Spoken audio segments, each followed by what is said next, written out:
I see your true colors shining through. That blood in the chalice, wine in the salad, never mind and invalid. I see your true colors shining through. Better believe them when they show you who they is, show you who they is. You can bet a bag on it. I see your true colors shining through. That blood in the chalice, wine in the salad, never mind and invalid. We could take a ride if you wildin'. It's crazy how invalid. Trying to insert a challenge, fucking with me, foster imbalance. I see your true colors, change your face, elite and talent. Blunt force trauma, see stars like you play for Dallas. Keep the power tools on deck, I'm making pallets. They think the bar tight till you tap it with the mallet. Steve Irwin, others back chat. Keep a falcon and a talent. I spit hot shit Van Allen. You a pop bitch fool, that's a mule and a stallion. Try to turn me into Henny, that's penny for a drag. I see your true colors, true colors. I see your true colors shining through. Better believe them when they show you who they is, show you who they is. You can bet a bag on it. I see your true colors shining through. That blood in the chalice, wine in the salad, never mind and invalid. I see your true colors shining through. Better believe them when they show you who they is, show you who they is. You can bet a bag on it. I see your true colors shining through. That blood in the chalice, wine in the salad, never mind them invalid. We can take a ride if you wildin'. It's blood over wine, blood over wine. Peace to those who seek it now.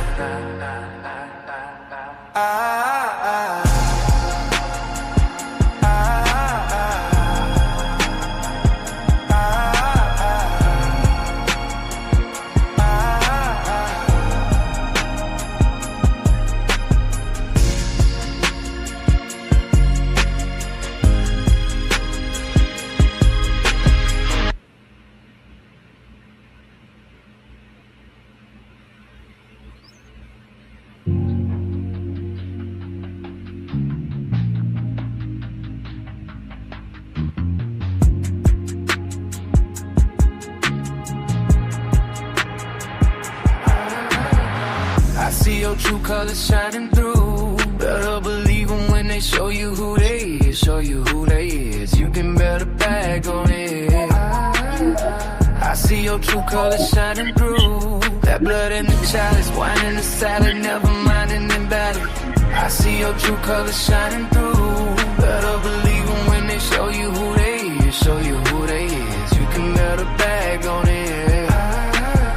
I see your true colors shining through. That blood in the chalice, wine in the salad, never mind and invalid. We could take a ride if you wildin'. It's crazy how invalid. Trying to insert a challenge, fucking with me, foster imbalance. I see your true colors, change your face, elite and talent. Blunt force trauma, see stars like you play for Dallas. Keep the power tools on deck, I'm making pallets. They think the bar tight till you tap it with the mallet. Steve Irwin, others back chat. Keep a falcon and a talent. I spit hot shit Van Allen. You a pop bitch fool, that's a mule and a stallion. Try to turn me into Henny, that's penny for a drag. I see your true colors, true colors. I see your true colors shining through. Better believe them when they show you who they is, show you who they is. You can bet a bag on it. I see your true colors shining through. That blood in the chalice, wine in the salad, never mind and invalid. I see your true colors shining through. Better believe them when they show you who they is, show you who they is. We can bet a bag on it.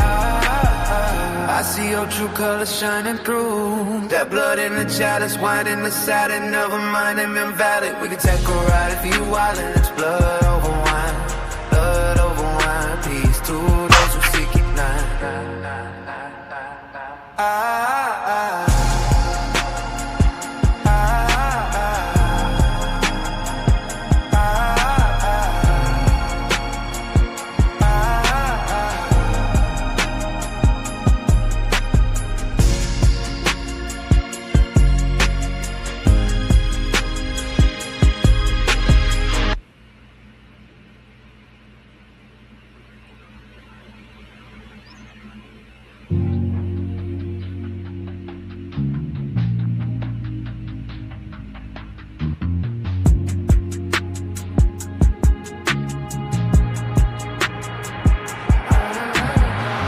see your true colors shining through. Better believe them when they show you who they is, show you who they is. You can bet a bag on it. I see your true colors shining through. That blood in the chalice, wine in the salad, never mind an invalid.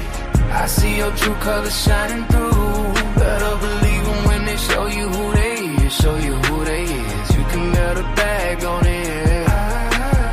I see your true colors shining through. That blood in the chalice, wine in the salad, never mind an invalid. We could take a ride if you wildin'. It's crazy how invalid. Trying to insert a challenge, fucking with me, foster imbalance. I see your true colors, change your face, elite and talent. Blunt force trauma, see stars like you play for Dallas. Keep the power tools on deck, I'm making pallets. They think the bar tight till you tap it with the mallet. Steve Irwin, others back chat. Keep a falcon and a talent. I spit it hot shit Van Allen. You a pop bitch fool, that's a mule and a stallion. Try to turn me into Henny, that's penny for a drag. I see your true colors, I see your true colors shining through. Better believe them when they show you who they is, show you who they is. You can bet a bag on it. I see your true colors shining through.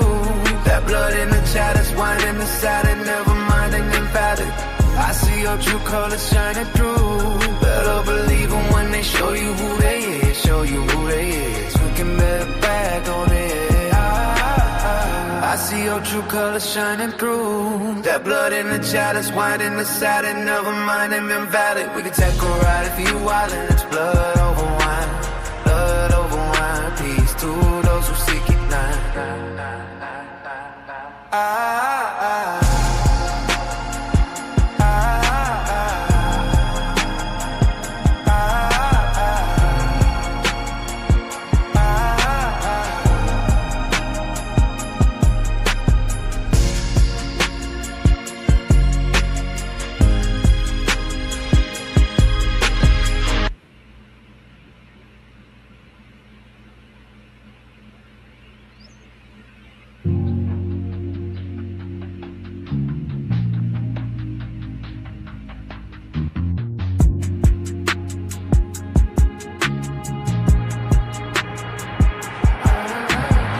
I see your true colors shining through. Better believe them when they show you who they is, show you who they is. You can bet a bag on it. I see your true colors shining through. That blood in the chalice, wine in the salad, never mind an invalid.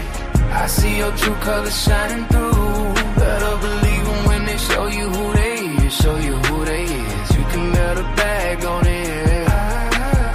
I see your true colors shining through. That blood in the chalice, wine in the salad, never mind an invalid. We could take a ride if you wildin'. It's crazy how invalid. Trying to insert a challenge, fucking with me, foster imbalance. I see your true colors, change your face, elite and talent. Blunt force trauma, see stars like you play for Dallas. Keep the power tools on deck, I'm making pallets. They think the bar tight till you tap it with the mallet. Steve Irwin, others back chat. Keep a falcon and a talent. I spit it hot shit Van Allen. You a pop bitch fool, that's a mule and a stallion. Try to turn me into Henny, that's penny for a drag. I see your true colors, I see your true colors shining through. Better believe them when they show you who they is, show you who they is. You can bet a bag on it. I see your true colors shining through.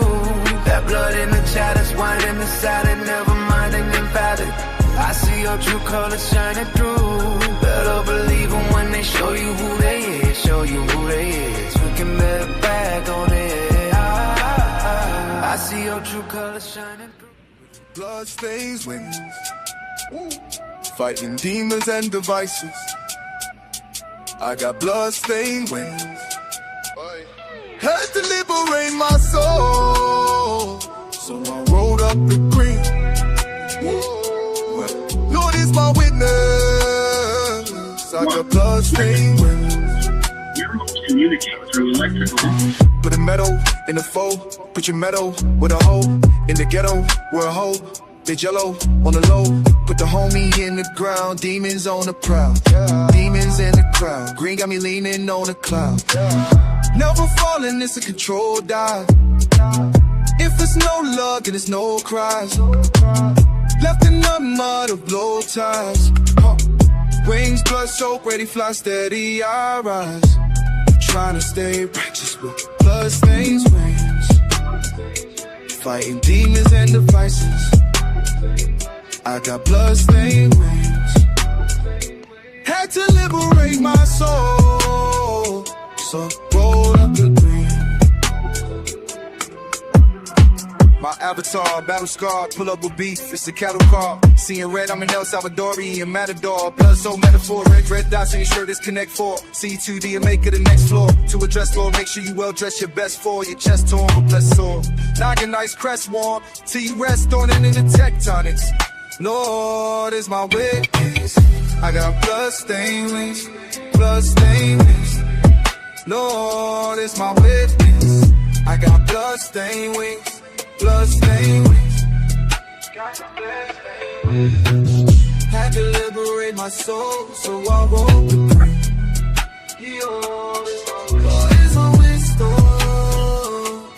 Lord is a pain. Blood stained. Yeah.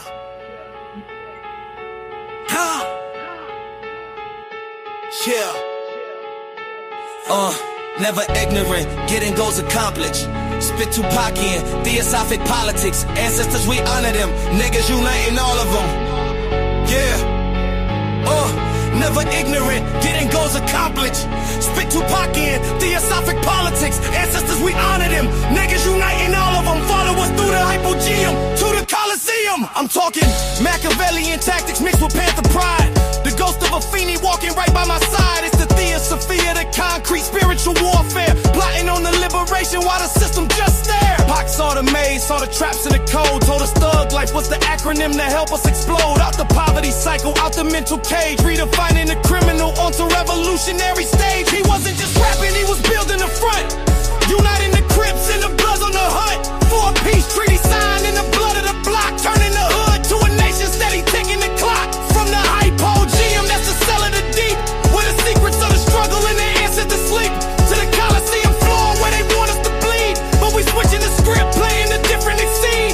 In socialistic visions through a gold rim lens. Trying to feed the whole tribe, not just counting the ends. Class war in the lyrics, soul searching in the bars. NGA, I navigating by the Tupacian stars. Never ignorant, getting goals accomplished. Spit Tupacian, theosophic politics. Ancestors, we honor them. Niggas uniting all of them.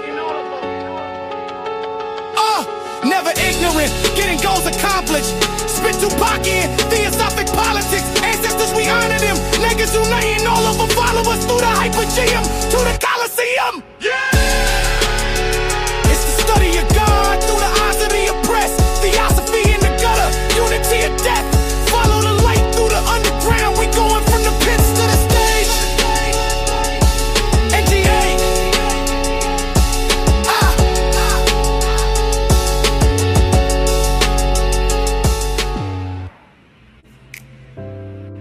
No, no, no.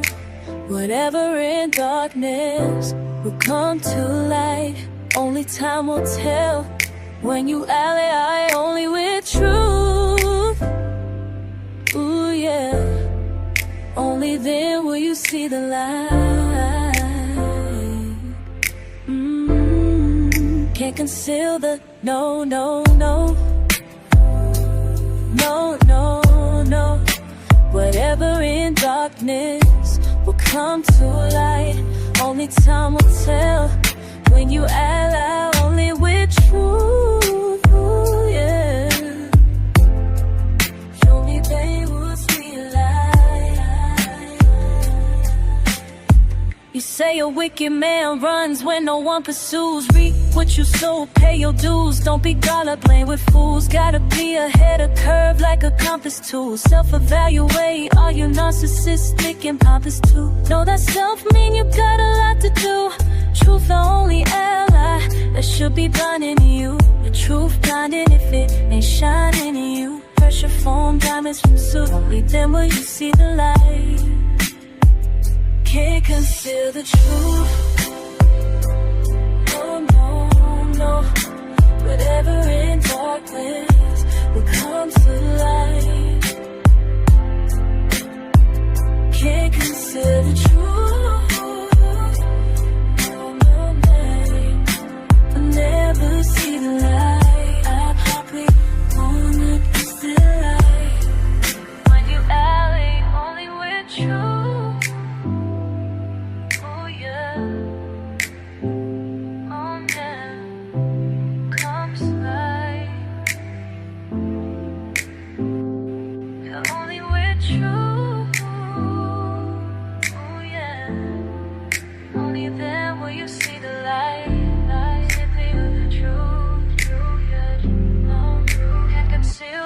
no, no, no.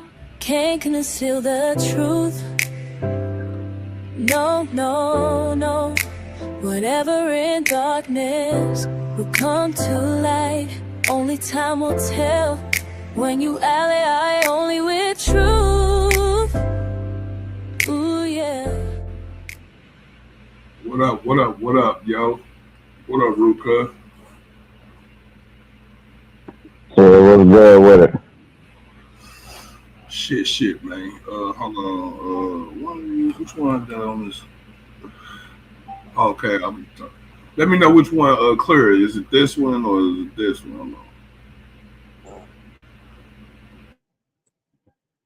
Which one clearer to you? Which one clearer to you? Which one clearer to you? Which one clearer to you? Uh, shit, look like that one. Both of them kind of look You say what? incredible. It'll be that one up, the Naga with the color.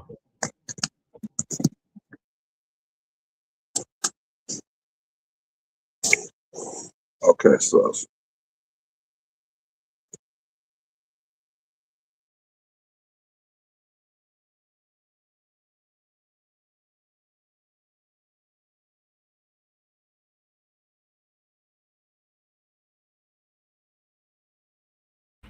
yeah, I think one of them just gonna give me an echo. Can you hear me?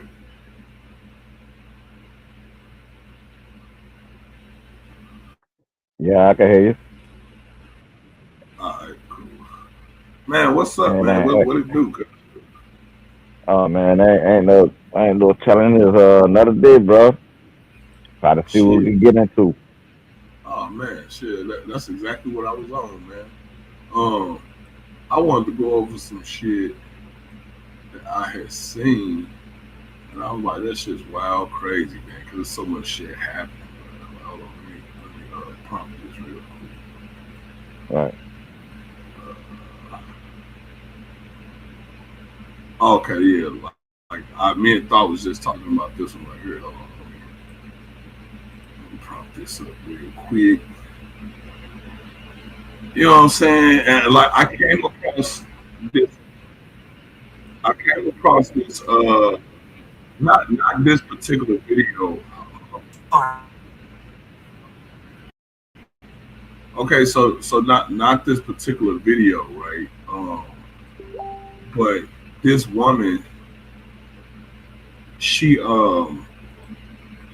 she was somewhere. I forgot what she actually said she were, and this little white kid basically ran up to her, grabbed her hand, and told her like she was lost.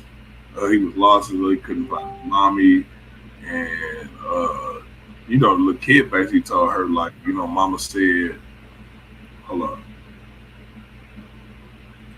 And basically, it was like Mama said that, if I'm ever lost or anything like that, find a black woman or a black family and they'll take care of me. You know what I'm saying? Everything will be all right. So that's what made me, listen to her. But because it kind of went along with something that I had heard, several years back, that the FBI had put out some, I guess, some statistic or something. Somebody had reviewed it, and basically it was saying that white, if your children was lost, they were safer with a black man, finding a black man. You know what I'm saying, to make sure they safety, and versus going to a white man. And so, like I heard, I saw that one. yeah, and it was a talking point, and I really didn't pay it no mind for real, but you know what I'm saying. But this had popped up yesterday or today, actually, today or yesterday, one of the two, it popped up. But I'm gonna just play it for it, and then I'm gonna stop it. We're gonna talk about it. So I was just walking. I was going for a jog at the park, and then I started just walking my last couple laps. Can't see the video. Me, and he's like, I can't find my mom. I'm lost. You say you can't see it? Nah, I can hear it, but I can't see it. Hold on.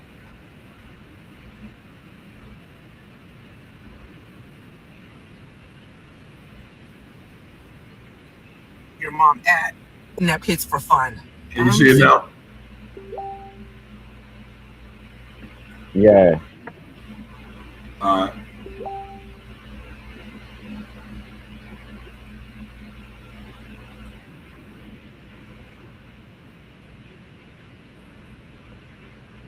I'm at a loss. So I was just walking. I was going for a jog at the park, and then I started just walking my last couple laps. This little boy runs up to me, and he's like, I can't find my mom. I'm lost. I can't find my mom. And first, like, I'm like throwing the fuck off, because what do you mean? Like, this little white boy, he had to be like 7, 8. He's panicked, can't find my mom. Please help me find my mom. And I'm like, okay. So we're like backtracking. I'm like, who else were you here with other than your mom? Like, what's your name? What's your mom's name? I was like, where was the last place that you saw your mom at before you got lost? He's telling me all this stuff. So we go back to that location. We're like walking around, and I happen to notice there was a bathroom near that location. So like, I walk inside the bathroom with him. I'm like, call your mom. And he's like, Mom. I'm like, what is your mom's name? And he told me her name. So I'm like, I'm yelling her name, and she's like, yes. She's like, comes out of the bathroom with the little her other kid who's younger, and she's like, what's going on? And I'm like, is this your son? And she's like, I'm like, what's his name? And she tells me, I'm like, is this your mom? And he was like, I'm like, cool. So I explained to her, like, your son thought that he was da da da da. This little boy, y'all, this little boy stops, looks at his mom, says, Mom, you were right. You told me that if I got lost to look for a black lady or a black family, you were right. Excuse me? I was like, what? She was like, my mom told me that if I was ever lost or if I was ever in trouble to look for a black lady or a family. I'm like, what? So I look at her, and she was like, yes, I've told my child since like he could formulate words or thoughts that if he's ever lost or in trouble to look for a black woman or a black family because he will be fine. And I'm like, that is insane. And this woman spent the next 20 minutes talking while her kids were playing, talking about the difference between a child asking a white person or a white family for help versus a black woman or a black family. I had never heard of this. So that's exactly what I'm talking about. So like it's like she sat down with the woman and talked to her for like 20 minutes after that, you know what I'm saying, about the whole ordeal. And it's like what kind of conversations are being had, you know what I'm saying, that we are unprivy to. I mean, obviously we're unprivy to, right? Because obviously white women, I wouldn't say white men, but obviously white women are teaching their white children that if they get in trouble to seek out black people. Isn't that odd? Like, why would you, if you paint us as minister societies, you paint us as super predators. Super predators. Like you label us all of these bad maniacal things, but behind closed doors, you teach your children to seek us out when they in trouble.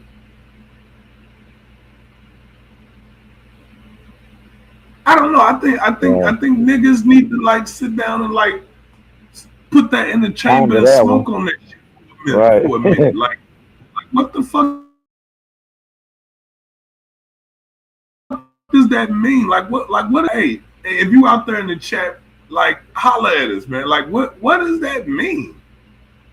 It might be more of a like a criminal could be a criminal due to circumstance, right? However it go. Now I mean, an intelligent person looking at how the world is, understand certain things, right? It might be more from a morality level. The motherfuckers ain't got no morals. They don't stand for shit, bro. You feel me? And opposed to us. I'm saying, yeah, but I'm saying like you to tell you to tell your children though, like but at the same time you teach them to hate us and all the those not the same ones shit. Like how conflicting is that? Like those not the same ones though. I don't think those are the same ones. the ones that's teaching their kids to seek us out in situations like that ain't teaching their kids to hate us.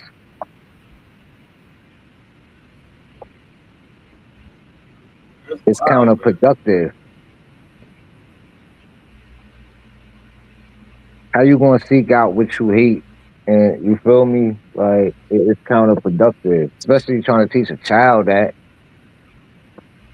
I mean, like, yo, hate, don't fuck with these people. But, I mean, if you ever get into some trouble or anything, these are the people you seek out, the same people that you like, and it's kind of counterproductive.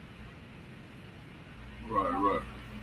And then That's you can see, like, wild, crazy. obviously, like, looking at the video, old girl said she chopped it up with the lady, like, what, a half an hour after the math? You feel me? If a person got a disdain toward anybody, I mean, they ain't gonna sit and chop it up with you, like, you feel me?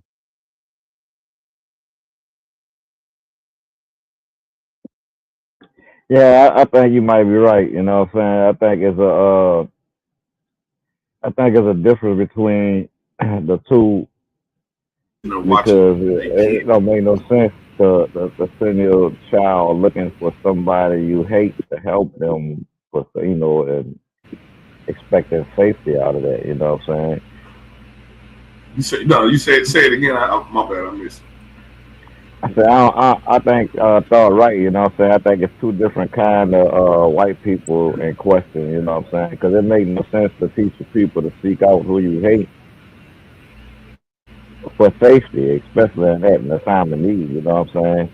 I think this coming from white people who have been in close proximity to us and seen how we interact with children.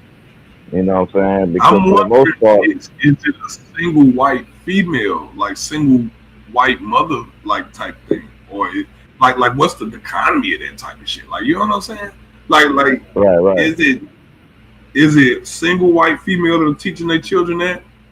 Is it white women that have white husbands and still teaching their children? Like is that a organized thing between the man and the woman that giving the okay for that type of information be fed to the child. I want to know how the hell does that work? Like how does that work? Like that is so I odd could to me. definitely see the proximity, like Ruben saying and shit. You feel me? I totally understand proximity. You know what I mean? Like, especially if it's heavily populated. You know what I mean, with black people. You feel me? We probably look out of pocket to people that don't know. You know what I mean? So other white people around here will definitely be out of pocket, especially if we known to be the only white people. So yeah, shit look crazy. Go, you feel me?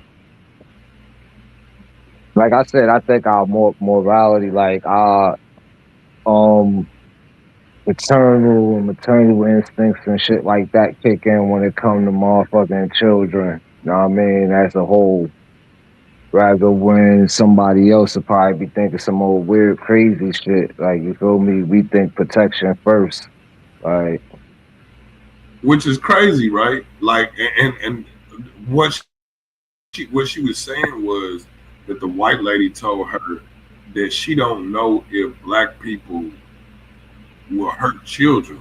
She said, but she know for a fact that white people will kill and kidnap kids for fun. And that's what she said that the white lady told her. yeah, that's Like disturbing. that's super disturbing when you're a white woman, right? Black History Month, y'all. It's crazy when you're a white woman and you teach your children that white men are a threat to them. I think I want to promote Right. this ideology. I think promoting this particular ideology works in our favor for many different levels. What's wrong, man? I'm like,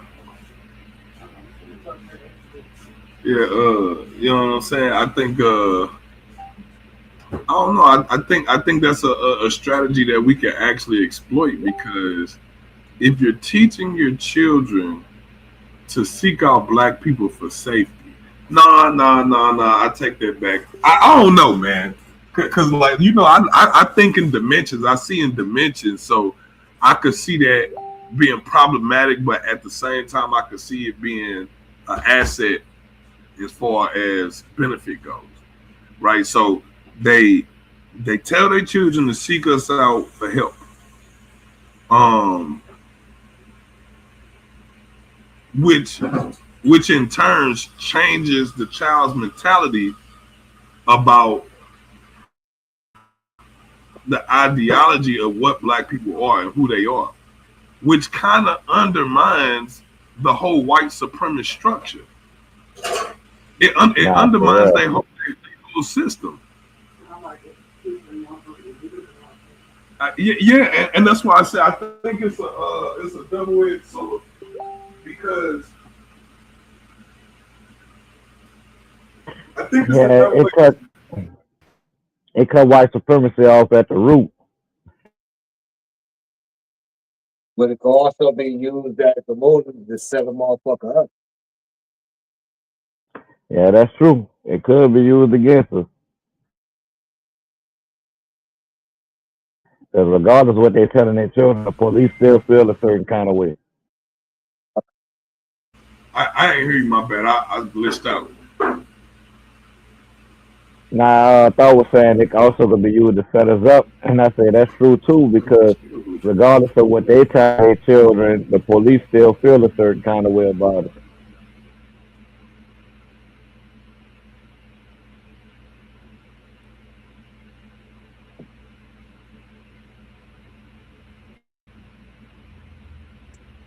Wow.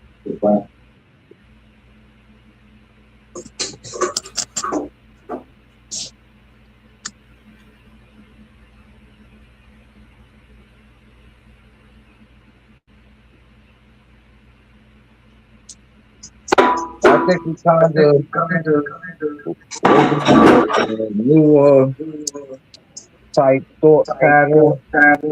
I mean, although people comfortable with where they at, don't really want to talk about how they got there.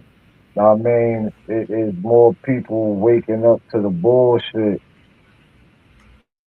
Niggas getting on the same page Yeah, regardless of how they got there. actually, what Trump is doing and ICE is doing right now is actually undermining white supremacy, and they don't even realize it.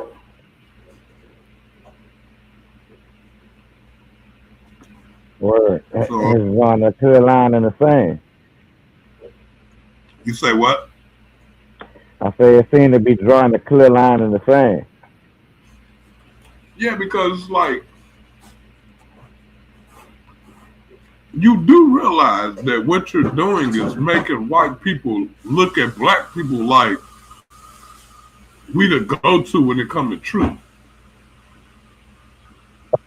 Because we've been Right. saying what they crying about right now for like 400 years.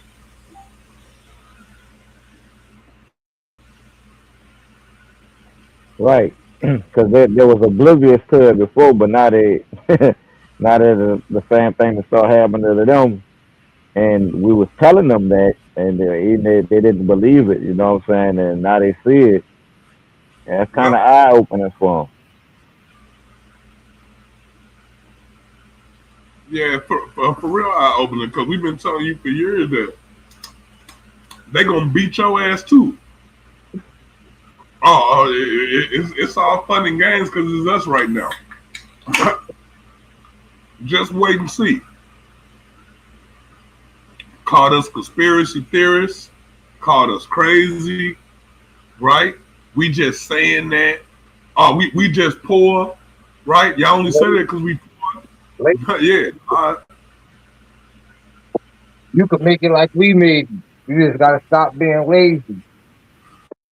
Yeah. They wouldn't be messing with you if you wasn't no criminal, right?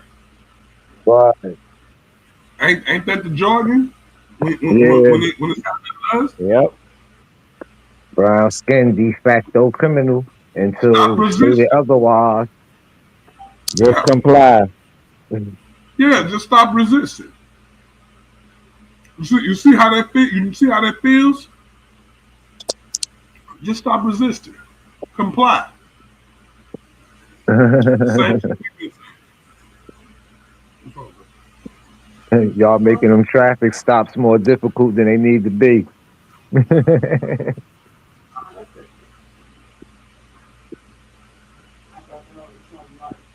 No, shit about to get real, man. They got to read. They gonna recategorize shit again, man. Remember the last time, motherfucking four white people and niggas clinched up together? They created that Right. black white system. Hmm. What they doing is triggering. What they didn't want to happen is blacks and poor whites and immigrants to become galvanized together. That's what you didn't want, and what you're doing right now is making that happen real quick. Right. You undermining white supremacy for the last 200 years. You completely unraveling that shit with your dumb ass. Yeah.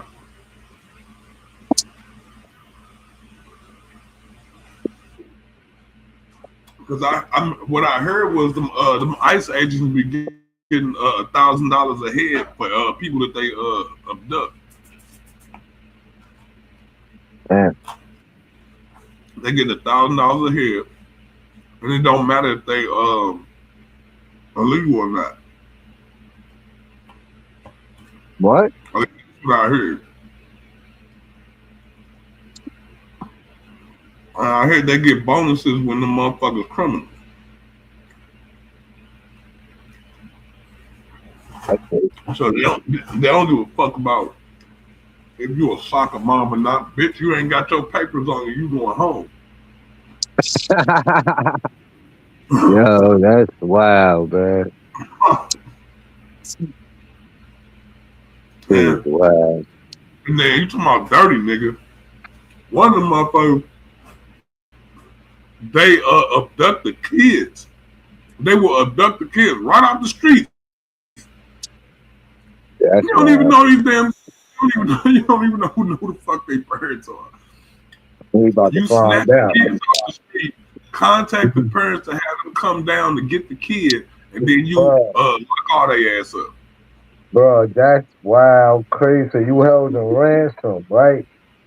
Yeah. Yeah, they're using the children for bait. Bro, that's ransom, nigga. Like, what are we talking about? That's Yeah, against the law. You can't do that. crazy story I And heard. you The talk crazy about story I heard, co-residence Joe. to the motherfucking 1,000 power. Crazy story I heard was a legal immigrant had played the lottery and hit the lottery for some meals, right? And when he went to he went to try to cash the ticket in, and they deported his ass. But I said that's fucked up. Hey, but that makes sense though. I see shit Yeah. like that. Like that'll work. Hey, hey, I see. bro, I sanction nah. those type of tactics, but not using Hey, no kids, nigga. hey, bro, a lottery said, bro, I wouldn't even, bro, nah, I would have had somebody else go cash that damn thing in for me. Yeah, on the real, we got to get that Motherfucker ticket say you got some free cash. money, nigga. You going to see that for yourself. Man, bro, you know you ain't got no business being here, bro. And they cry. That's not even Especially how when the shit works, you ain't put no ticket in for no lottery, nigga. bro. Yeah, but that's not, yeah, that's what I'm saying. Like the lottery don't even work like that. Like what are we talking about? They don't never call you unless you call them first. Knew he was an immigrant, right? He had no idea how shit work up here in America. He got you God with the damn okey doke. Yeah, it's fucked up. That shit ain't funny, bro, but it's funny, man. That's And, fucking and, nuts. and I'm like, they come to say we got a whole Mexican, Hispanic, And I'm like, nigga, that shit's finna be empty. Nigga, come sing, come to Mayo. Ain't gonna be nobody out there. Yo. Where y'all been at sing come to Mayo at? Oh my God, bro. We ain't even get sing come to Oh Mayo. man, We y'all been have sing that's come to fucked Mayo. up. So That's fucked up, dog. none of the Latinos people's gonna celebrate none of their American Latino holidays. You better not have That's no crazy, Mexican bro. flag. The Cinco Right. Mayo be Cinco de Mayo be jumping, dog. I ain't that's fucked up. Them motherfuckers gonna be up here partying, nigga, while they people back in the motherland. That's crazy. But you know Nigga say, what's more crazy though? Because the shit like like let's say dealing with the Mexicans, right? And America built this motherfucking narrative and shit like, oh my God, like the cartels is running the whole shit. You got families trying to escape slavery of the cartels. And then here we go, like 2 years later, like, yeah, we get these motherfuckers, potentially the same peoples, know what I mean? Some of them that was trying to escape from cartel life, know what I mean, up into America is now being thrown the fuck right on back. Like, you feel me, at the building this narrative type shit. pull yourself up from your bootstrap. And shit, that's what I say, like shit, just like chapters of a storybook, bro. And then niggas forget what happened the last The chapter and last, the shit. last Like, story, right? yeah, shit crazy. Like, you feel me? What we doing right now? Like, I mean, I understand, like, a lot of these motherfuckers do need to get up out of here because they criminals, you feel me? Type I mean, shit. I'm gonna be now. I'm feeling big play some devil advocate shit. We could do that because it's Tupac in politics, right? Right, So right, right. I'm gonna play some devil's advocate. It benefits the United States to get them the fuck up out of here, all they ass. And I'm saying that on a political level because enough of them get in here, California, Texas, all of that shit will become Mexico again. It Yeah. will. And they pushing the It will. politics too. Like they pushing the politics in the way we need to be pushing the politics. Like they actually getting niggas' asses in the seats Nigga, type shit. Mexicali would be a real thing. Mexicali would be a real thing if they don't stop the incursion of that shit. Like I'm just saying, I know people be like, oh well, this was they land first. Yeah, kinda. They might argue it was our shit. Something like that. They might argue it was You our know what I'm shit. saying? And the only reason why I say that is because politically and historically, Mexico is a European colonial construct because the original Mexico was a little bitty ass fucking island in the middle of a lagoon. You know what I'm saying? It was never the entire landmass called Mexico. All of them people wasn't even the sheep people. You see what I'm saying? So Right. it's like it was Spain that came in there and called all that shit Mexico. So y'all all trying to claim it. No, you could only claim this little fucking island in this lagoon. Like I'm gonna see if I can't find the original Mexico. Let me see if I can Google that real quick. Let me see. Original Mexico island in lagoon. Let's see what pop up.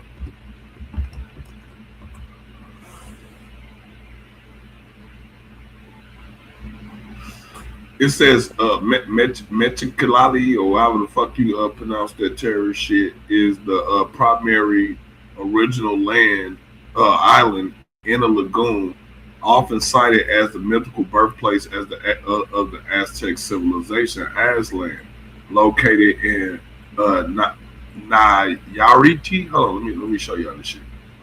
You know what I'm saying? Because y'all got that good European pronunciation. I got the African American vernacular English. I don't know what the hell this shit say. So it says located in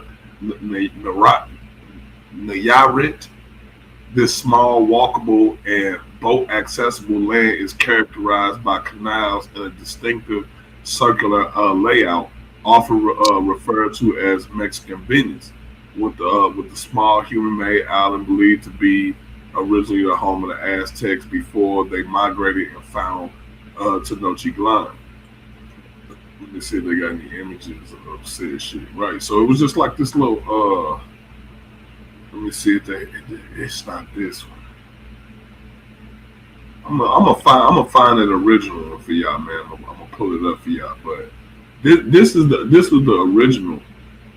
Mexico was never given that. It was never the entire landmass. You know what I'm saying? It was always just that little island. Then the Spanish came in and called that whole land Mexico, or somebody called it Mexico. Let's find out who did it. Mexico found the founding of Mexico. How about that?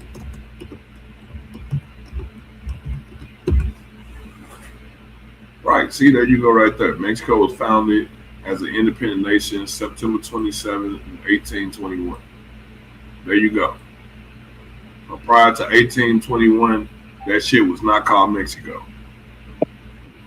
Now you can take that shit and you can take that shit and do whatever you want with that information. But there you go.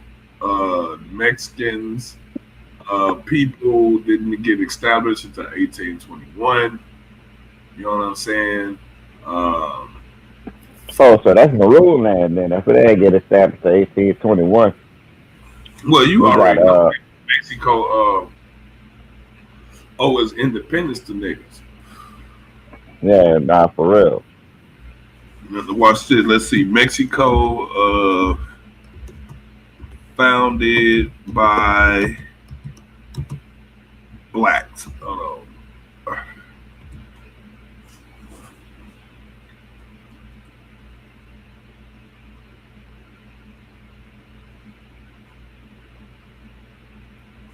There he is.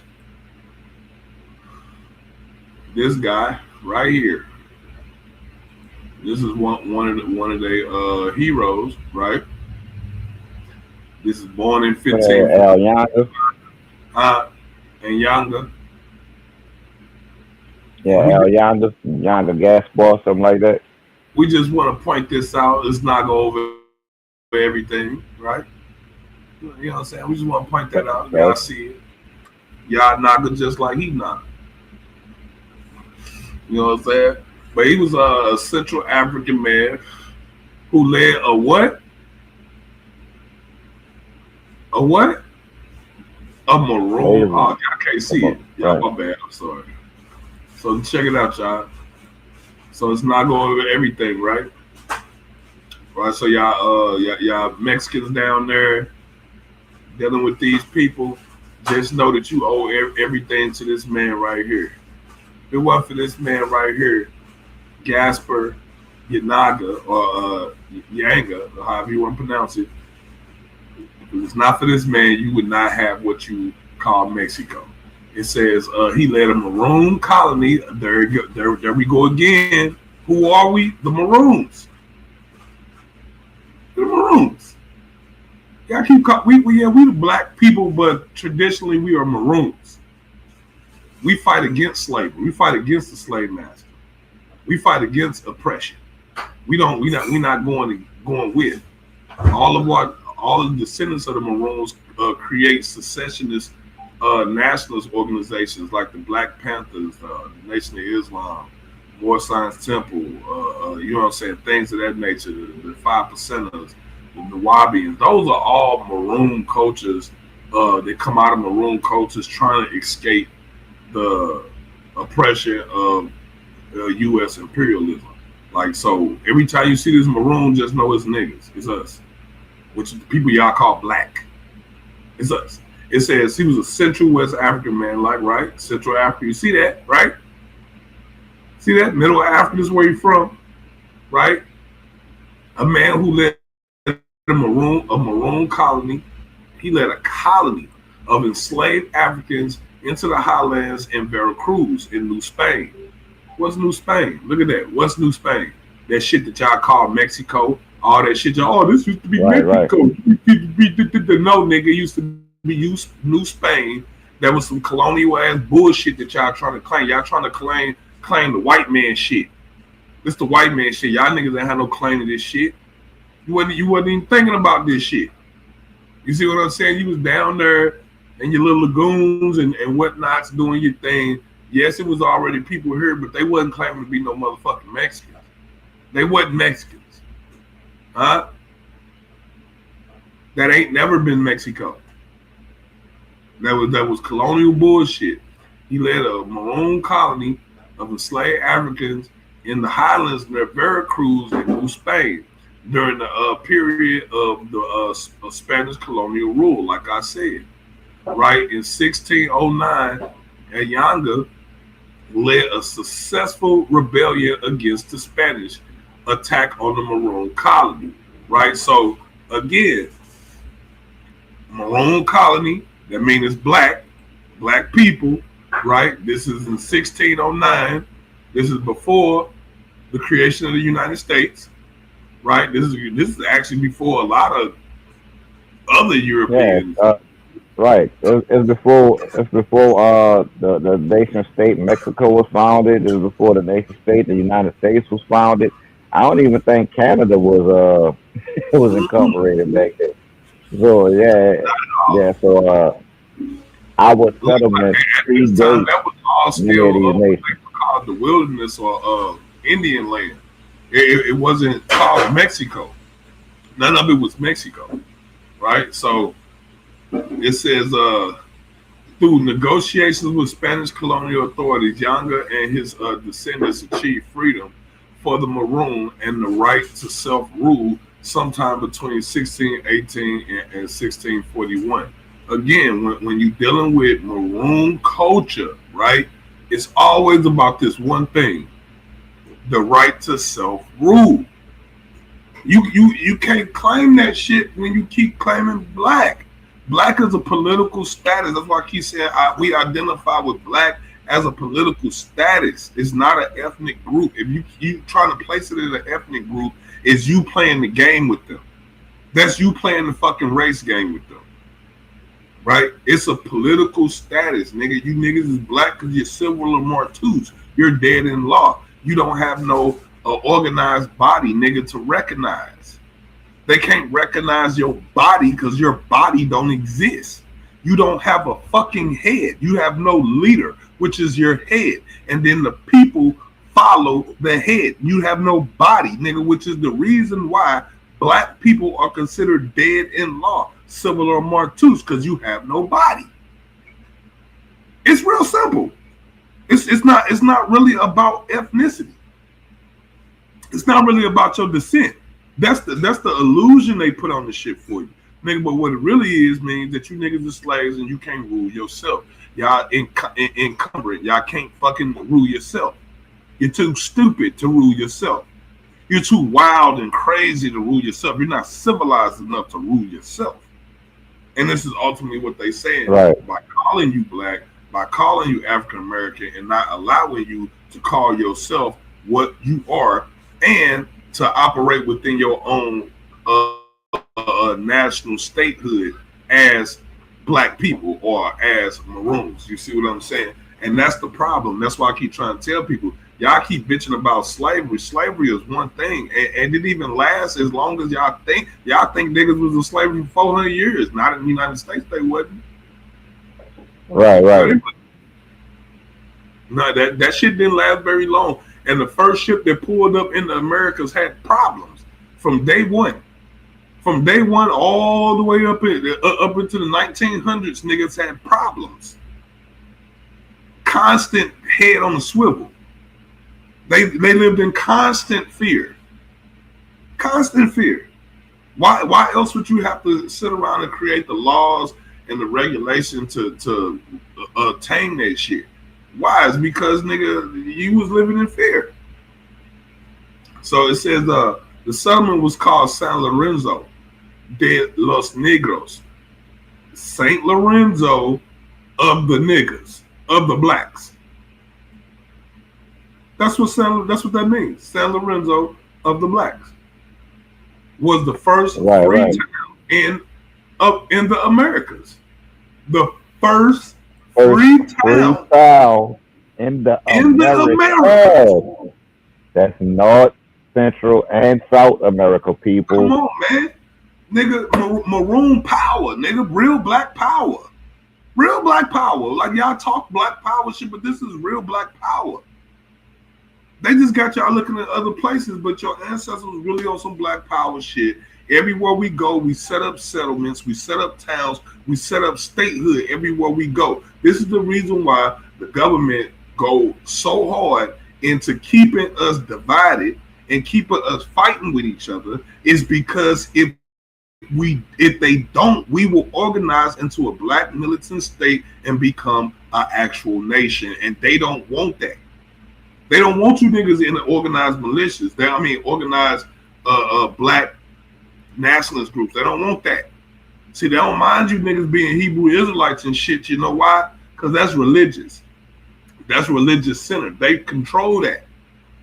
They got their hands in that. They can control that. They control the narrative in that. They control the horizontal and vertical when it comes to religion. But when it comes to us organizing ourselves into one political body and then us moving accordingly, that's something a little bit harder to control. That's something a little bit harder to control. It's harder to control a people that is galvanized by patriotism of their own identity. That's hard. It's just a difficult thing to do, which is the reason why they spend so much time separating us from our families and making sure we don't have a cultural hub where we all got the same language, we all got the same this and that and the other. They want to keep you separated, make some of y'all token niggas so it's easier to divide you niggas. You see what I'm saying? So it says in the late 19th century, a Yanga, Naga World Order, NGA in their face, right, was named as the national hero of Mexico. Right, that's what I was about to say, because I saw a documentary a few years back, man. He's actually celebrated as a national hero in Mexico, you know what I'm saying? Right. By all of the Mexicans, not just the black ones. They celebrate this as a key historical figure that most Americans have no clue about. You know what I'm saying? Yeah, Naga been throwing them in y'all face for the longest, because I know y'all that know Naga have seen that statue thrown in y'all face by Naga over the years. I know y'all have seen it. Yeah. And again, it's the first. He's the first. This is the national hero of Mexico, and he's labeled the first liberator of America. So when you talk about liberation and the liberation, you're talking about maroon culture. Liberation is maroon culture. You don't get liberation without maroon culture, my nigga. Right. You have to have maroon culture, nigga, in order to get liberated. If you're not dealing with maroon culture, nigga, you subject to whatever the fuck they throwing at you, bro. Because we die hard. We try hard when it comes to this, bro. But it says San Lorenzo of the blacks, located today in the state of Veracruz, was renamed as Yanaga in his honor in 1939. Let me see. Okay, there we go. It's why is it still doing that? I don't know why it's doing that. Let me see. Yanga, born in 1549, is thought to be of Bantu descent. There we go. Bantu Naga Kushite in this joint, right? Descent, and a member of the royal family of Gabon. Gab. We ain't gonna say nothing, but the royal house again. The royal houses, and this is again what I keep on trying to tell y'all. When y'all want to learn these histories and shit, y'all gotta follow the royal houses, because they got a different history than mainstream history. So when you follow the royal houses and their histories and their lines and their peoples, when you follow that shit, it's gonna give you a whole different outlook of shit. It says, or Angola in the Congo region, where the name Ayanga is more prevalent than uh, any other region of Africa today. He was kidnapped and sold into slavery in New Spain, which is colonial Mexico. I'm gonna say it again. New Spain, what they got in parentheses, colonial Mexico. Why? Because Mexico is a colonial construct. It's a colonial construct, bro. Why y'all running around here being all extra proud to be fucking Mexicans, right? It's still you're trumping up the colonial construct. If anything, I would respect you more if y'all renamed the land from being Mexico to Aslan. I would respect you more if you changed it to Aslan. Call it Yanaga land, man. Huh? I said, call it Yanaga land, man. Call it your Naga land. Call it your Naga. There you go. For the first liberator of the people. Huh? Black man. Wasn't sitting on his hands, come on, man. You know what I'm saying? I mean, shit, it's supposed to go to the to people like this, not who is Mexico? Who is that? What is that? You see what I'm saying? Real niggas do real shit. It says he was baptized with the name of Jasper Yanaga. By 1640, nearly 150,000 enslaved people have been imported to New Spain as sugar and textile production drove the demand for slaves. In Americas, only Brazil had a higher import rate during this time. Okay, now again, what we talking about? We dealing with Naga. It's always either God is light or we on this maroon shit, nigga. Fuck with us. You see what I'm saying? While the rest of them niggas out here talking out about religion and all this other dumb shit, Naga keep on bringing that STEM shit to y'all, right? Science, technology, engineering, mathematics, and then we bring your actual culture to you, your real culture to you, maroon culture, not this old white watered down ass bullshit these niggas be feeding y'all. Y'all come fuck with the niggas, man. Niggas got what y'all need. We got answers and solutions. While the rest of these niggas complain, got a bunch of emotional ass shit to say, you know what I'm saying? Weak ass talking points you done times over. Come to Naga, we gonna give y'all some different perspectives. Some of them might be extreme, some of them might be on point, but you never know what you're gonna get when you're dealing with Naga. Because it ain't no echo chamber. All three of us got different ideas about shit. Some of our ideas align, some of them don't. But guess what? At the end of the day, it's always not over everything. You know what I'm saying? I shade nigga to a Yaga. You know what I'm saying? Around us 50, and Yaga and a group of his fellow slaves escaped the sugar plantation where they had held, fleeing to the highlands near Mount Rizaba. The runaway slaves were called Cimarrons. Built a small maroon colony, which grew into a population of about 500 and remained undisturbed for 30 years. So again, right there, you already see you're not going to get a population of 500 people and not have some type of laws, rules, regulations, some type of governmental structure in order to keep those type of numbers sustained. You know how hard it is to sustain 500 people for 30 years?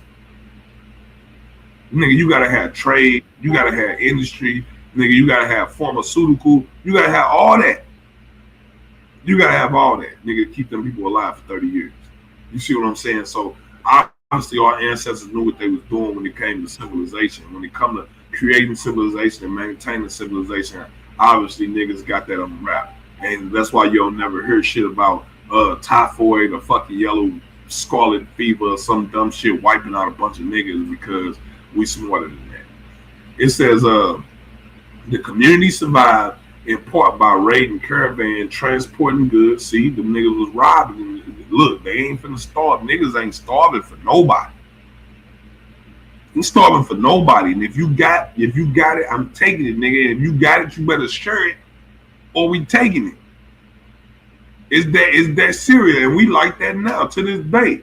If y'all don't think so, You don't think all them stick 'em up kids and them jack boys out there? What you think they doing? Piracy, land pirates. That's what they doing. You know what I'm saying?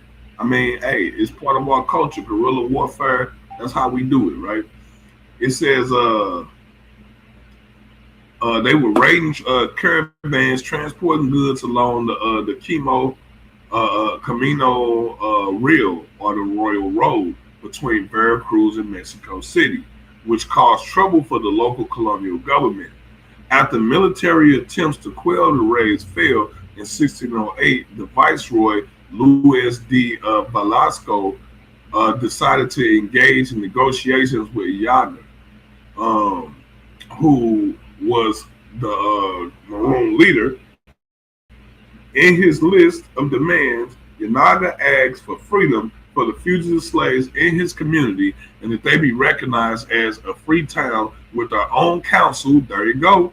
What I tell you, when you're dealing with Maroons, it's always about free. Hold on. Let me add God back. And when you're dealing with Maroon culture, it's always about self rule.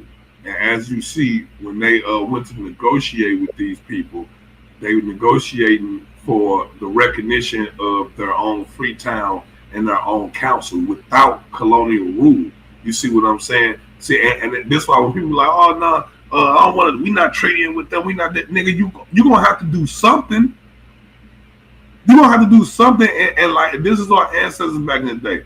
And even though they whacking these people, they was doing X, Y, Z. Look at the picture. They hacking and slashing Europeans, right? They still have to sit down and still have to negotiate. So at some point we're gonna have to treaty with the United States. We're gonna have to treaty with it. Right. You know what I'm saying? So all of that weirdo shit that y'all niggas be saying, y'all must don't know how politics work. Maybe y'all don't understand how war works. Maybe you don't understand that the decisions that you make can cause the lives of your people. Maybe you don't understand that part. I don't know. You know what I'm saying? But for me, I understand that the black people need to create a political body. We need to elect a head. We need to do whatever the head is telling us without question. Without question. That's how our leader has power. Is because whatever he say, we do. Right? If he says go left, we all go left. All 50 million of us. We all go left. That's how it works. If he made that say, okay, I need one son from every black family to create a security force. There's no hesitation. I got a son, my son to do it. Why? Because it's for our people. It's for our people. And you gotta follow God with nigga unbreaking loyalty. That's the only way that's the only way this shit is gonna change. Is you wield your power over to a leader. There's nowhere you gonna go on the planet where there's a civilization, there's no leader. Facts. Nowhere. Like even if you have, like, I know one we was talking about having a council. I think a council is good later on. I think coming up with a Democratic type Republican council for our leader is good later on. But right now, we need a straight dictator. One that is brilliant, wise,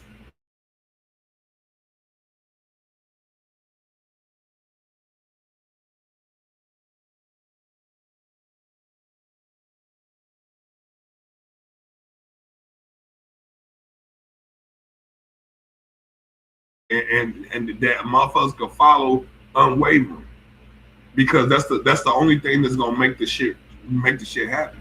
All it takes is one. And I know people are like, but what if they take him out? Yeah, that's why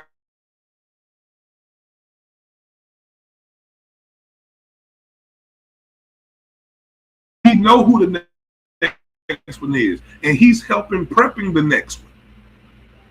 In fact, he's helped prepping the next 10 to do the same shit. You see what I'm saying? Like we got to become proactive with this. It says in return, the community will help catch and return runaway fugitive slaves, which you know that shit didn't fucking happen. Let's think about it. You think they gonna catch runaway slaves and give them to the Spanish, or you think they're gonna integrate them into their numbers? Which one you think gonna happen?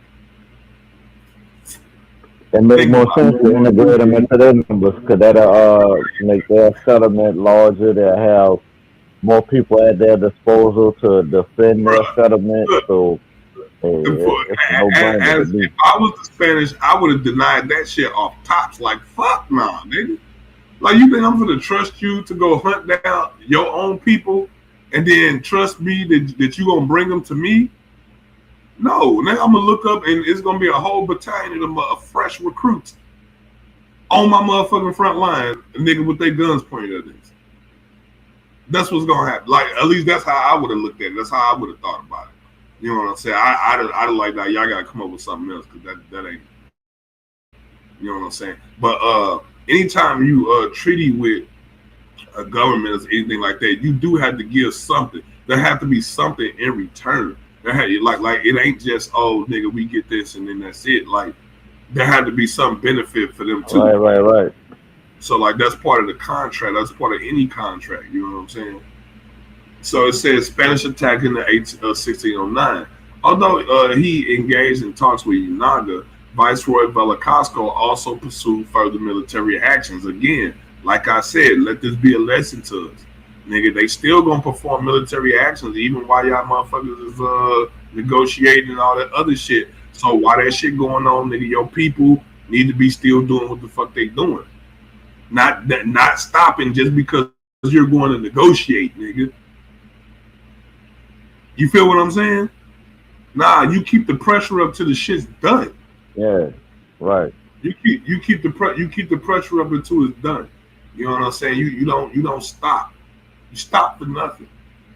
You know what I'm saying? The only thing you stop for is when the leader wave it off, like, all right, that's it. You know what I'm saying? Yeah. Other than that, you don't stop till you're dead. Yeah. It says led by soldier Pedro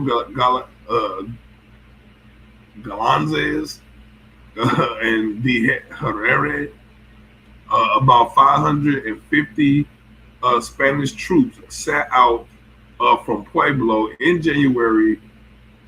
An estimate of 100 were Spanish regulars. The rest were conscripts and adventurers, right? So these are mercs. These are mercenaries. It was only 100 Spanish regulars, and then the rest of them were mercenaries, right? People who were willing to die for a buck, right? So the Maroons were an irregular force of 100 fighters having some type of firearms, and 400 more armed with stones, machetes, bows and arrows, and the likes.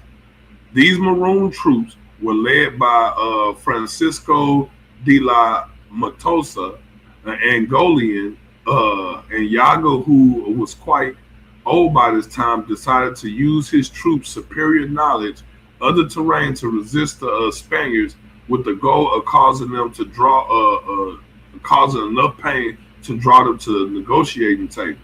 Upon an approach, the Spanish troops, the Yunaga sent terms of peace via a captured Spaniard. He asked for for a treaty akin to those that had settled hostilities between Indians and Spaniards. The area had the area of self-rule in return for tribute and promised to support the Spanish if they were attacked. In addition, and Yaga said this proposal district would return any slaves who might free to it. The last secession was necessity to soothe the worries of many slave owners in the region. The Spaniards refused the terms and went into battle, resulting in heavy losses for both sides. The Spanish advanced into the Maroon settlement and burned it, but the Maroons fought fiercely and were all accustomed to the surrounding terrain. The Spaniards could not achieve a conclusive victory. the resulting in a stalemate lasting years. Finally, the Spanish agreed to parlay. Yanda's terms were agreed to with additional provisions that the Franciscan priest, including Alfonso de Benitez, would tend to the people, and the Yanaga's family would be granted the right to rule. In 1618, the treaty was signed. By 1630, the town of San Lorenzo de los Negros of Carabobo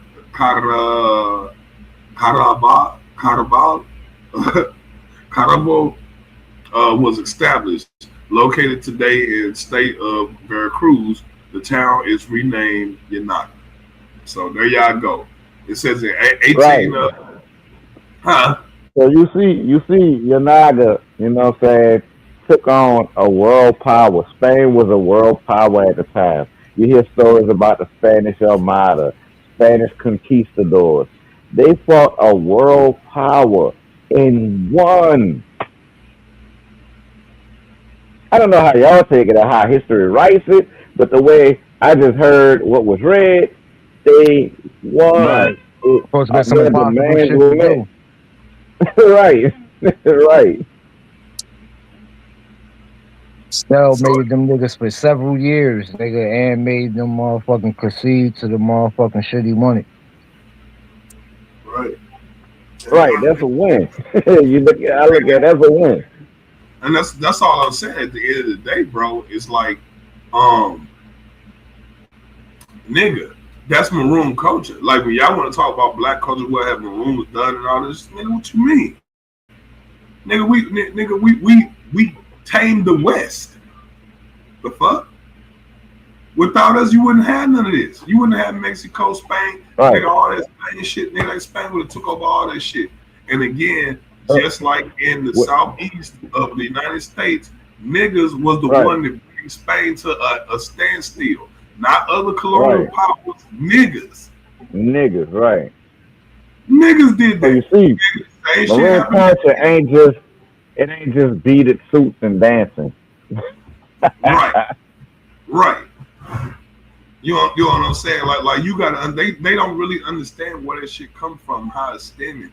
Like people just don't understand the gravity of this stuff, man. Like I said, well, what they took from us was statehood. You know what I'm saying? It was a tragedy. It is what it is, man. But we just gonna go on. We're gonna go on to another segment. That one lasted a little long, but shit, it was deep. It was deep. Let me see. That's probably why they're looking for us to help them today. Yeah, it makes sense. But don't want to honor us in the correct way. Now, talk shit to us, look down on us and shit. At the end of the day, nigga, your conception of where you claiming you from is established by motherfuckers you look down upon. Now, this one right here. So we switching gears a little bit, y'all. So this video right here is a little bit different, right? So this is Ron Garcia. I don't know if a lot of y'all know who Ron Garcia is, but he's most definitely a prodigy boxer. He's a prize fighter. The dude got hands. He's fast. He hits hard. He's a great fighter, right? But he lost to Tank Davis. I just want to point that out. And Rolly Romero. If he had a 10, he'd be a bad man. I ain't gonna lie. Yeah, so he is what he is, right? But here he's gonna tell y'all again about this Epstein shit, right? And that's all y'all keep hearing. We keep hearing Epstein. And we hate to have to cover this shit, but we have to. We got to bring awareness to a lot of things, you know what I'm saying? And so our community is one of those truth seekers. We are bearers of the light. We're not the concealers of the light. So we just got to tell y'all the truth for what it is. This guy is saying they raped him since he was a child. And they had him tied up and watch him witness the murder of children. The murder and rape of children as part of their sick-ass rituals. Right? And these are the same people. Who are these people? They're the same people that's in power in Congress, They're the same people who's in power in multinational corporations, bankers, lawyers, all of the elite people. It's them. They're a bunch of sicko, degenerate ass, child molesting monsters. That's what they are, and they all in league with each other. They all in bed with Yahoo, and they all, you know, they doing the dance, man. They doing the dance. But I'm gonna hit play on this video, and y'all gonna hear Ron Garcia tell him himself. And keep in mind, this is old.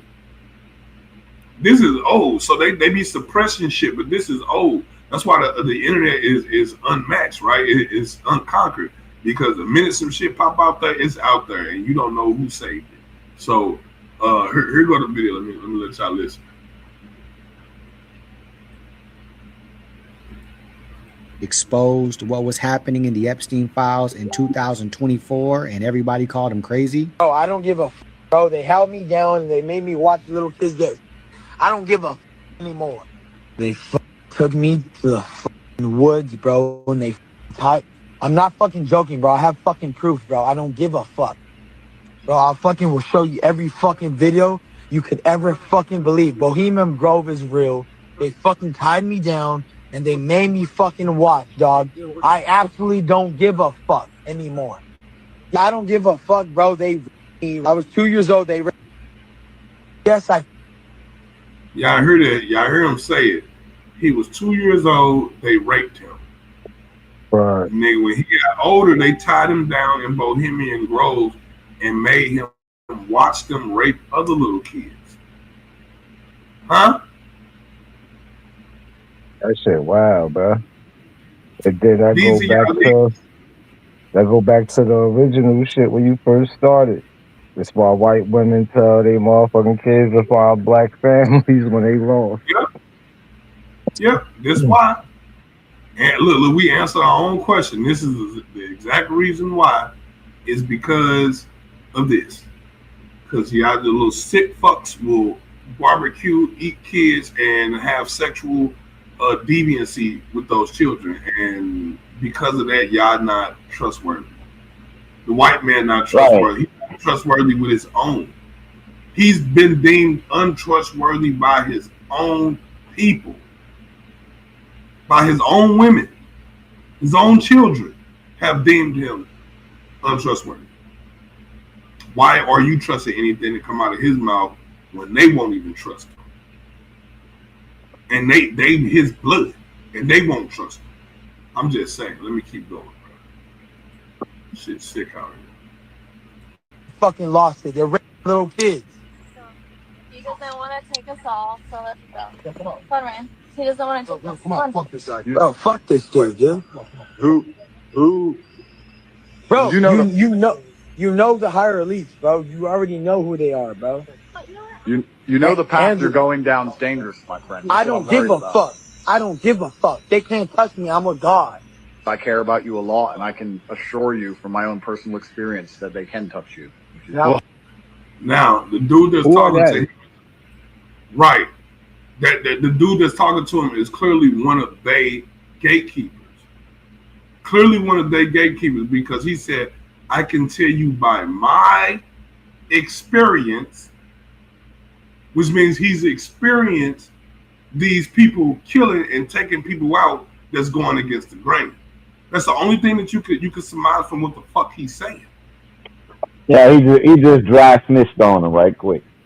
Yeah, real quick, like his involved. Like I mean, at that point right there, the dude he talking to need to be locked up until he give up names. He needs to be locked up.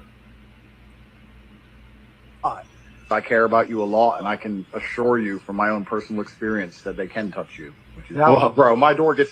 How would you know from your own personal experience that they will touch him? How do you know that? I want to know who's doing the interview. Right. The only way to know that is to experience them touching somebody or him. Or you the one that's doing it. You the one they seem to do it. That's you know by your own experience, nigga. Yeah, I done touched a bunch of you little bunks. Yeah, that's what he's saying. He letting him know, nigga, I'ma do it. I'ma be the one. letting him know right now, you need to shut up or they're going to send me to do it. That's what he telling them. But Ryan is so emotional, he's not even listening. See, this is where you can't pull this shit on black people. We hear this shit. We hear what you saying and what you're not saying. We got a sixth sense, nigga. Like we got a bullshit radar, nigga, and that shit is on 100 all the fucking time because we had to be. Personal experience said they can touch you. Which is, well, bro, my door gets kicked in if I say what I'm thinking. You know, there's going to be people who believe you're just saying this because you've, I don't know, had a mental breakdown or taken drugs and you're boom right there. Then he turns around and use mental breakdown and drugs, right? That's they go to. This how you know he one of them. Yeah, keep in mind, Ryan wasn't doing nothing but smoking weed, right? You know what I'm saying? Yeah, and that's what I'm saying. But that's what they're gonna paint him. They did the same thing with Martin Lawrence. They did the same thing with Dave Chappelle. They did the same. Man, they did that shit to every motherfucking body. Same shit. Oh, he going crazy. He out of his mind. He on drugs. Same shit. Jamie Foxx. Let's go on. Right. And the mental breakdown, right? The mental breakdown they're talking about was the episode he had right before he fought Devin Haney, which, in my opinion, was his best performance as a boxer to date. Right? He had a mental breakdown and went up in there and beat one of the best pound for pound fighters on planet Earth. Yeah, man. Yeah, that shit just a narrative. That mental breakdown shit. So niggas don't listen to you. That nigga crazy. You can't listen to a crazy nigga. Feel me? Right. They defame the shit. Repeating some of the things you said. You say what? Nah, you good. On the internet. Of course they're gonna want that, and I have all the information possible. The right time I'm gonna release all of it, but they're already calling me to tell me to stop. I don't give a fuck, dude. I'll finish playing the rest of the video and also reveal. Like that shit, wild, bro. Like people just don't get it, man. Like it's some real diabolical shit going on out here. Nicki Minaj just came out. Or maybe this is AI just talking or whatnot, but I haven't seen the actual video. But they saying that she coming out snitching on Jay-Z and Beyonce, saying that they be out here snatching and doing ritual with kids, eating kids and all type of shit like that. So I mean, you know, as far as community standard goes and all that other crazy shit that y'all be talking, we don't know if it's true or not. We just speaking on it. It might be true. We don't know whether to believe or not to believe, and we're not going to dismiss just because it's uncomfortable. I mean, at this point, it's like we believe what all of these people are saying because of the Epstein files. Because of the Epstein files, we can't look away from nothing, and we have to assume all of it is fucking connected at this point. That's all I'm saying. You know what I'm saying? And y'all can do whatever y'all want with that community stuff.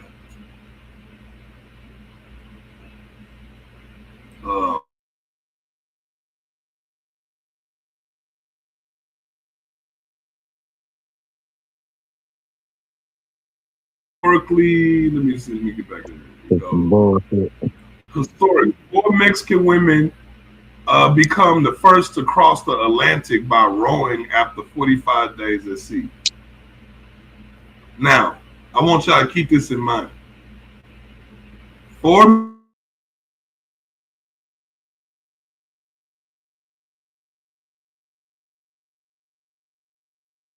days across the Atlantic, and y'all will sit here and be like, niggas wasn't seaworthy. Niggas couldn't cross the ocean.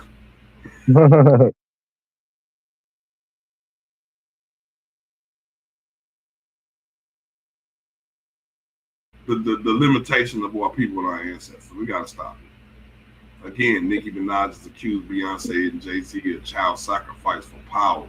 Sparks online firestorm. Is it clickbait? Is it real?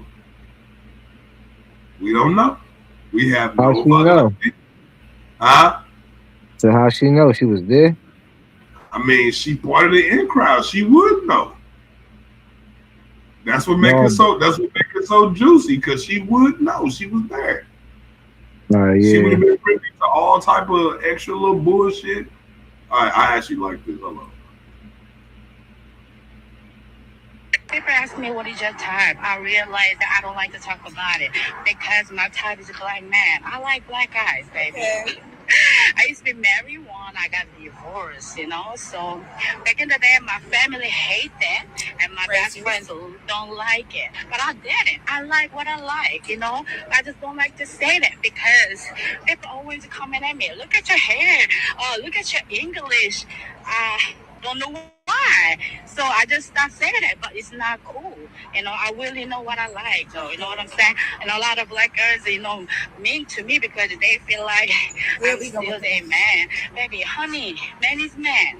We don't steal nobody. And then you dated a Korean man. Girl, you was doing so good. 2026. See, I think her name is Yvette Lung or some Lee or something. Yvette was doing so good until she had to bring black women in it. What black woman is mad at you? Girl, shut up. They just get up here and lie. Now, the reason why I pulled that up is because you are mad.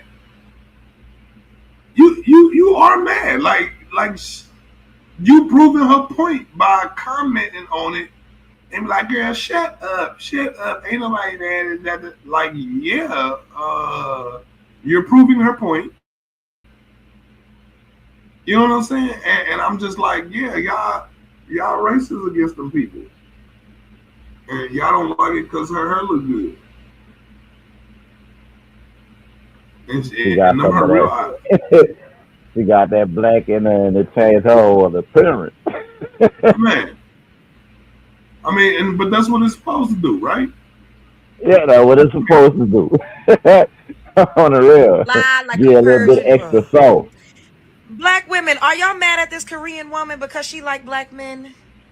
We really do not be caring. And I could bet my bottom dollar this lady has not had not near black woman come up to her and press her about being in a relationship with a black man or tell her to her face, I don't like you because you dating a black man. I don't like you because y'all just show it. Y'all show it with your attitudes, your funky ass energy. You show it. You ain't gotta say shit. You show it. You was married to a black man. I could bet any amount of money. She will probably say, oh, they have looked at me a certain way. And that's right. Maybe I'll look at them a certain type of way. Nigga, it's fucked up. At least to me it is. Shit. At least to me. Or they have acted a certain way. No, we probably looked at you a certain way because you look a damn fool with those braids. But what? Now, keep in mind, like you gotta. I want y'all to really understand how sick this is. I really want y'all to understand how sick this is, right? She's saying that woman is looking crazy with them braids in her hair while she's rocking somebody else's hair. Oh man! Bitch, you got on a whole fucking wig. You literally got on somebody else's hair. And you got the nerve to tell this woman you look crazy with them braids in your hair.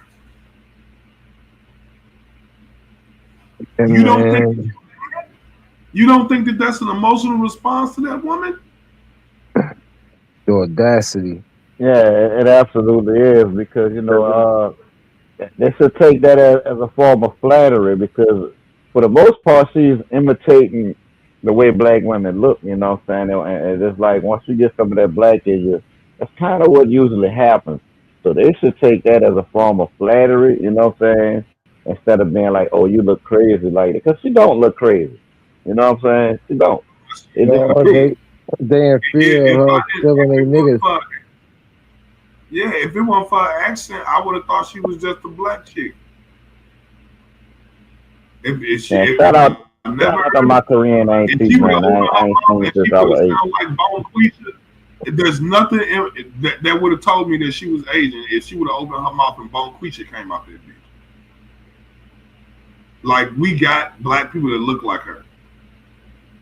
There's literally black people that look like her, and they both got black parents, and like they have no Asian parents whatsoever.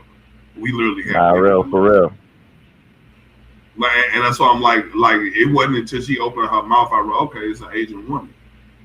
You know what I'm saying? But when I first saw it, when I just at first glance, okay, this is some mixed black woman, like, you know, just on first glance. But like when she Right. opened her mouth, clearly she Korean. You know what I'm saying? Hold on, let me finish. If that's what you want to do at this point, we don't even give a damn about that. I know I don't. I'm not even gonna Stick to get up your in all the food cultural then. appropriation. Everybody copies us. It is what it is. Everybody copies black women's aesthetic style. It's so funny to see though how Who y'all it, copy? Bro, she's saying that with some other bitch's hair in. Right, And her eyebrows drawn on. They're not even right. her real eyebrows.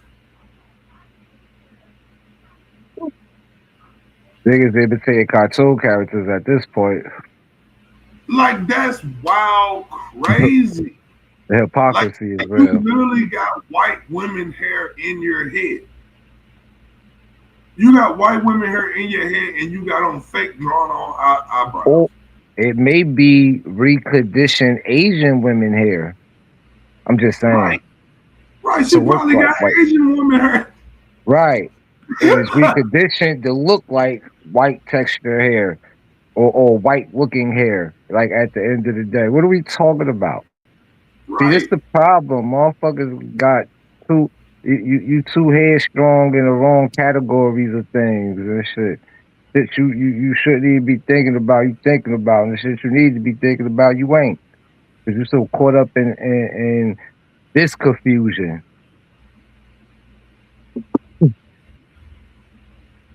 That shit wild crazy. it like a lot of the times it'd be like the Asian women or even sometimes the pale face women that wants to cosplay and copy black women to Oh pursue my black god. men or they'll put down black women while copying and cosplaying black women.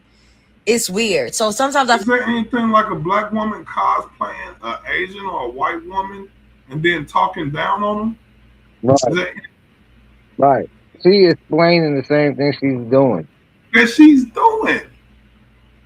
And like, this is the reason why we showing these videos and just reviewing them, just to like point out, like, and like I said, we not bashing sis, like we just we attacking the type of behavior that don't make no logical sense. And when you sit down and think about it with rationality, it don't really make sense. And we probably need to stop doing this dumb shit.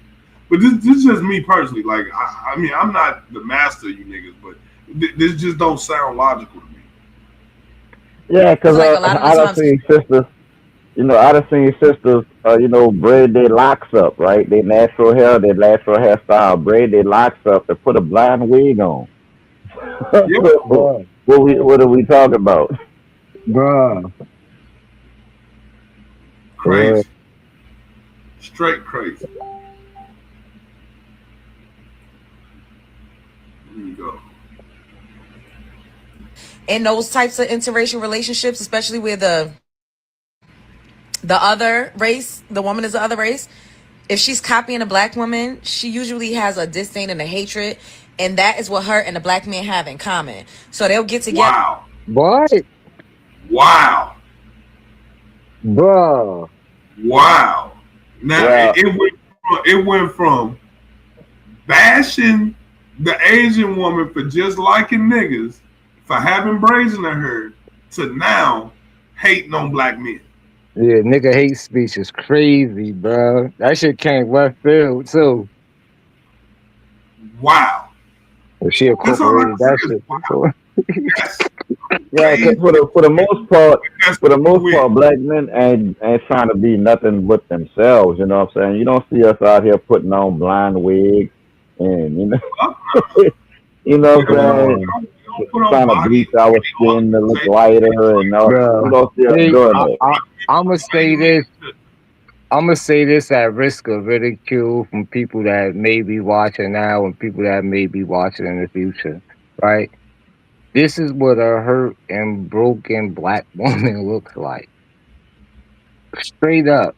Like at the end of the day, because where the fuck is you going while sitting here doing what you're doing? Like, Right, because for the we can't help who like us. You know, so it's not our fault that these women of other ethnic groups like black men. That's not our fault. You know what I'm saying? It's like you have to step your game up and compete with these other women when it really shouldn't even be a competition if your head was in the right place. It wouldn't even be a competition. but that's the thing. They want to be able to do it how they want to do it, and if it's somebody else, regardless of who the somebody else is, you feel me, could show a different outlook. You feel me? Then that mean they gotta correct themselves and the shit they doing. This is more than I said that from the beginning before I even heard it. Like they could be more concerned about motherfuckers taking black men type shit at the end of the day. You feel me? It's usually women that is like all over the fucking place and know what I mean need to be handled.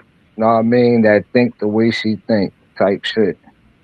That's another thing for all the young boys out there, bro. You meet a motherfucking chick and she tell you that she needs to be handled and use terminology like that. You probably should just go on ahead and, find somebody else. Yep. You don't need to be coming home handling a motherfucker and shit. You feel me? Niggas ain't packages. Yeah, because that's a huge red flag. Because she's literally telling you, "I'm a problem that you're going to have to handle." Right.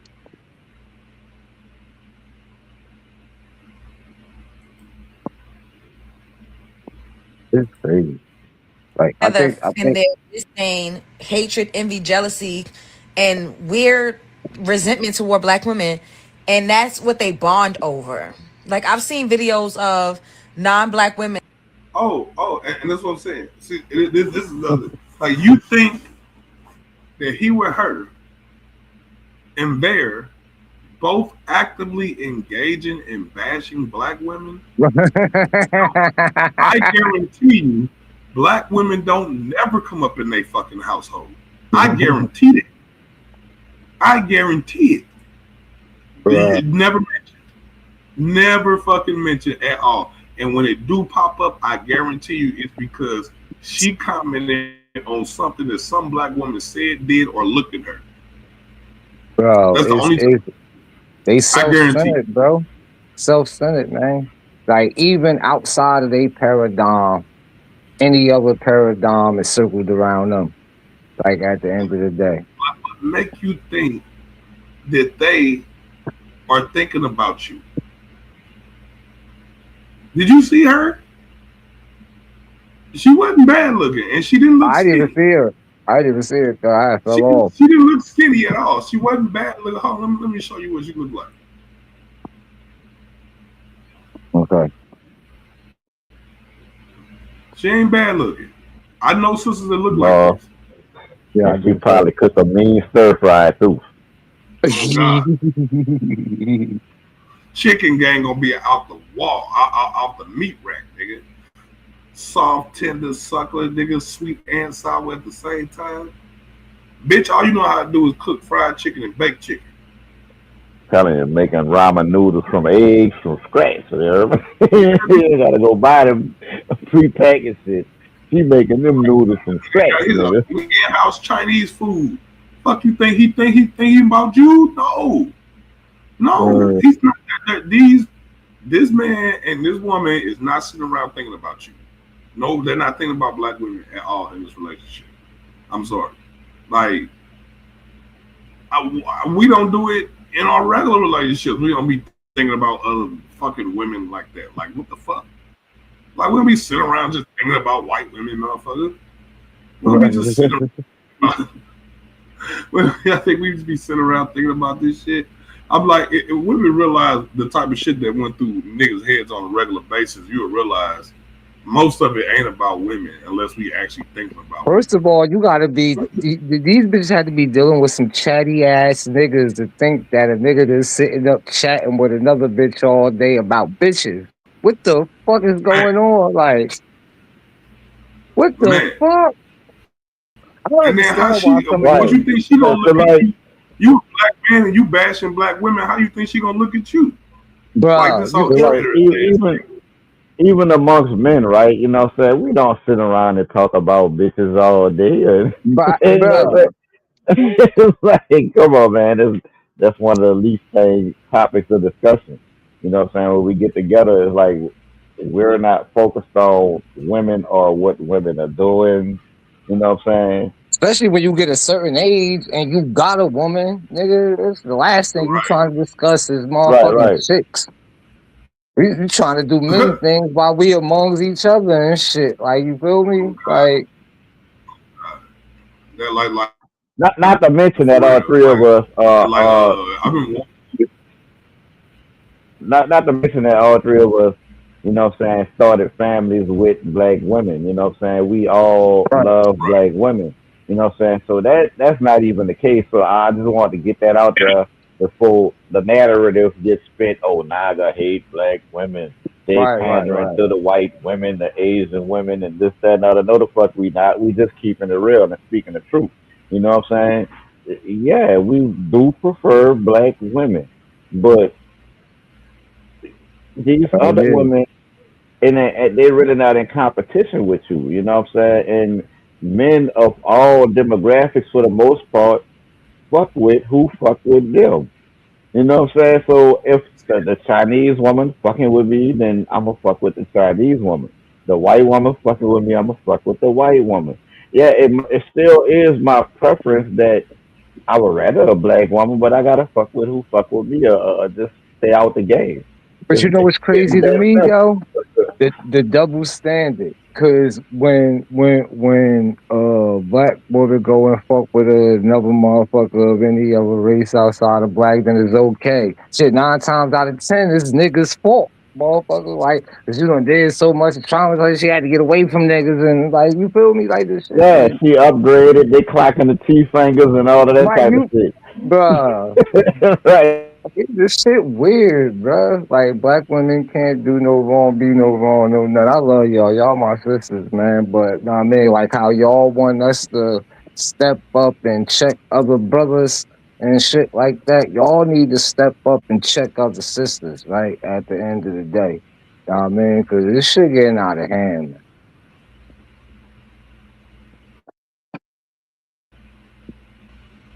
Been out of hand. man. Yeah, well, you know. You finish This your is shoes. crazy. And that's why that's what they have in common. The common thread be we both hate black women. We both hate black women, or we're both obsessed, secretly You don't believe that. obsessed, and that love has festered and turned into hatred because for the black man, he's probably like, I can't get the type of black woman that I want because she's not interested in me. So I feel like I'm forced to step out. And then for the other, the Asian or the white lady, it's like, well, I know that I can't embody the essence of a black woman, the true essence, because I will never be that. I can merely try to copy and imitate what it is that I see. But nobody is I like, girl, get your braids, pull the edges out, pull your hair out from the root when you're taking it out. We don't care. Put the accessories on. Like, you will never be a black Obviously you woman. care. You want to take some BBC. Right, like in the same breath, she said she ain't mad, but yeah, listen to all this condescending ass shit she said. Right. All of them ain't got a BBC. But if that's what you want to do, just leave us out of it. We don't care. We don't care. I was vibing with the video until she brought us up. And I love how she pointed out how her family didn't like it and hated it because a lot of the times they family be racist. You have to point that out because she already pointed that out quick.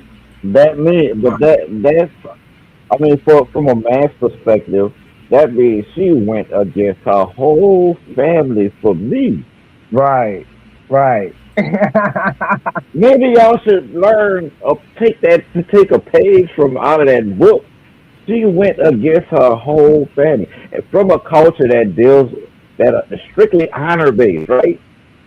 You know what I'm saying? This is Right. their culture. They don't want to dishonor their family. And that woman went against her whole bloodline for a nigga. How you think that made that nigga feel? Word. We can't even get y'all to go against your homegirl for a nigga. Right. You Yo, don't even think single about that. home girl that can't Right, keep you a single nigga. homegirl. Can't Right. keep a nigga. Like, bro, shit is wild out here, bro. You look at it, and you know the saddest part too. Like this, listening to the video and listening to us talk and shit. Like people outside of us, there's a lot of people that think ain't nothing wrong with what's being said. Like as far as the shit she's saying. Right, right. I mean, you saw her clock the T fingers in the video. There'll be T girl, clock it. You know what I'm saying? When it's straight bullshit, it's like, come on. From a man's perspective, that woman went against her whole family to be with me. She got disowned by her family to be with me, and with me is where she's at. That, Right. Especially when a nigga understand their culture, he about to do the most for right. her. What? And like, oh, but he was with a black woman. She was, yeah, because you wouldn't go against Tamika and shit. we was having problems in our relationship. I had to argue with Tamika and shit. You feel me? Like, what the fuck? Like, and still had to compromise. Like, I ain't even get with her. I had to compromise on some shit, nigga. I still ain't walk away. Felt like, yeah, nah, that shit crazy, bro. Like, I had a motherfucker say, to me, um, they don't understand how somebody that's in a relationship could have views or comment on things like this. Motherfucker, I see what the fuck going on around me. Just cause I ain't personally going through it don't mean I don't see it. Like, you feel me? I got brothers, I got cousins, I got friends, you feel me? I got sons. Like, what the fuck is we talking about? Bit goofy. Yeah, that's why we live on two different planets. We're in two different solar systems or something, man. Gotta be. Yeah, it's crazy, man. We're gonna make had a hard conversations because a lot of people, like I said, a lot of people out here is scared to have a hard conversation. So now I'm forced to have the hard conversations for y'all. Hey, sis be cooking. About 87% of black women in America are mothers compared to the 50. You talking about this woman? Yes, that woman right there. She be cooking. This is my first time hearing it. About 87% of black women in America are mothers compared to the 54% of black men who report being fathers. Now, this difference right here, because a lot of you are confused because you're slow. This difference right here means that more black women are becoming parents than black men. Not just in number of children, but in the likelihood of parenthood overall. A lot of you are like, well, that don't make no sense. That don't make no sense because a lot of black women are having black children. Let's break it down. Research and reality shows among black women, a large share have multiple children by multiple different men. Too often we hear black women complaining about black men not being fathers, black men not showing up, black men not being in their kids' lives. And this right here becomes the indictment of the men alone. But if fewer black men are fathers than black women are mothers, it's not simply a matter of black men just not showing up. Now we have to discuss who are these black men you guys are having kids by? Because choosing the bottom of the barrel and then getting upset because he is not you guys are having kids by also have like 3 to 5 to 6 to 7, 8, 9, 10, 11 I've seen on social media other baby mamas. You guys are all literally recycling the same nigga and then getting upset because he's not a decent father. Bitch, he wasn't a father to the last baby he had. So what made you think he was gonna be a father to yours? Statistical snapshot data shows that a high proportion of black women have multiple children with multiple different men. Hey man. So like I said, now you're gonna have to have the hard conversations because the rest of them scared to have it. So here we are. I gotta agree with her. I don't know if y'all agree with her, but I gotta kind of agree with her. Um, Yeah, it's all not to agree with her. You know what I'm saying? Because it seems like they're having children by the same men. You know what I'm saying? And then complaining about those men and placing the label of those men over all men when it's only less than the majority that they're dealing with. You know what I'm saying? They got multiple baby daddies who probably have multiple baby mamas, which shows that they're having children by the same guys. It's like they sharing baby daddies. like I had this conversation yesterday at work, right, and with a group of women, and they were saying it was like, oh, I got a good man. This, that, and the other. I'm like, oh yeah, we'll make him a good man. Oh, he's attractive. He got money. He got this, that, and the other. And I'm like, don't none of this shit make you a good man. Oh well, he does this. I said, yeah, like again, y'all not telling me what makes him a good man because I'm like, because everything y'all said is him spending money.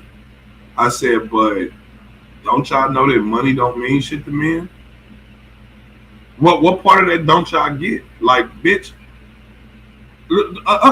understand this. And I had to explain this to him. I said, a man would date you, present you an engagement ring, just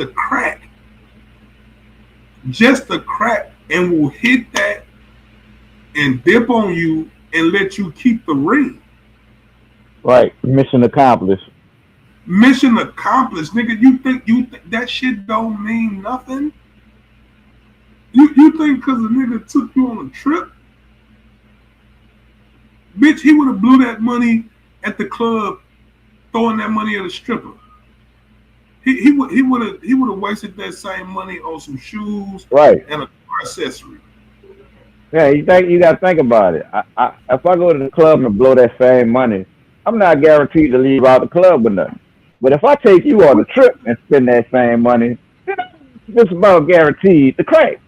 You know what I'm saying? So it's a win-win situation. And after I crack, I could ghost you or whatever. You know what I'm saying? Or Fact. wait until I get ready to have another trip to crack something and invite you again, and I'm automatically crack. You know So what it's I'm kind saying? of cheaper and put you in a win-win situation. It's like women need to have to sit down with the male members of their family who out there being players, you know what I'm saying, and get the game from the male player perspective. Because just because he's spending money on you don't mean he's a good man. That don't mean the nigga loves you. That don't mean none of that. You know what I'm saying? It's like y'all looking at the superficial shit, and that's what's getting y'all going when that's not nothing to build nothing on. You know what I'm saying? Because And that could here's be the really crazy big thing, on right? tomorrow. Here's the crazy. The women I'm talking to, all of them either mid 30s or 40s, right? All of them said the same thing. He cute. He cute. He cute. Right? And I'm like, y'all do know that looks fade with time, right?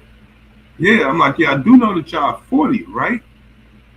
Yeah, I like so you telling me that the best quality of your man is that he's attractive? But yeah, I'm like, y'all don't know, y'all don't know what love is. Y'all don't know what love is, and y'all don't know what a quality man is. And I can tell by y'all responses to what y'all think a good man is.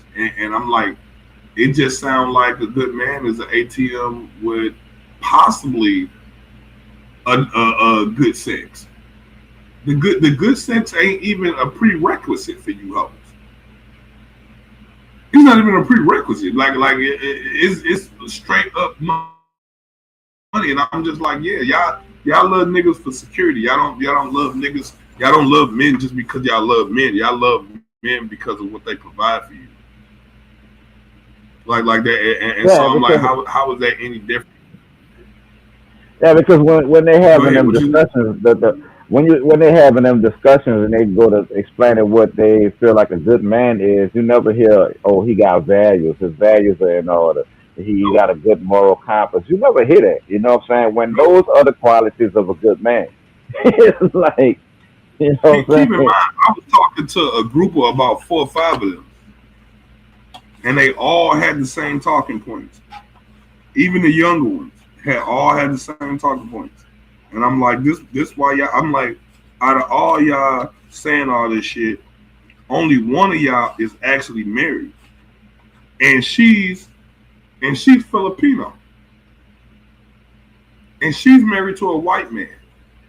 And then I had to crack her, I had to bust her bubble by telling her, because she bragging. I'm like, sis, you got a white man, right? I'm like, yeah. So you only date him, you only with him because of his money. You don't give a fuck about him. Oh, that's not true. I said, yeah, I can prove it to you that it's true, right? You can't tell me his favorite color, right? You can't tell me none of his ambitions. The only thing you talk about is you going back to Filipino to live in Filipino where it's cheap and this, that, and the other, right? I said, so you still have not told us anything about this motherfucker outside that he provides for you. I said, so your whole relationship with the dude is transactional. All it takes is that white man to stop giving you money, stop providing for you, and you will stop loving that motherfucker.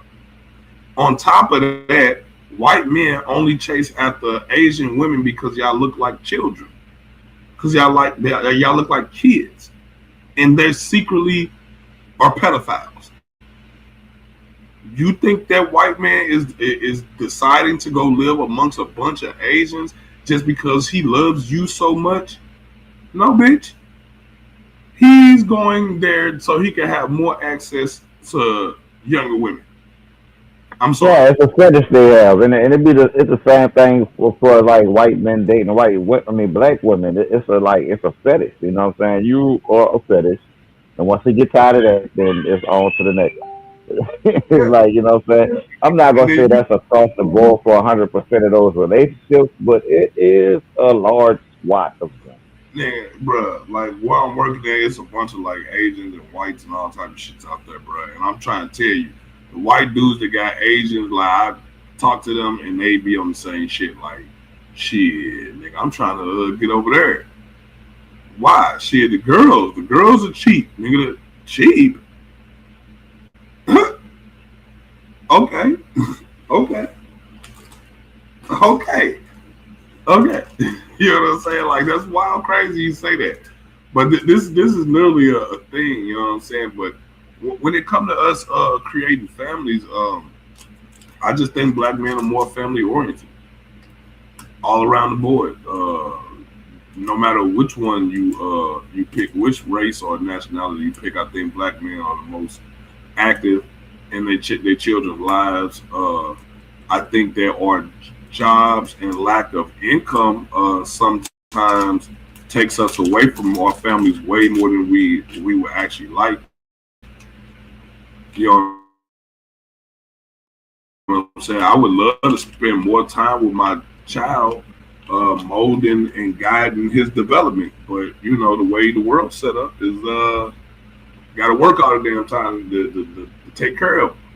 So like I tell people, like the family unit broke down is because we fed into the bullshit. Once they successfully removed a woman out the house, that was pretty much a wrap. Although I do gotta admit that so black women ain't never been without a job. Black women ain't never, like the white woman didn't have a job. That whole feminist movement and y'all want being in the workforce and all that shit, that might have applied to white women. That didn't apply to you niggas because you was working when she was not working. You always had a job. You was always doing shit. There was never a time where you was not working. So you always been able to juggle a house and a job, a house and a career. The black woman has always been able to do that. You know what I'm saying? Since she's been here. The white woman is the one who ain't accustomed to that shit. You see what I'm saying? So it's like certain things ought to be easier to us because we just accustomed to certain things, and they just not. You know what I'm saying? When it comes to building a family, you really have to put the time in, like playing with your kids, disciplining your kids. Like a lot of that stuff come into play. And then one thing that a lot of parents don't do is talk. You don't talk to your kid, nigga. I talk to my kids about politics. I talk to them about actual world events that's happening around them and shit. And when I talk to them about it, I make sure they understand what the fuck fuck happens and what that means and how that affects us as a people. You feel what I'm saying? And it's like it's crazy that y'all did now are having this conversation. And like I said, when it comes to building better families, I think the reason why the black man is able to do a better job at it is because as men, we're forced to regulate our emotions from day one. We're forced to regulate our emotions from day one, from the time Susie hit me and I can't hear her back because she's a girl, from stop crying, you sound like a girl or woman or whatever, man up, stop being a punk, suck it up, dry your tears. Like we've been accustomed to that. So we not when it comes to like that emotional stress and stuff like that in the family, in the household, we don't deal with it the same way women do because we've been emotionally regulating for a very long time, whereas they've been allowed to live in their emotions and allow their emotions to control them. And I'm saying women, not just black women. I'm saying women in general. When it comes to men, like this just, our neurobiology and how we kind of wired. You know what I'm saying? So I think that dynamic speaks for itself. One woman has a child by 1, 2, 3, 4, 5 men, the chances of these men being in these kids' life is very thin. Just like a man who has a baby, especially in the West, has a baby by 2, 3, 4, 5, 6, 7, 8, 9, 10, 11, 12 women, the chances of him being in all these kids' life are very thin. Again, let's think about the kids here. However, when a relatively small pool of men share paternity with many women, the chances of involved fatherhood is very slim. And I hate this whole narrative in the black community that black men are horrible fathers when statistically they're not. Black men fail black families. Black women are just so victim minded and so they're just the biggest victims in the black community. When the data proves something completely different. More black women are becoming mothers than black men. You guys are also becoming mothers to the same exact niggas. And the type of niggas and the quality of niggas that you guys are becoming mothers by are horrible. But these are the black men who are failing the black family. You failed the black family first when you decided to lay down and give a baby to that nigga. You failed the black family when you did not require commitment before a child. You failed the black family when you did not assess whether this is a quality man before you gave him a baby. I literally see you wenches on TikTok bragging about being a 6 and 7 baby mama. One girl said she the 11th baby mama, didn't know he had. How in the fuck you didn't know this man had 10 other baby mamas?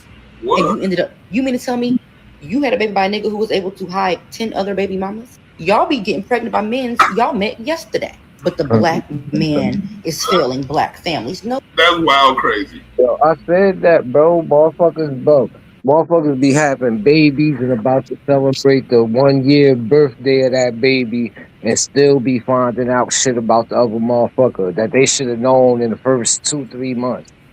In a lot of cases, probably should have known before you even before niggas even crack. Like type shit. Like niggas don't be knowing each other. Motherfuckers be all caught up in whatever fantasy they got going on in their motherfucking head. Not vetting a nigga like you should instead of crying about it after everything's said and done. You letting any old nigga hit that shit and motherfucking when they get what they want to get out your ass, motherfucker at the end of the day, you know what I mean?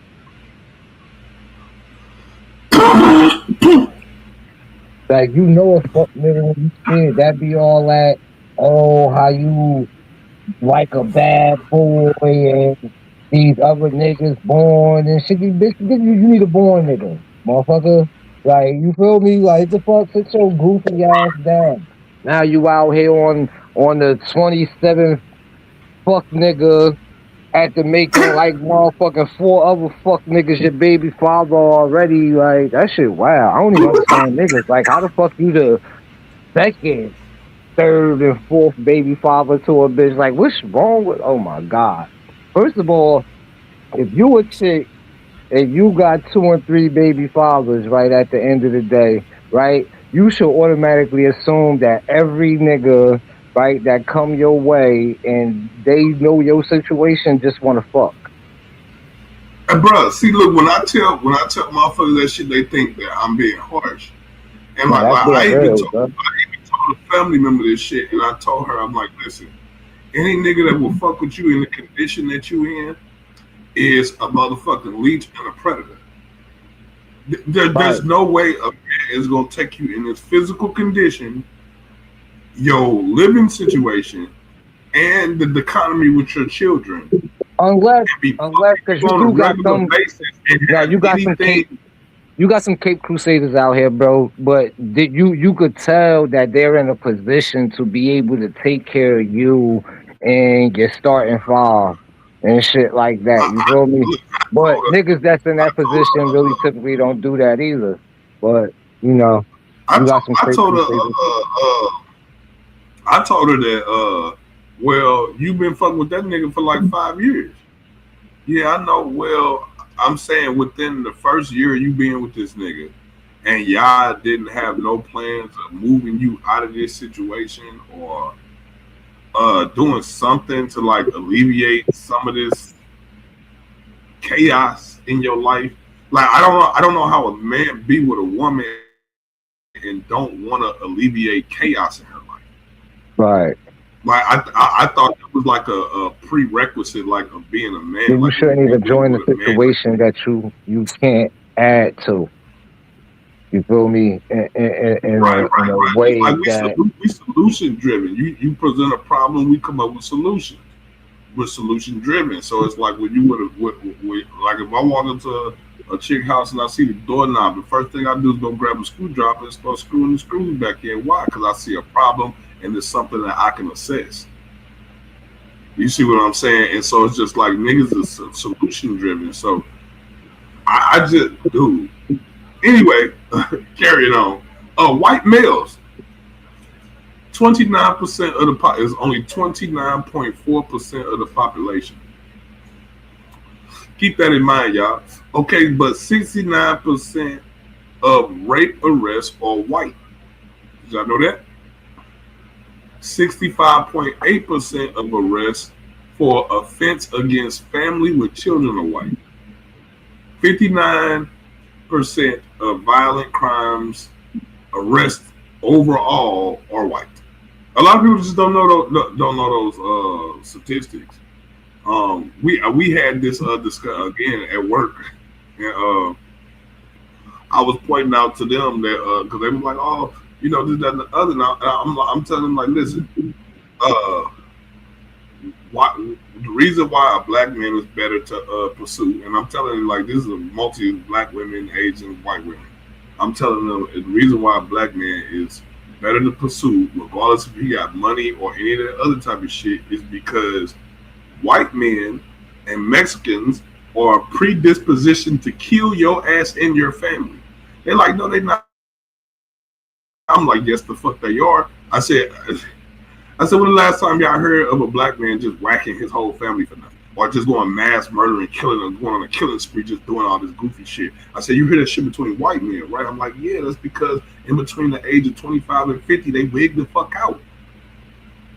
They wig the fuck out and start doing and got weird ass thoughts and me just, I don't know what the fuck wrong. I don't know what, and honestly, you know, I'm going to take this somewhere else, right? Honestly, I believe the mentality of those people come from living in the northern hemisphere. It's something in the northern hemisphere that does something psychologically to the people. Why is the people on the southern half of the fucking earth mentality way different than the people of the north?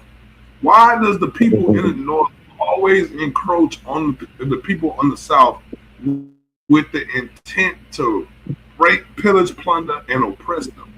Why is that a thing? Why haven't we ever seen any religious wars between Africans? Like we ain't never seen a war of conquest. Why we ain't never seen a war of conquest where they literally going to subjugate people and decimate populations? And why we ain't never seen that? Why is that only coming from whites and Asians? What is wrong with the northern hemisphere? Why is it that now that niggas been in the United States for over 400 years or more, that we have become very violent people. What the hell is wrong with the Northern Hemisphere? Why are we so violent? Look, I don't know. Like some people might think, like, nah, the Southern Hemisphere is more violent. No, it's not. I think it's just more of it. I think it's just more of it. Like the South is just more people in the South, but the North is way more violent, bro. Like I mean, the Romans, the Greeks, Anglo Saxons, the Russians, Vikings, the Vikings, the Mongols, Genghis Khan. yeah, that's what I'm saying. The Iroquois, the shit. I could keep going on and on about these people that live in the North that encroach on people in the South and terrorize the hell out of these people. Like, what is that? What is that? I'm in the soil. I wonder if it got anything to do with the auroras. You think it got something to do with the auroras or something? Like maybe like the polarization, the ionization of gases up there in that region or something does something psychologically to their ass or something. I don't know what the fuck it is.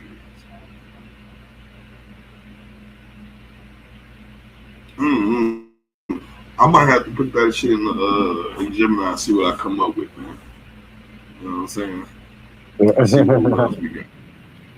For real, it might be a nice case study because no, I bet nobody ever tried to link plasma, ionized plasma discharge with psychological violence, psychological. See, now you gonna have made me go look at this shit, bro. Damn, I should have never thought about this shit. Fuck, I hate it when I hate it when I have these tangents, bro.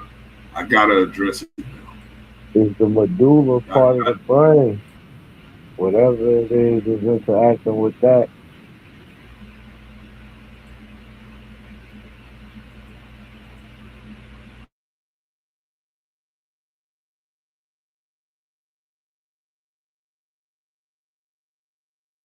Causing for it to be enlarged.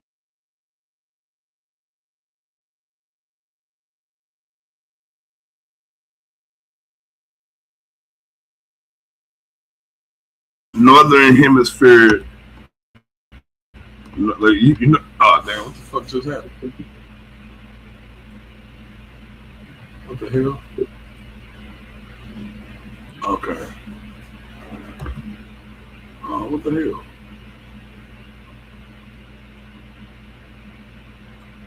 Shit, you do it, Ru. What?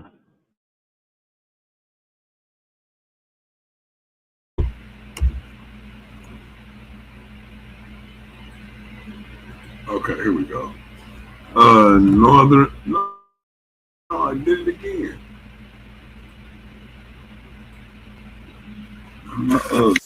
Tripping, yo.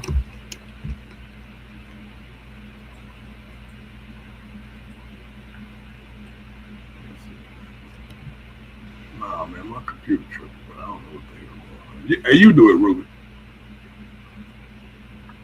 What you want me to look up? Pull up Gemini. Let me stop sharing. Hold on. Pull up Gemini and ask it. Type in Northern Hemisphere psychology,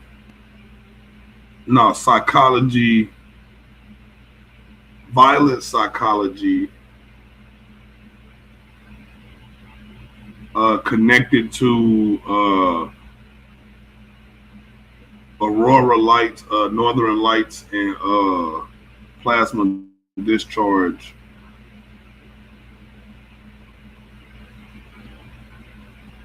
Let's see what we get.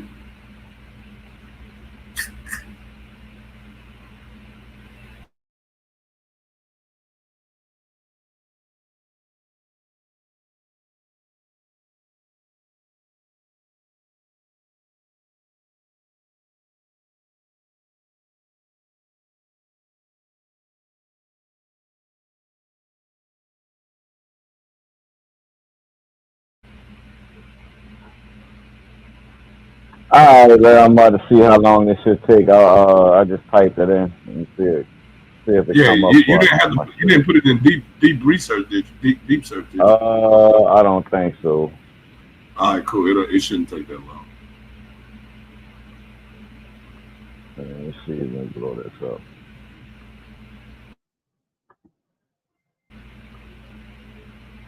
Hmm. Share my screen right quick.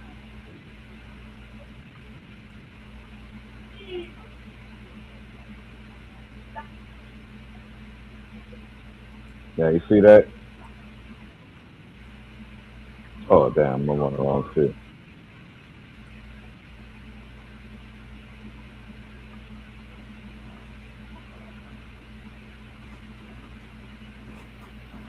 You can see it. So here's a breakdown of how these elements might theoretically and historically intersect. Hold up. Okay, historically, researchers look into the phenomenon called Clip block talk. P. Boat P block talk. or Arctic hysteria found amongst indigenous people of the North. The theory: some early 20th century explorers hypothesized that intense electromagnetic activity during aurora displays caused temporary psychotic episodes. Modern psychologists largely attribute this to the extreme vitamin D deficiency, isolation, and harsh environments rather than the lights themselves. Scroll down a little bit. Okay. Did it go too far? Northern lights were plasma discharge, geometric storms hitting the atmosphere. Okay. Let's see. Sarah Danny, what is this? Circadian Circadian rhythm. rhythms. Let me hold on. Let Some me, studies I went suggest down. Let me go back up. So let me try to find a scroll this down so the bag up. There you go. Yeah, there we go. Circadian rhythms. Some studies suggest that significant changes in the Earth's magnetic field can disrupt the pineal gland, which regulates melatonin. This can lead to sleep deprivation, which is a known trigger for irritability and aggression. The sensory hypothesis: auroras produce infrasound, sound waves below the frequency of human hearing. High levels of infrasound have been linked to feelings of unease, anxiety, and the creeps, which can manifest as erratic behavior in sensitive individuals.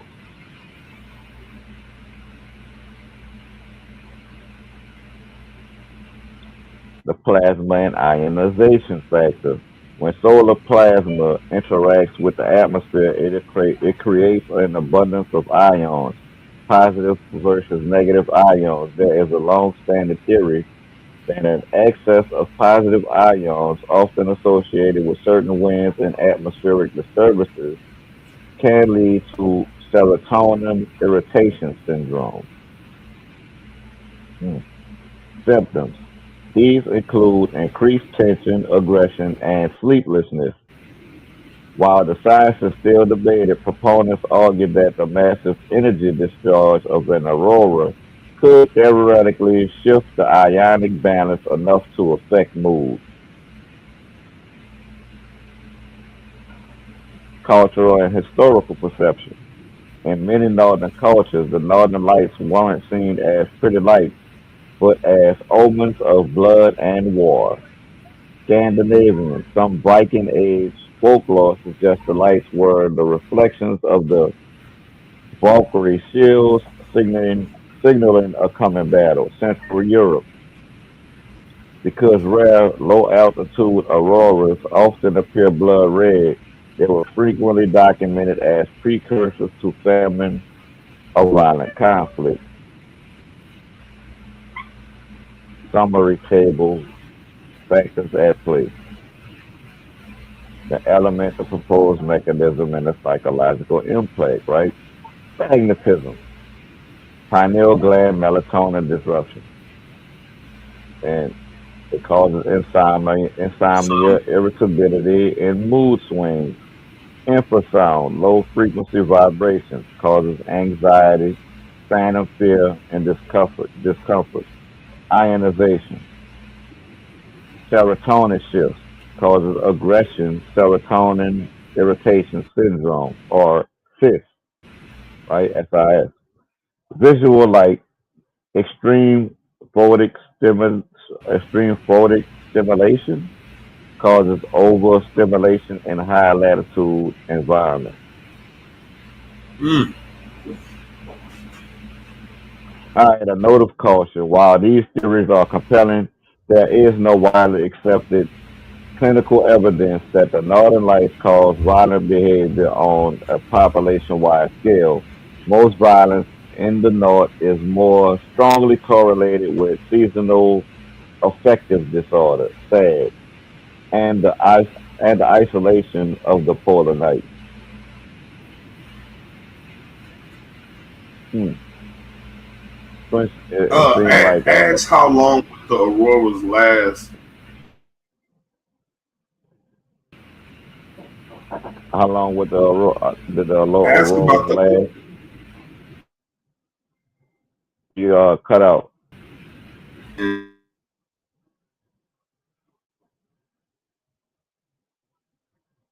let's say I said in an ice age type setting, like you know what I'm saying, like Is there long would that term effects would over the auroras generations? be strong?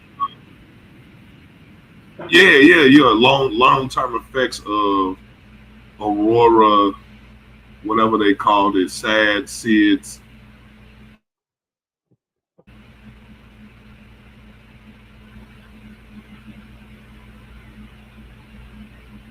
You know what I'm saying? Kind of like add all of it in there together to see if.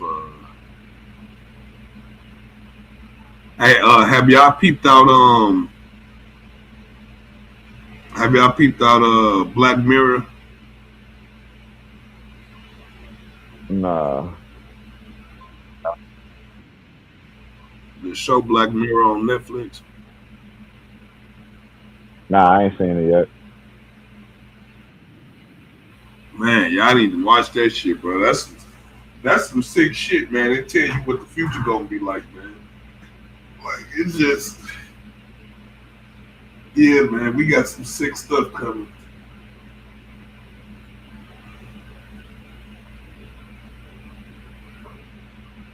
Let me see what that FIS is. Serotonin.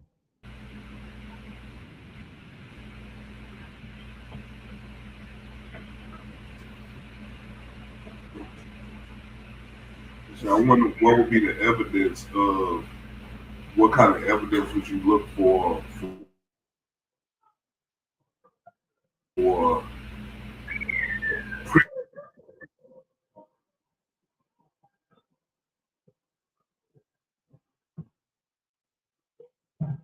All right.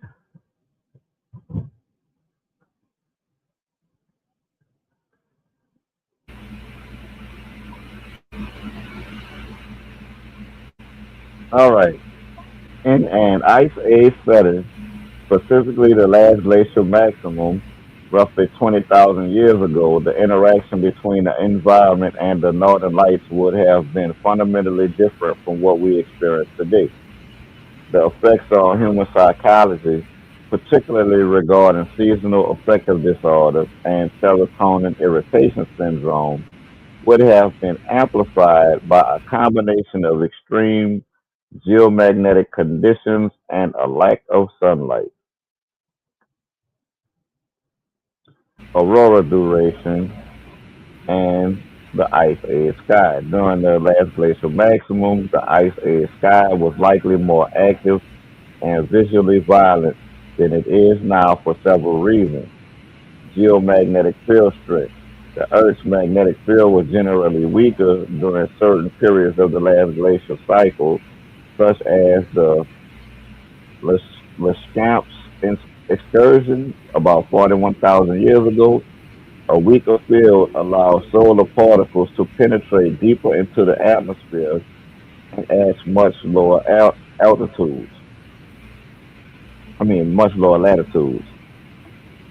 Expansion of the auroral oval, because the magnetic poles were in different positions and the field was less stable, the auroral oval, the ring where lights appear, likely reached much further south, potentially visible as far as the Mediterranean or the southern United States. Visibility duration. Auroras didn't last longer in terms of minutes per event, but they were likely visible for months at a time. In an ice age, the northern hemisphere was drier and dustier, leading to fewer clouds and more clear sky nights, making the auroras a near constant companion during the long polar winter. Impact on seasonal affective disorders. In an ice age, SAD wouldn't just be winter blues, it would be a survival hurdle. Extreme photo periods. When massive ice sheets reflected what little light existed, the albedo effect, the contrast between the blinding white day and the pitch black polar night was extreme. Circadian rhythm disruption. Research suggests that extreme geomagnetic storms, which cause auroras, can suppress melatonin production. In a world where the only light at night was the flickering, high energy glow of a plasma discharge, the human pineal gland would be under constant attack, leading to chronic insomnia and a deepening of sad symptoms like lethargy and hopelessness. Serotonin irritation syndrome and plasma discharge. This is where the violent psychology theory gains traction. Serotonin irritation syndrome is a theorized reaction to high concentrations of positive ions in the air, often produced during high energy atmospheric events like plasma discharge. Atmospheric ionization. Auroras are literally the visualization of gas being ionized. In an ice age, the air was extremely dry. Dry air holds static and ions much longer than humid air. The biological storm. Chronic exposure to highly ionized air is linked to an overproduction of serotonin in the blood rather than the brain, which paradoxically leads to irritability, hyperaggression, and wind sickness. The result, an ice age tribe living under a constant active auroral oval would likely experience a tinderbox social environment. The combination of sleep deprivation from geomagnetic interference and ion heavy air could lead to spikes in erratic violent behavior. And there's the summary table of ice age psychological stressors. Gives you the factors, the ice age reality, and the psychological consequence. Auroral frequency. This factor leads to the ice age reality of high due to weaker magnetic field, clearer skies. The ice, right. And it causes chronic melatonin suppression and insomnia. Air quality. Extremely dry, cold, and highly ionized. Serotonin irritation, increased agitation and anger. The albedo effect, intense glare from ice sheets, visual fatigue, and snow blindness stress, right? Isolation, small confined groups in ice environments, causes social tension spikes and Arctic hysteria. A final thought, the red aurora.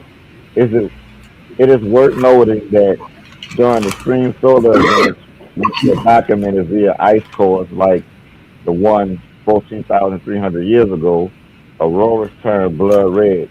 To an ice age human, the sky literally appearing to bleed for days on end while their own neurochemistry was being fried by ions, likely created a profound culturally ingrained association between the life and impending violence or doom.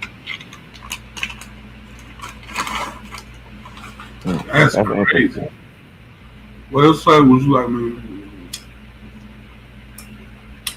yeah, tell her yeah.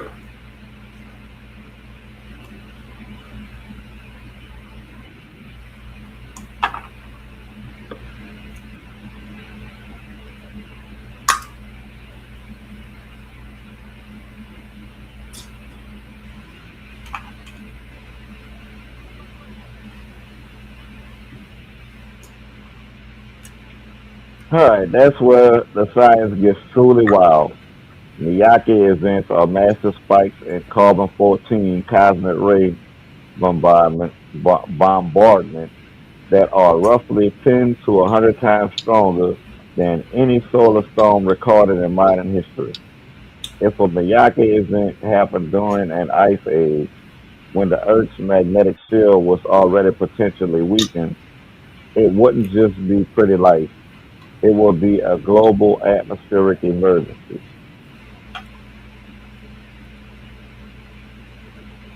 Let's see let's see there it goes. The 14,300-year-old superstorm. Recently, researchers found evidence in ancient French tree rings of a massive solar storm occurring approximately 14,300 years ago. This coincides with the boiling Odoride interstitial, a period of abrupt warming and dramatic shifts in human culture. The sky. During this event, the auroras would have likely reached the equator. The sky would have been saturated with intense radiation, potentially turning a deep, terrifying crimson red for days or weeks. The psychological shock for Paleolithic humans like the Magdalenian culture, the sudden shift from a predictable world to a bleeding sky would have been a massive collective trauma. Two, migration and social collapse.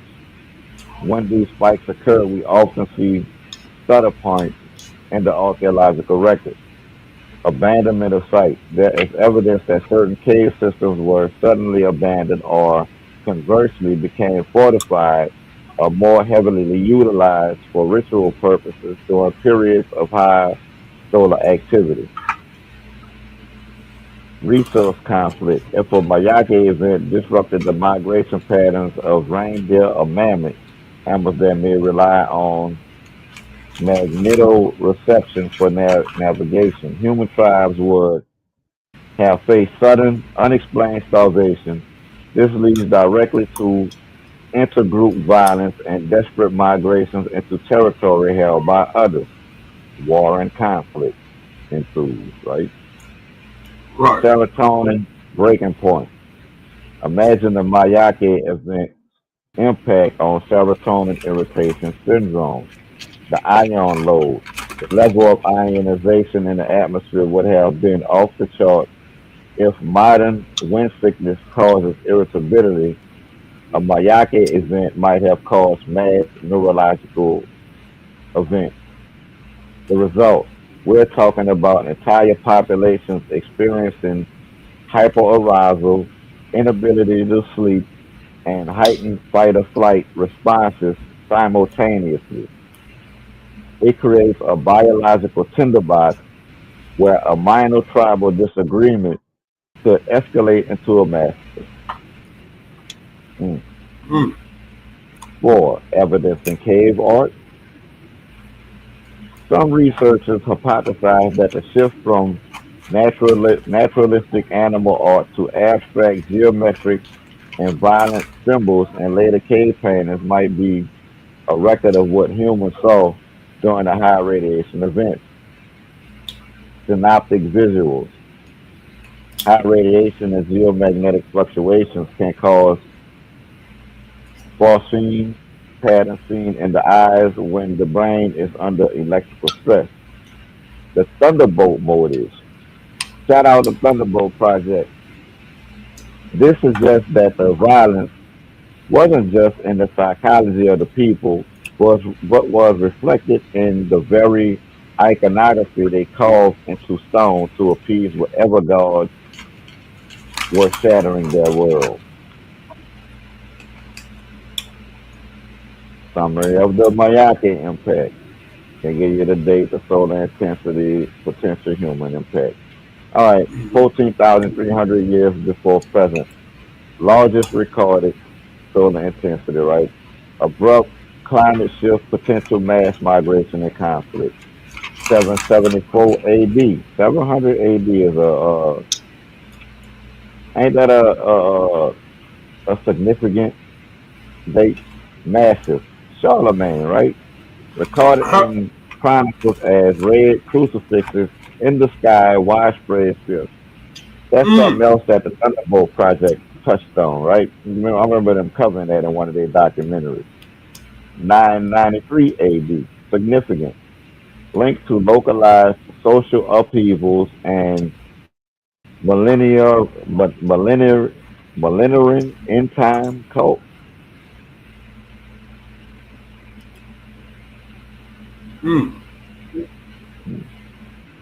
It's a chilling thought. We often view history through the lens of politics or economics, but it's possible that the sun was literally rewiring our ancestors' brains every few thousand years. Would you like me to see if there are any specific archaeological sites that show signs of ritual violence or sudden abandonment during these carbon 14 spike events? Yeah, go ahead and say yeah, this shit too.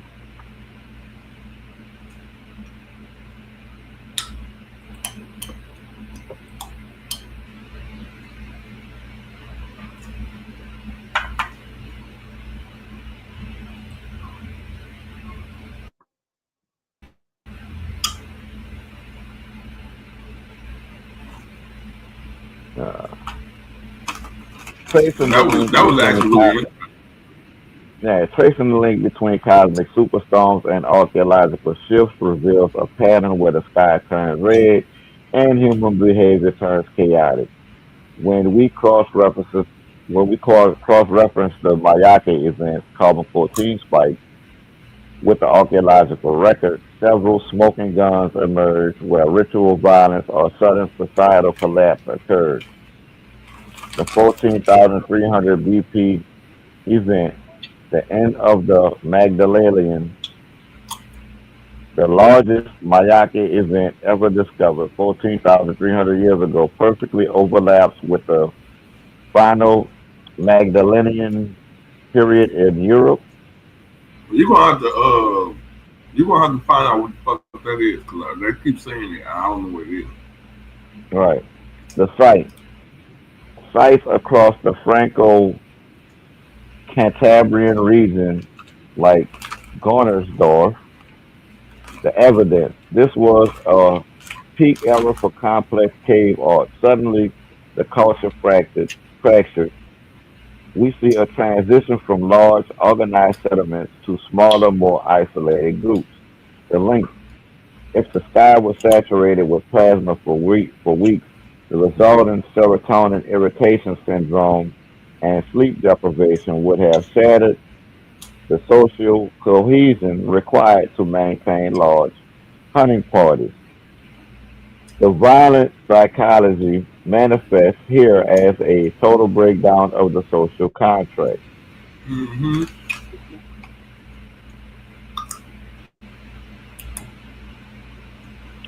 The 7,176 BC event, the Neolithization, the Neolithization stutter, right? A massive solar spike occurred around 7,176 BC. This aligns with the transition of early farming communities in the Near East. The site, Qatar Hoyok, however you say that, and other proto city sites. The evidence around this time, we see evidence of skull coats, and increased interpersonal violence, blunt force trauma found on skeletal remains. The theory. Some researchers suggest that extreme atmospheric ionization triggers a hypervigilant state. Damn, that just sounds like a line from one of your songs. In a crowded proto city like Qatar Hayuk, where people live on top of each other, this neurological itch could lead to the ritualistic violence and obsessive ancestor worship seen in the archaeological record. Then the Tufian collapse and ritual caches. Interesting. The Natufian culture, the first to settle down in the Levant, faced a massive environmental and cosmic pulse near the end of the Younger Dryas. The site, Helazon, Texas, Israel. The evidence, shamanic burials containing strange caches of animal parts, tortoise shells, leopard pelvises, and human feet. What? Human feet? Them gotta be like trophies or something, right? The damn foot doctor. The connection.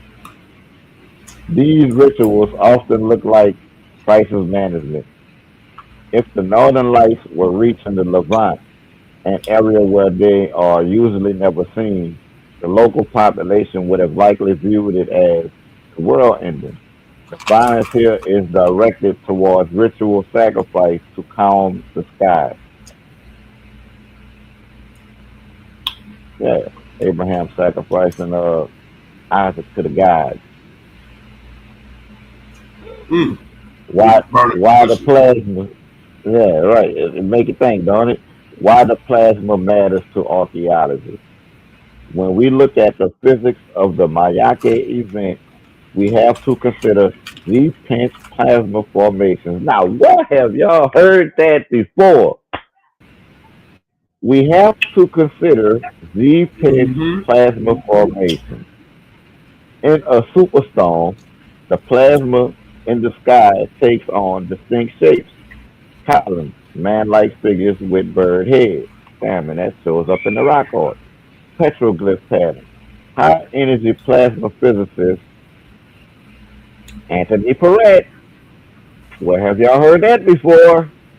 Has noted that stickman petroglyphs found globally, the squatter man, are identical to the shapes created by high energy plasma discharges in a lab.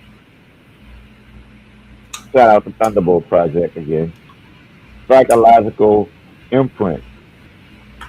The violence isn't just physical, it is a visual assault. Humans were carving these shapes into rock worldwide during these carbon 14 spikes. It suggests a global collective psychosis or shared trauma driven by the literal electrification of the atmosphere. Now go to summary table, cosmic events versus social fallout. All right. 14,300 years before present. Cultural fragmentation, and it triggered the end of the Magdalenian art. Site abandoned. 7,176 BC. Hyperaggression and ritualism. Increased cranial trauma. Skull cults in the Near East. 5,259 BC. Migration and conflict. Sudden shifts in Neolithic farming boundaries in Europe. Hmm. Hold on. Before you say yes to that, um, ask it about is the same thing happening in 2026 when you include all of the civil unrest that's happening in North America, Europe, and other places.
So it's not the same.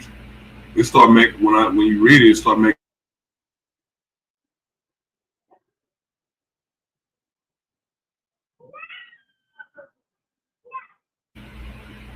Mm. Yeah, it says, as we stand here in February 2026, the short answer is scientifically we aren't seeing a Mayake event, but we are absolutely in the biological tinderbox. We are currently at the predicted peak of solar cycle 25. While it isn't the end of the world radiation spike of the ice age, the sun is currently more active than it has been in decades. This creates a perfect storm where geophysics meets a very stressed out global population. Here is how the violent psychology of the past is manifesting in 2026. The 2026 solar maximum. Solar cycle 25 has turned out to be much stronger than NASA and NOAA originally predicted. The ion load. We've had several X-class flares recently, including a significant one just this past week. These flares dump massive amounts of plasma into the ionosphere, the irritability factor. As we discussed with serotonin irritation syndrome, these surges increase positive ion concentration.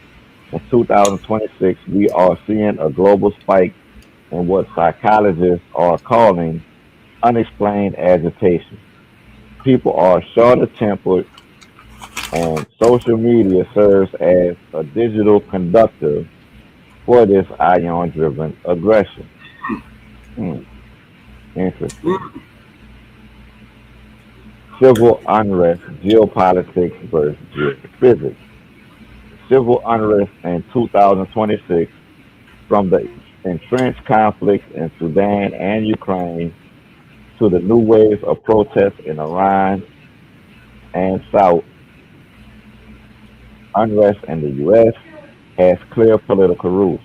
However, the solar trigger theory suggests that geomagnetic activity acts as a precipitant, right? Right. The 36% rule. Historical studies like those in PubMed show that hospital admissions for mania and depression can spike by over 30% during geomagnetic storms. Collective excitability. In a world already facing high inflation, food insecurity, and political polarization, a geomagnetic storm acts like a match thrown into a room full of gasoline. It lowers the neurological threshold for violence. It's not that the sun creates the war, it's that the sun makes the people less able to resist the urge to fight. Hmm. Remember saying that the sun was controlling us? I remember you Yeah. throwing that theory out there a while, a while back. Hey, Man, look, it's I'm just funny. sitting there like, wow. Well, it's funny how this totally unrelated topic, right, tied directly back into Gardner's light is electromagnetism. That's crazy. That's wild crazy. The digital aurora effect. In 2026, we have a factor the ice age didn't. The internet. Say that again. In 2026, we have a factor the ice age didn't. The internet. Signal noise. Solar activity interferes with satellites and GPS signals. Even minor glitches in our highly connected world cause instant frustration.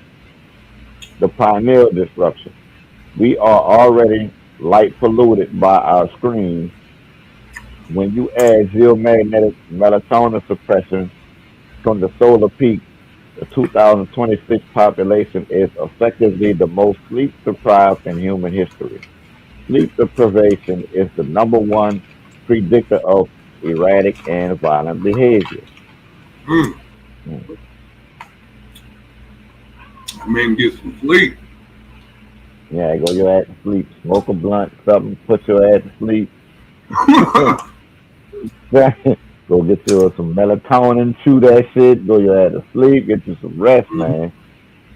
Comparison, Ice Age versus 2026. They give you the features, the Ice Age Mayaki event in 2026 Solar Max Cycle 25, right? Aurora latitudes. In the Ice Age, it was visible at the equator. In 2026, visible in northern U.S. and central Europe. Ionization levels. Damn. Minnesota is in Mhm. the north. Minnesota Yeah, is in the this was just recent. This what made me think about this shit because all this shit is recent. northern U.S. With the northern Right. lights, us being able to see the northern lights in Right. Missouri, nigga. Right. That's unheard of.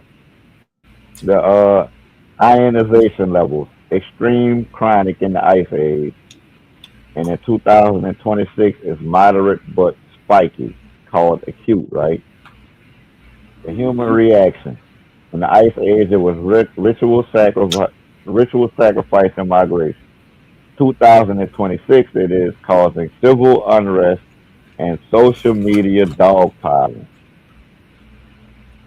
The main stressor.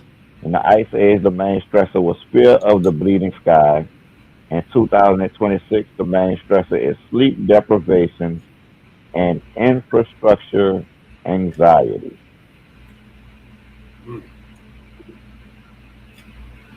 So y'all ass to sleep. Go to sleep. Is it the big one? We are not currently in the Mayake level event, which occurs roughly every 500 to 1,000 years. If a true Mayake event hit today, it wouldn't just cause unrest, it would likely knock out the global power grid and the internet entirely, returning us to a technological ice age overnight. Maybe we might need a Mayake event. Mm-hmm. Hey man, God is light is electromagnetism, man. Y'all can't get away from this shit. No, I'm telling you, the Yes on most that. profound topic that the internet and back chat has ever seen. Even when we ain't talking about God is light is electromagnetism, it rears its head on its own. Got a life of its own. Hey, yes on that.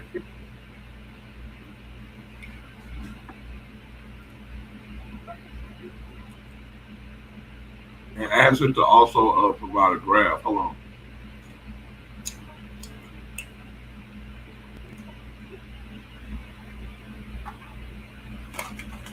Ask it to make a graph projection for the next 5 years. All right. As of Okay. February 7th, 2026, the short answer is yes. The sun is currently screaming. While we aren't in a full blown Mayake event, the kind that resets the civilization, we are currently experiencing one of the most intense periods of solar activity in the last 20 years. If you felt unusually on edge or have noticed the spike in global tension this week, there is a legitimate geophysical reason for it.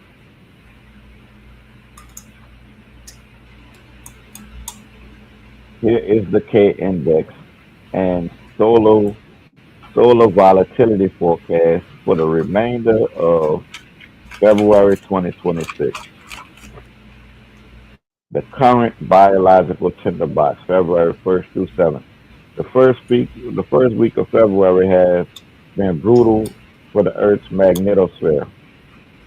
The mega region 4366, a massive sunspot group, has been firing off X-class flares like a machine gun. They've been busting at it. On February the 1st, it unleashed an X 8.1 flare, the strongest of the year so far. The fallout. Since then, we've had multiple X-class follow-ups, including an X 4.2 on February 4th. This has kept the KP index hovering around 5, G1 minus storm, for much of the week. Psychological impact. This constant pummeling of the magnetic field is exactly what triggers serotonin irritation syndrome. The atmosphere is heavily ionized right now, which is scientifically linked to higher levels of communal irritability and unexplained anxiety. That's right. High risk So forecast. next time you go to work and they ask why you beat up the boss, y'all can tell them it's because what is it called? Go back up. What is it called? Serotonin serotonin Mm-hmm. irritation syndrome. Yep, that's why I'm wigging out. High risk forecast from February 8th through the 28th of this year. Based on NOAA's 27-day space weather outlook, we are not out of the woods. In fact, we are entering a second wave. All right, they give you the dates, the expected KP index, the risk levels, and psychological forecast. From February 8th through the 9th, KP index is from 5 to 6, G1 to G2. Risk level is high. Glancing in the psychological forecast is glancing blows from CMEs will hit.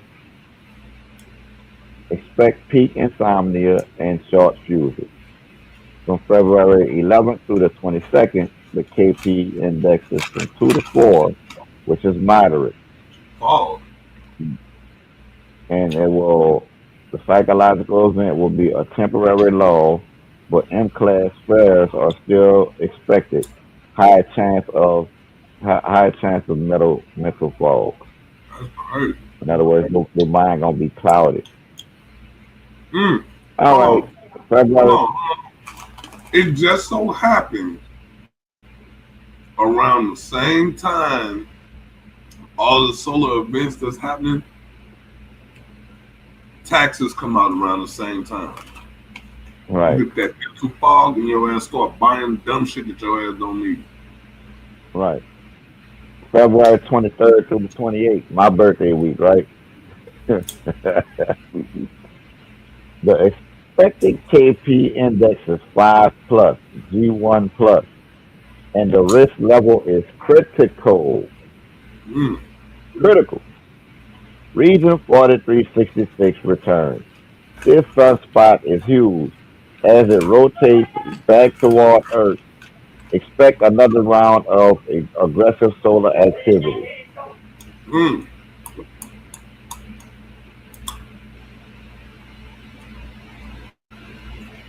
That's interesting.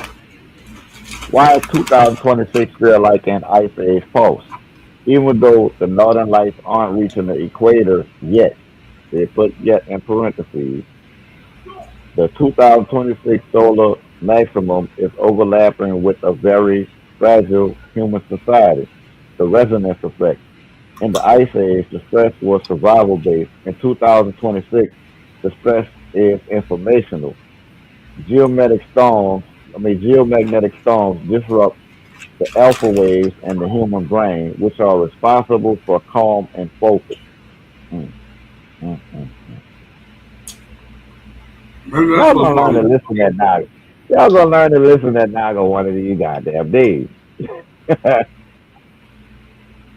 Collective mania. When a G2 or G3 storm hits, it doesn't cause a riot. but it makes the people already at a protest 30% more likely to lose their impulse control.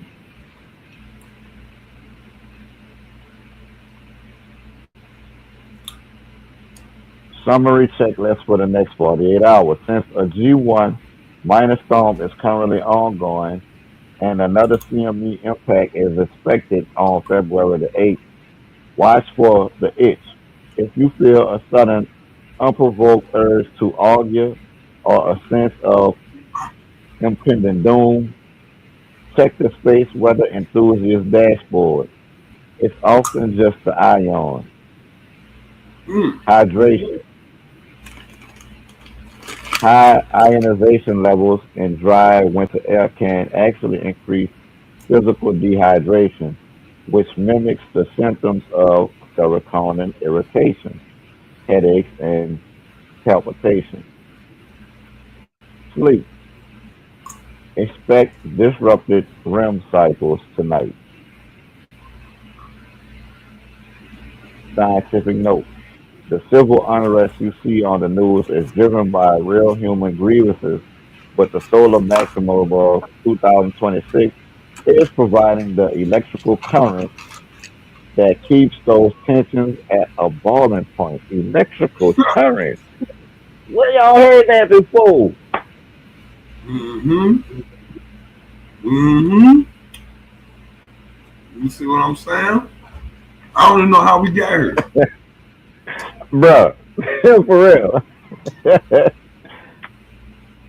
Hey, God is light is electromagnetism, man. It's I like, mean,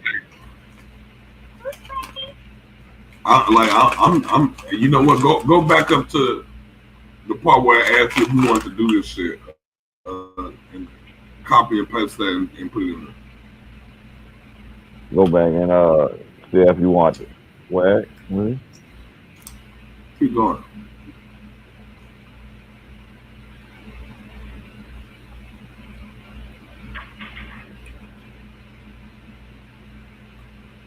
Um, no, it must have been the one up under it. Mhm.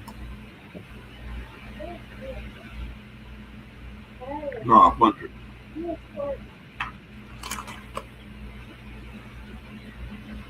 I go to yes. Go down. Keep going until you get to the next one.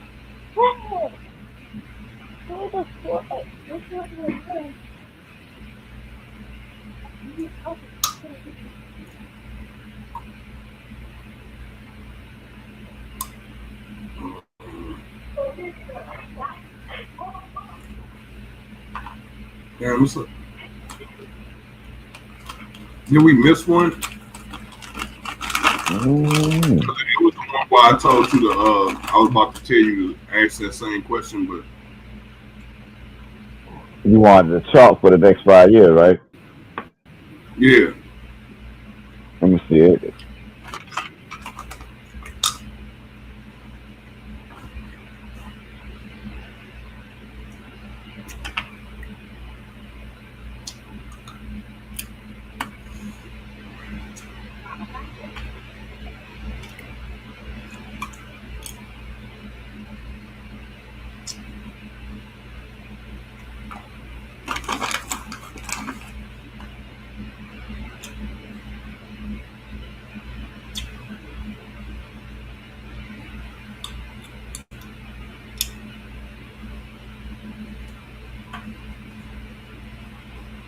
Hey, okay. So, all right, I got something else to add. Hold on. Watch this. The next, I wanted to do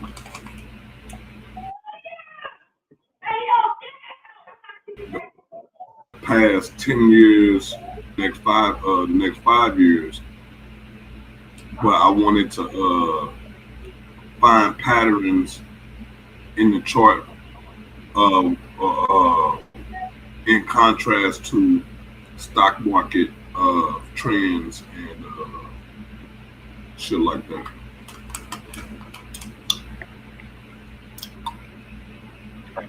You get what I'm saying? Yeah.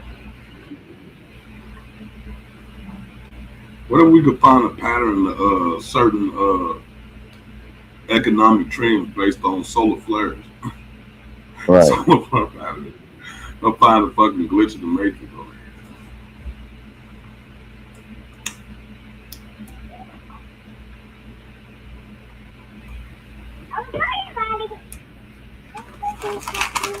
All right. All right. I'm about to stop sharing and mute out. I gotta bring Maya to the pilot. All right. All right.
Yo. What up, girl? You done started the old chess game, huh? My bad, cuz I couldn't resist. I know. I ain't tripping.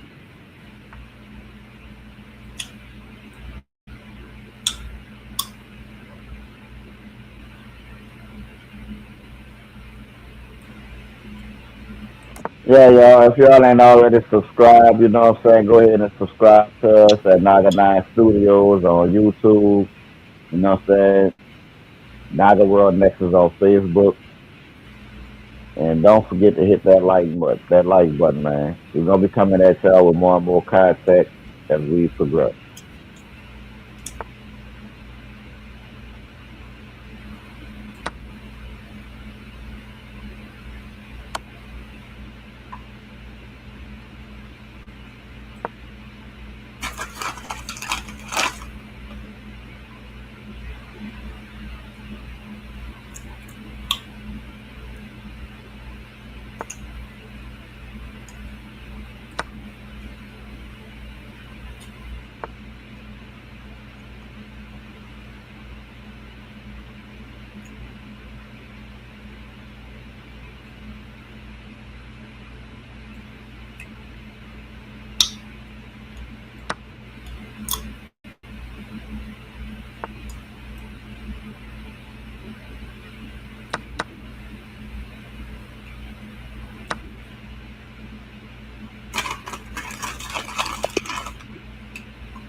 He said, "Fuck it, I'm gonna try to get That on boy mute." tapped out.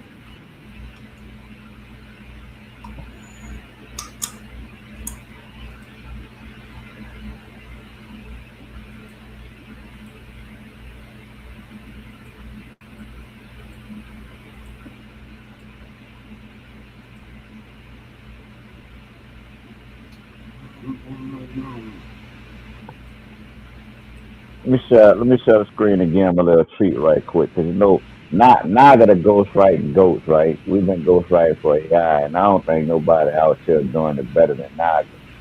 Yeah. You know what I'm saying? Am I biased towards Naga? You're damn right I am. But I challenge y'all to prove us wrong, man.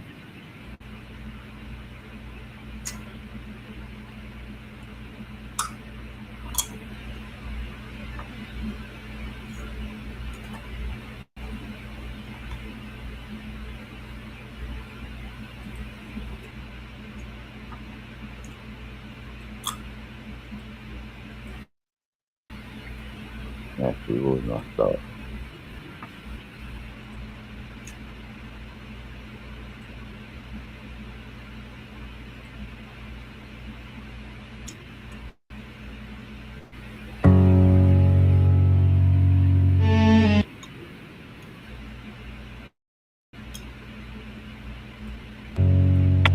NGA. No, I don't even hear it playing. They been skimming off the top for 100.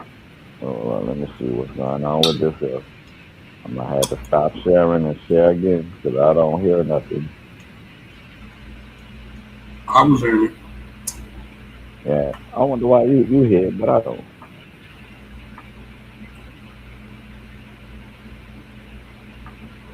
Mm,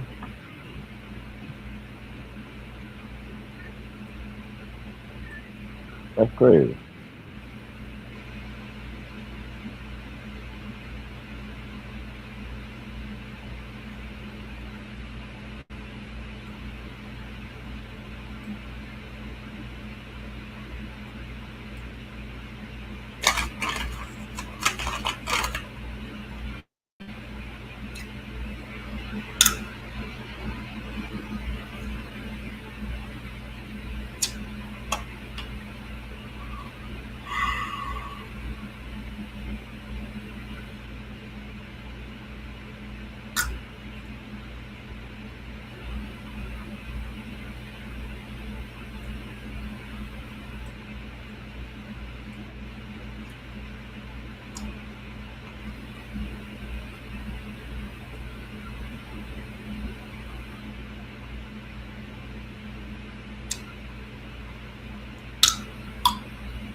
The revolutionary tax man is finally here. Empty out the safe. Start it over, That's cuz. the heavyweight. We eat until we It started full, over. clearing every single. All right, because I can't hear it. I don't know why.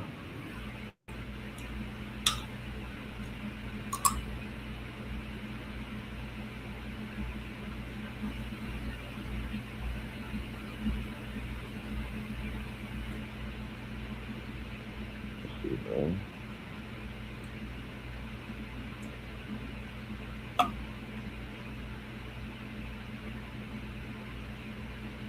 Let me stop sharing and share it all over again now, because it's not even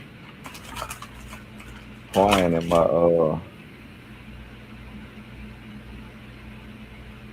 Let's see,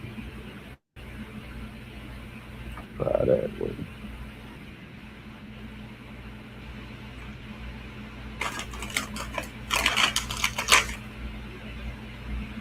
You can hear it. Hold on. NGA.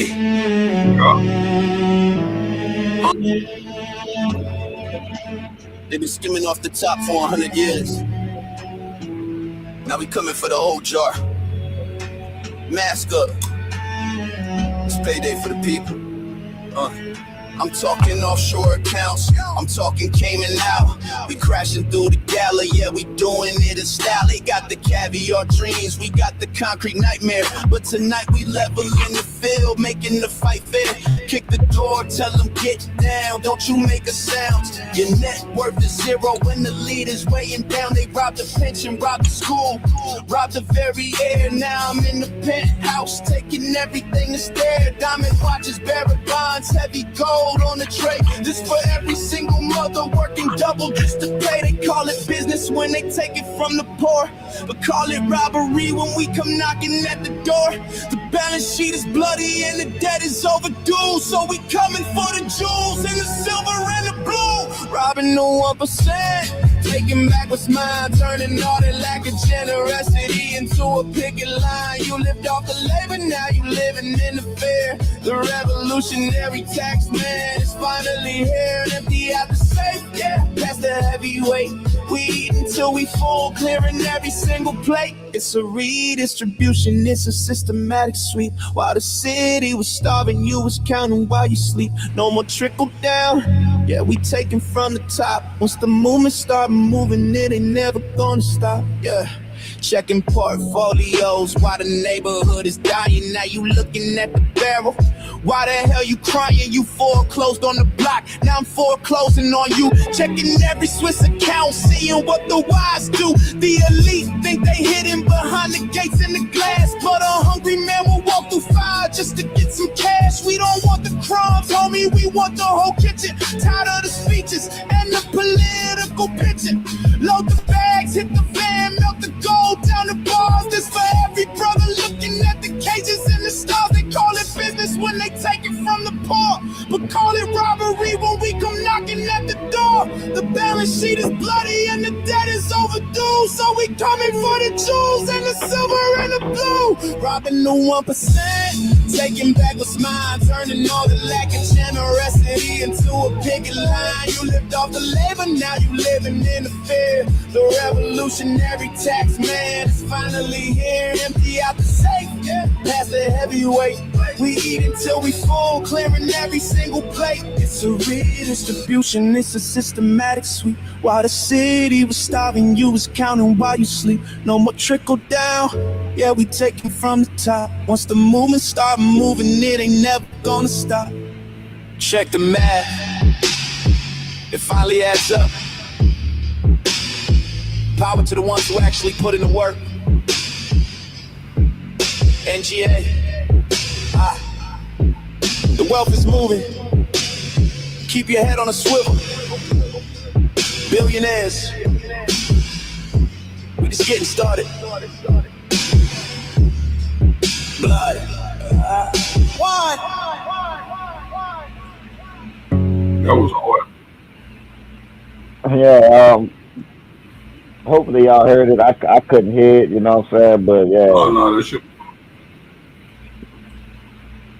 Yeah, my No, was that hard, shit man. was fire.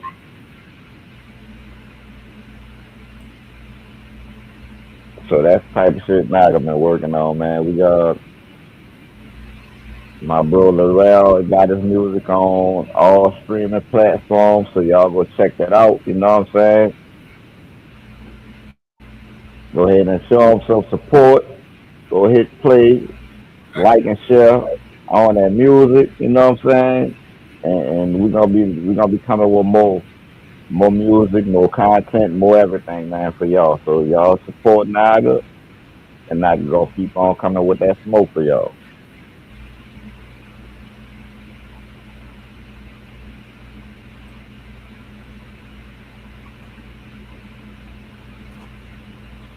Yeah, man. Play another one, cuz. You got a couple of ensembles you just dropped recently.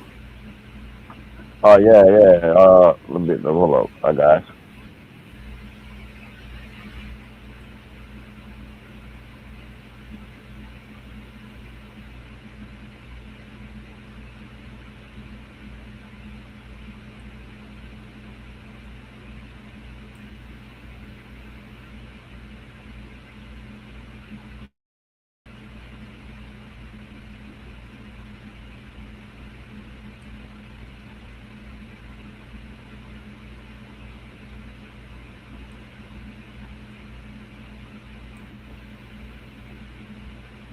Yeah, I don't know why my audio ain't playing in my headphones, so man, all I can hear is the screen. But hold on, we doing this for y'all anyway, so get what? I done heard it already. Y'all ain't heard.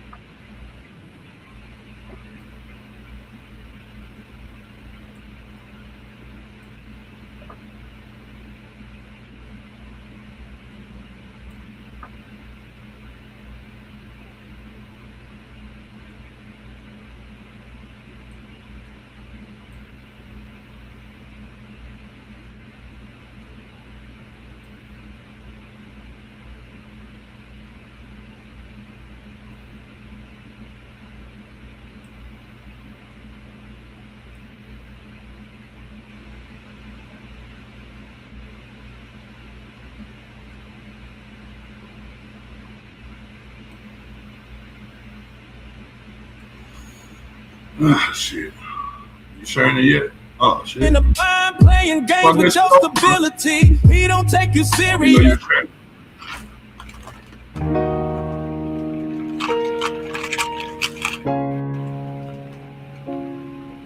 Yeah.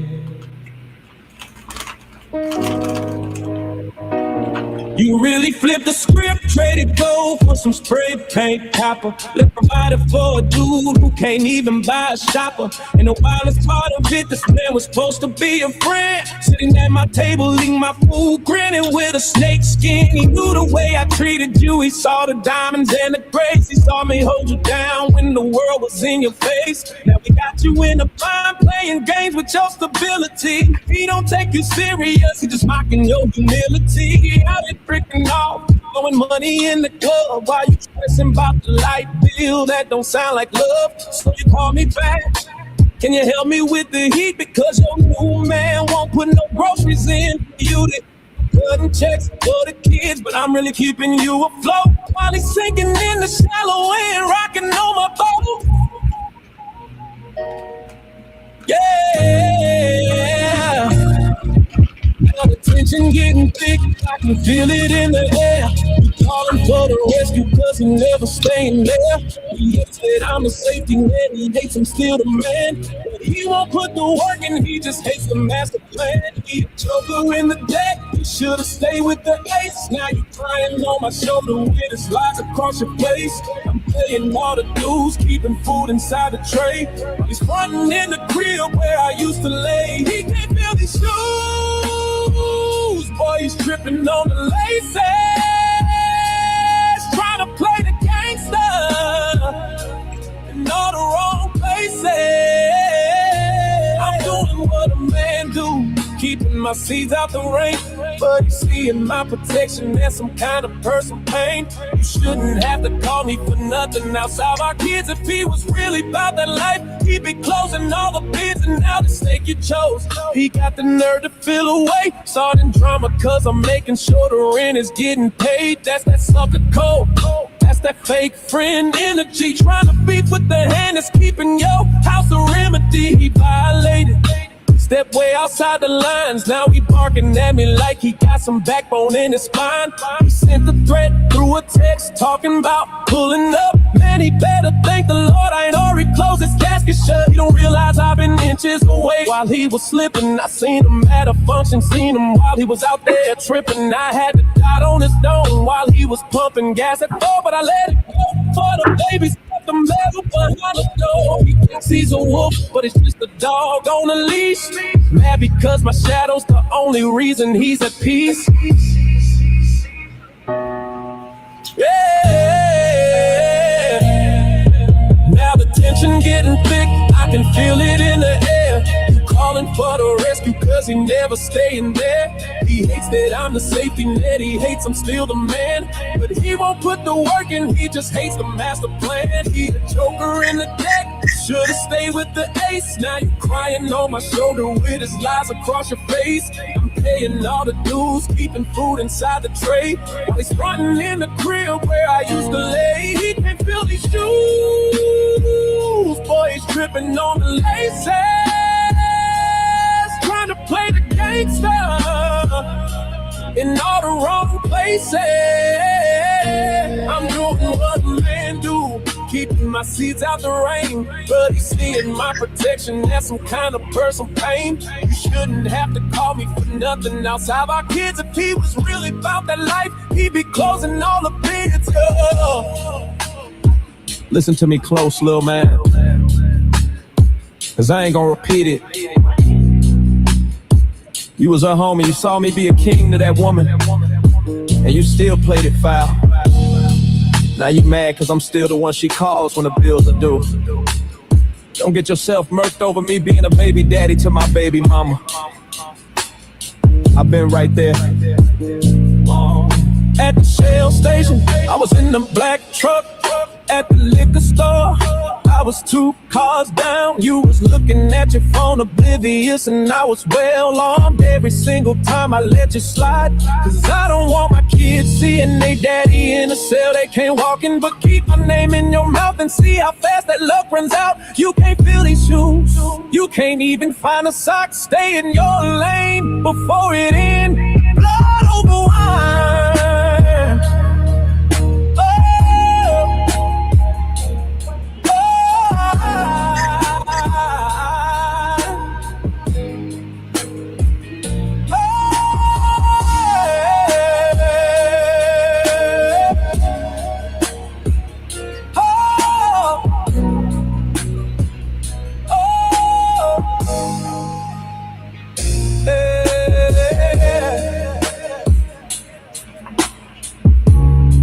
I think this one becoming one of my favorites, cuz. Nah, that's like that go hard for real. That motherfucker hard, cuz.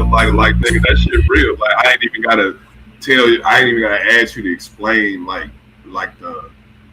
your mind frame and nothing like that like went into that one. Cause that shit is so like, you know, like bow right in the kisser. You know what I'm saying? You ain't gotta guess about it. Yeah, right. That one is really fucking good. Like I don't know, like you know what I'm saying. I mean that shit actually deserve an encore. That was good. Nigga, hit us with another one, nigga. And then after you play it, you gotta give us like a synopsis or a breakdown, like on like what you was thinking, like what went into it. You know what I'm saying, and how it ultimately makes you feel. You know what I'm saying, and the impact that you wanted to have when people hear it. Right. Now for the last one that just played, you know what I'm saying, my ideas and my synopsis was basically on how, you know, it's centered kind of around the baby mama, baby daddy culture, how women will leave a good man, that's a good father to the children, to get with the old fuck boy who only trying to crack, you know what I'm saying? And that in turn makes them have to go back to their baby daddy and ask for these favors and help or what have you, you know what I'm saying? him being a good father and somebody who actually loves them will come through and help them, you know what I'm saying? And that in turn triggers the fuck boy, you know what I'm saying, and make him want to get on all of this old other shit that he could prevent by stepping up and being a man his own self. You know what I'm saying? Because when you step through that door to take on the responsibility of this woman, then all of that comes along with it. You know what I'm saying? She shouldn't have to go and reach out to no other man for no help, whether it be her baby daddy or what have you. You know what I'm saying? So that was kind of my mind frame on that song. You know what I'm saying? Because we see a lot of that going on in our community, and I drew from personal experience and put that into the song. The first one was basically talking about robbing the 1%. You know what I'm saying? A redistribution of wealth. Oh no, yeah, Which, yeah, that way. that's pretty much clear cut, self explanatory right there. You know what I'm saying? And this next one, is it's kind of along the same lines of the one I just played, but it's like because we don't get enough credit as men. You know what I'm saying? A lot of us go out there, risk life and limb. You know what I'm saying, for the family. You dig? We put our freedom on the line to support a family. You know what I'm saying? And God forbid if that freedom is ever taken, then a lot of times the story turns into a horror story. You know what I'm saying? The same people you risk the freedom for to provide for aren't there for you in your time of need. You know what I'm saying? It's like it's more along the lines of the age of transactional relationships. You know what I'm saying? It's like if that man risks his freedom to provide for you and the family, then you're supposed to hold him down if he ever take a fall. You know what I'm saying? Because you didn't have no problem with accepting that dirty money, with accepting the drug money, what have you. You know what I'm saying? Right. And it provided you with a lifestyle. But soon as he got popped, went dead time, then you moved on to the next one and just forgot all about the person who held you down. So that was kind of the inspiration for this next one. Let me get to it.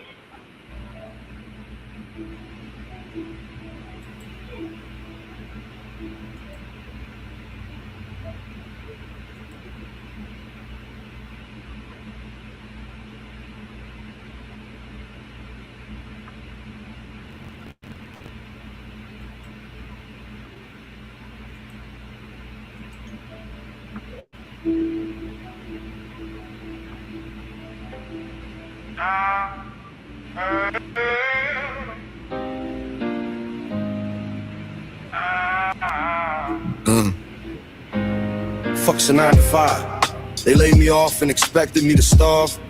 Nah. My lady scream about the rent, baby's crying for a plate. So I took it to the curb, Glock tucked, hard cold. Now I'm behind these bars, and she out there tripping. Listen, yeah.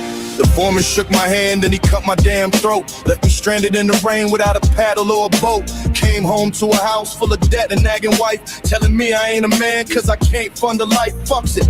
I hit the block with a hunger they ain't seen. Swapped the lunchbox for the work, the scale and the fiends. I was moving weight like a titan, dodging hollow tips, risking life and my soul just to keep her on them trips. Moved from the corner to the condo, I was moving up fast. Put a target on my back just to make the money last. Stashed the millions in the wall, bought her everything she craved. While I'm out here in the trenches digging out my own graves.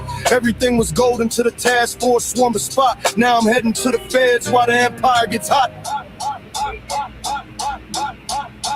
I traded freedom for the bag, now I'm rotting in the cage. While she out there in the streets, flipping to the next page. I did the dirt, I took the fall, I kept the family fed. Now another man is sleeping in my side of the bed. Hard in the paint, but the game is a trap.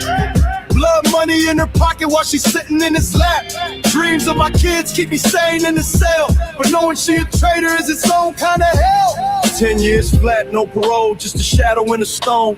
left her with the keys to the kingdom and the throne. Told her keep it low, keep the baby safe and sound. But as soon as I was gone, she was nowhere to be found. She ain't answering the phone, she ain't putting on the book. Spending my hard-earned blood on some low-life crooks. I'm hearing rumors in the yard, yeah, the word travels quick. She out at the club, sucking every new dick while I'm eating mystery meat and staring at the bars. She driving my foreigns, looking up at the stars. I sacrificed it all, put my life on the line, just to find out that she never was really ever mine. I don't care about the jewels or the stacks I left behind. I just want my baby's faces on the front of my mind. When I get out this bitch, yeah, the debt gotta be paid for every single promise and the way I was betrayed. I traded freedom for the bag, now I'm rotting in the cage. While she out there in the streets, flipping to the next page. I did the dirt, I took the fall, I kept the family fed. Now another man is sleeping in my side of the bed. Hard in the paint, but the game is a trap. Blood money in her pocket while she's sitting in his lap. Dreams of my kids keep me sane in the cell, but knowing she a traitor is its own kind of hell. Yeah. NGA. That's the cost of the crown. Wody. You bleed for him, you kill for him, you rock for him. And they'll replace you for the ink on the war and it's dry. Only thing real is the seeds. Daddy coming home soon. Fucks everybody else. Sound of a heavy cell door clanging shut. Sound of a heavy cell door clanging shut.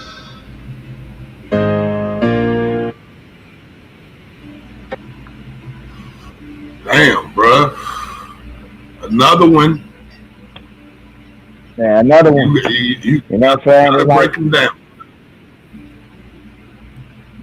Yeah, I kind of elaborated on that one before I went into it, you know what I'm saying? But yeah, it's like it's a lot of men who that story fit, you know what I'm saying, that lost their job and, you know what I'm saying, instead of just sitting around, laying around, waiting on getting hired, they done went out there, you know what I'm saying, and beat the streets up, you know what I'm saying, to support their family and went risk their freedom.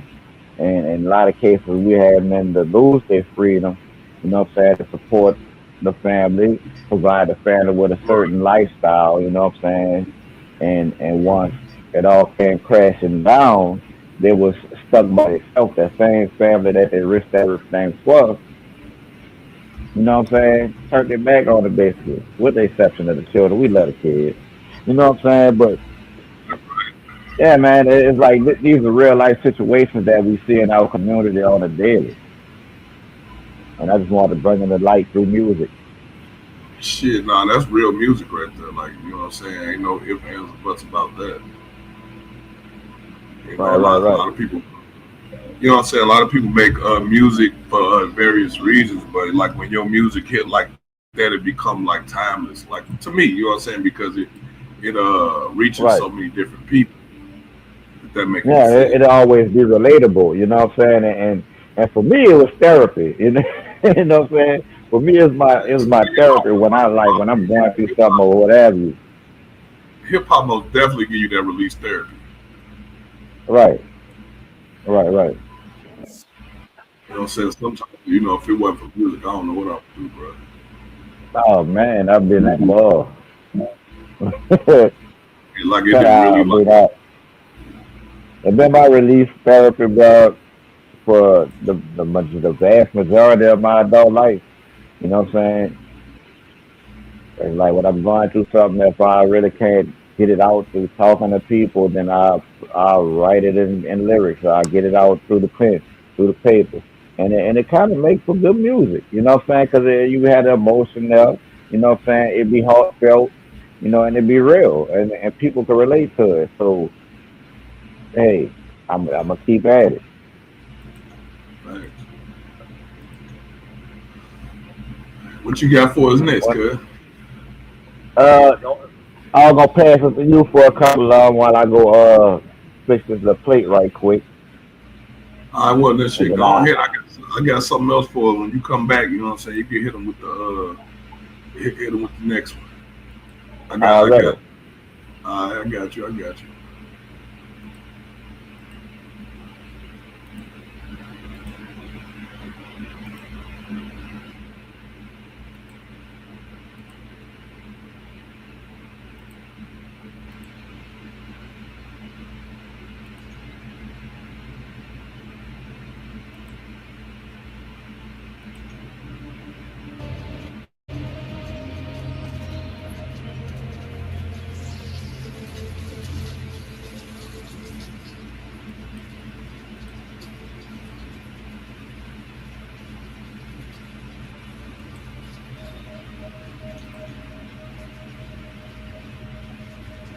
might be doing it out of season. I don't know. Let's see. Spring, I got 61. Like I got 61 number of children. No, that's adults. I think that's children. I ain't no students though. Let's see what's over there. She don't have a school. That's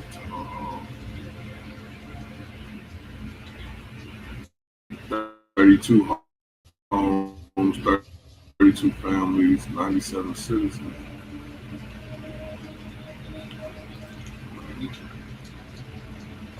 Let's see about trying to sustain some of this shit. Get a different view of this shit.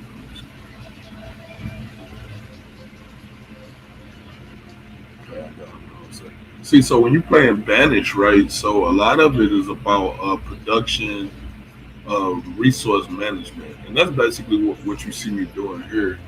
I got you got your logs, which they turn into firewood. You know what I'm saying? Then you got your stone, iron, and then firewood. Firewood is what they turn logs and sticks and shit into firewood, and that's how they heat their homes and whatnot. You got coal, and then again, this is some other stuff that you can use to heat your home. Coal, tools like the workers need tools to mine, to farm, to hunt, to do all type of shit like that. Then you got stored food. This right here tells you that we got 15, 14. This shit going down quick too, and for good reasons too, because I got more people than I can actually sustain. I'm using a cheat. It's called it's a bug cheat. See, I'll pull up my debug right now, and see I'm going low on food, so I'm gonna just pump it up with food. I'm gonna give them a lot of food, so I ain't gotta worry about it, because I want to actually just show you how the game. I want to actually show you how the game. What's this? Store medicine. Let's find the store medicine. What is that? Need medicine. Like I'm just using the little cheat thing right now, so I can just show you how it's done. Okay, don't give us that yet. Where is the store medicine? Let's see what you know.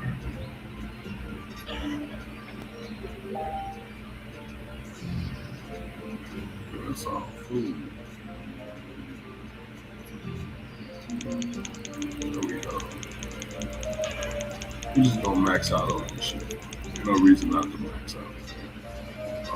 There was that cold. We gonna max out on this shit too. Clothes. Always got enough clothes. I think that's enough cheating for me.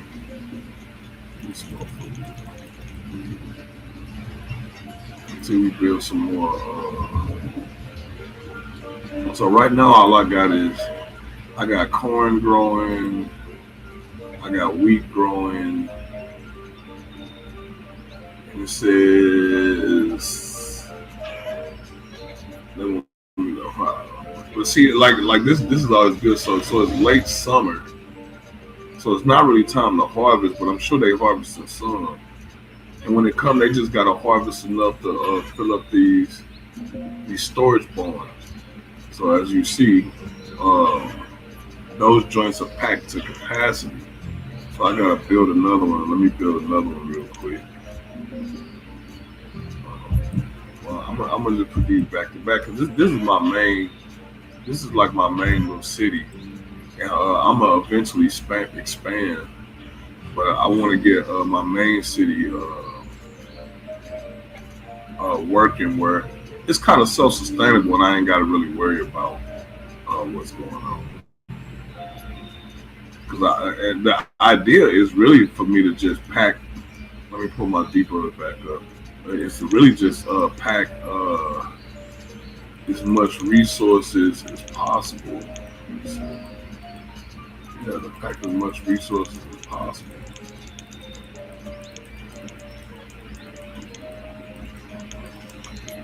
I ain't even click the animals. They got plenty of storage space. You got 1, 2, 3, 4. Then you got another one over here, 5. So they got plenty of storage space, and most of them are filled to the brim. I fill most of them to the brim uh, because we need a surplus of food. Like if you build it on top of a surplus that you already got, then when the winter and all that stuff come, then you take a hit, but then it ain't enough to deplete your reserves, and you're able to build back up when summertime comes. So like you see, it's autumn right now. We only been alive for 2 years. So I'm gonna let it go. I'm gonna let it go for a couple more minutes before I start expanding again. And in this game, the more houses and stuff you got, the more people will populate there, have babies and stuff like that. And you gotta pay attention to certain things like your graveyards and stuff like that, because like people, when people die, like people become what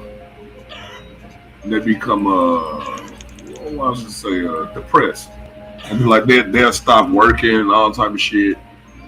You know what I'm saying? They'll stop working and won't have sex, won't have babies. And the next thing you know, you'll have a population decline in your city. You know what I'm saying? So that's something to watch for. That's what I did right here. I popped up a graveyard right here. You know, so it's a cemetery, and when people die, they'll put their bodies in there. Because in this game, like if you don't have a cemetery, people won't even move in the house. Like the body will still be in the house, and people will leave it there, and then that'll just be in a vaco of some sort. You know what I'm saying? So we got plenty of wood. So I think I'm gonna start expanding some more. Because let me take a look at the map so I can see exactly where I want to expand. So currently I'm right here on the map. There's 2 big lakes right here that I could probably take advantage of. That's why all the animals and the fish and stuff. But further out down this way, I think this is where we want to expand a little more. Further south or further north? Should we go north? North's got this big, huge mountain right here. We would have to cut into that mountain. I don't want to have to do that shit. We could always build around it. Let me see. We could always build around it. Am I looking at this wrong? I think I'm looking at this backwards, y'all. Hold on. Oh, there we go. I think I was looking at it backwards. I hate it when the map don't reflect what I'm looking at. So that means that it's the south. We could expand this way to the south or to the west. Maybe we should just keep pushing further west since it's flatter this way and we ain't got to alter the terrain. But then I like to keep some forests intact because, yeah, man, we gonna keep some of the forests intact. We just gonna cross the river. How about that? If we cross the river, I mean, good.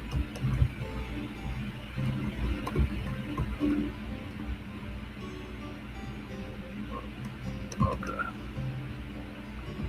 So if I cross the river though, let me slide.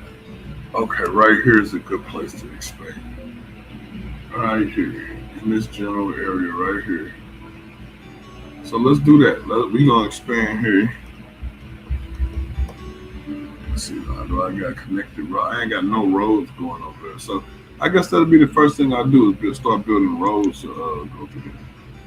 Like I said, I got the cheat code on, so I ain't gotta wait for no build. I ain't got no build time, so I can just build this shit. And that's why I like games that got this sandbox option where you can this sandbox option where you can kind of like do your own thing, and you're not necessarily restricted to you know. Let me see if I can see. see where the fuck this is and where this begins. So we just gonna take it like this. We just wanna go right across. We just wanna go right across. Not fast go, not collect $200. So we gonna take it from this. Okay. So then we gonna probably need a bridge. We got a wooden bridge or a stone bridge. Of course, I'm gonna go with the stone bridge. Why would I do anything else? Oh, this ain't good or something. Why I can't do this? Oh no, that's a tunnel. I can't do that. That's a wooden bridge. We only got wooden bridges. Yeah, we're gonna have to find a different mod for that. Let me see. What's this?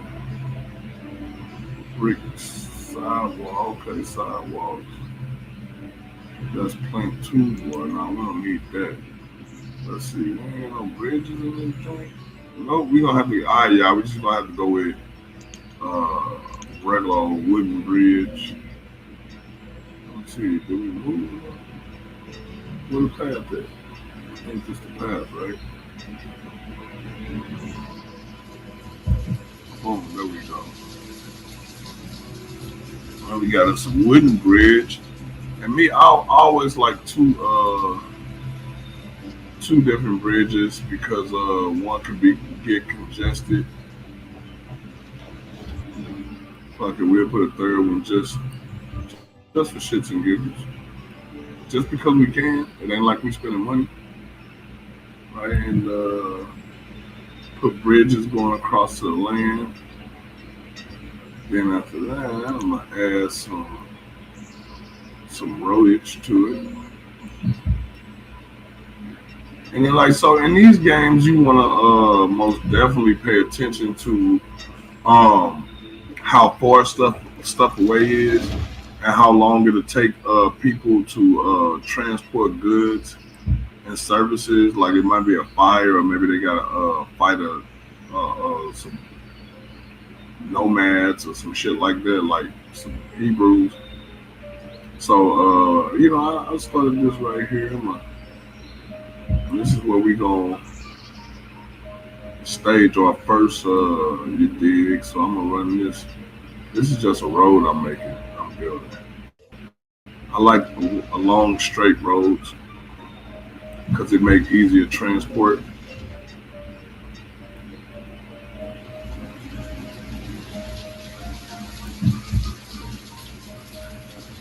See, it's raining.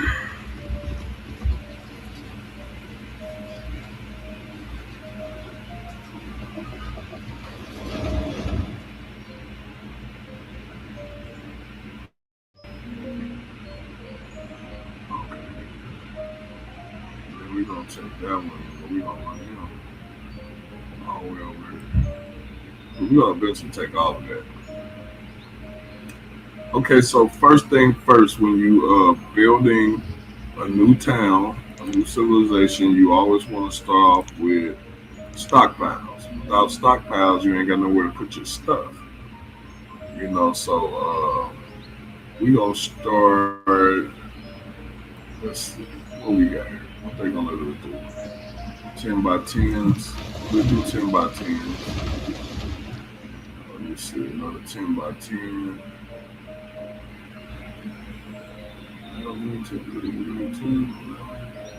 There we go, another 10 by 10. Alongside of, oh look, we had a death. Yolandace, the gardener, died during childbirth. So she died giving childbirth like that. Something else you gotta think about when you're impregnating these women out here.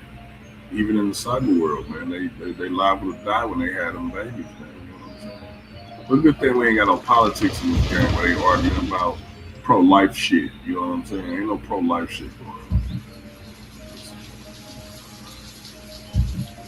Of course, you want to throw them up some barnyards so they can store stuff, right? What else we need?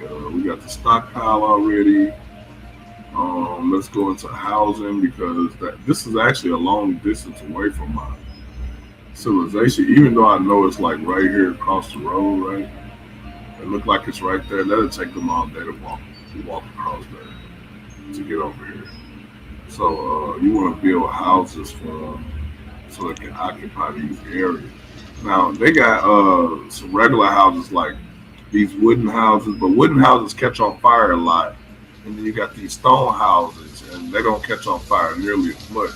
So in your little civilization, you gotta make sure you got wells strategically placed around, or else your city can catch on fire. But I'm running mods right now. I'm running some mods, and I got some this American set that got like American houses. You see right here, they got it's a bunch of colonial type houses, Victorian. I like those Commonwealth type houses. I think I might go with the Commonwealth. Oh, those look familiar. We got some of those. Dupree houses. It's a double shotgun house for the southeast. A Dauphine house. It's a Creole style house. Here goes some more That's Creole that New style. Orleans shit. Dolphin in the night war. Carter Canal. Oh yeah, so we're gonna make this little New Orleans over here. Hold on. Let me see. Dauphine house. Let's see what this shit look like.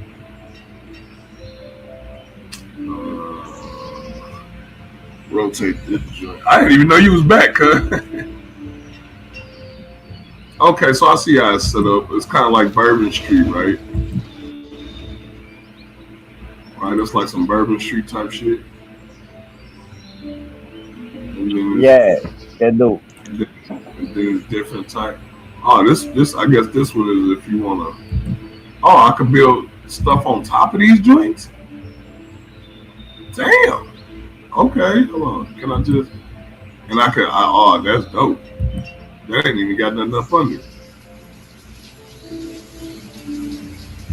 Oh, that's interesting. Let me see what else we got. What is this? Rotate this. Okay. Still something different. Like I said, this is all new, so I'm just kind of playing around with this. Let's see what can I do. Let me put it there.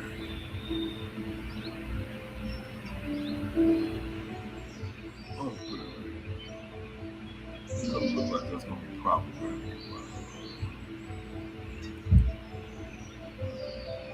Alright, so I guess there's a couple of houses. I don't even know how many people can live in here. Hey, that shit kind of dope.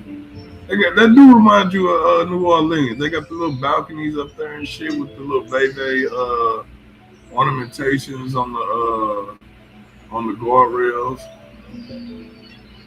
Most definitely the type of roofs and stuff. So we got us some New Orleans going over here. Let me see what else they got.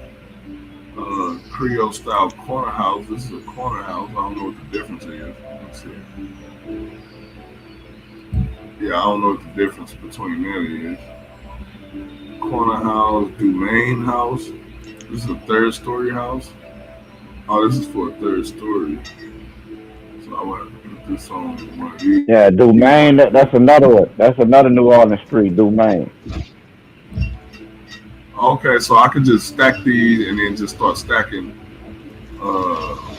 apartments on top. Basically, apartments. Now these are northeast. This is a northeast house. They look a little bit more modern, right? They look a little bit more modern. We don't want to go with that. Elegant Bay House. Let me see what that look like. What is this? There's some new shit. I don't even know what that is. I guess that's a house. Then we got Jamaican style. Oh, Jamaican style houses are huge. The Jamaican shit kind of look like. They kind of look like New Orleans stuff. Should be. Okay, let's see what else we got. Somehow that's not surprising. Yeah. Now this is also Jamaican. Let me see how we gonna use these.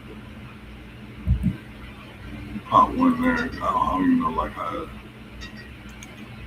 Okay, that's the same one. Here we go, a different house, almost like a plantation house. We're gonna stick these in the back here. Let's see.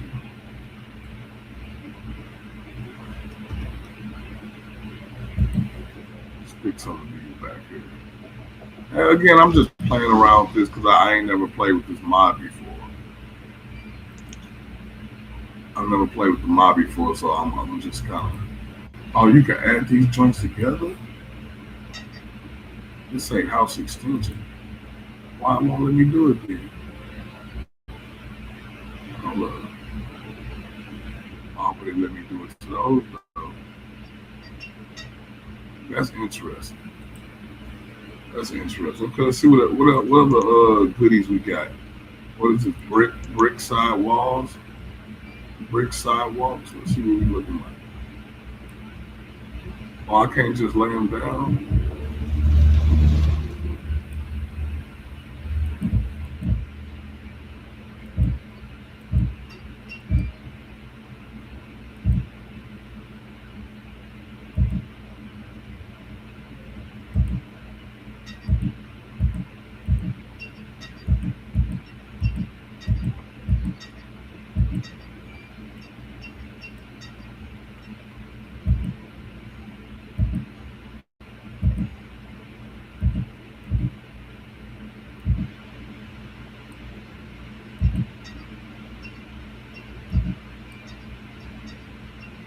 What?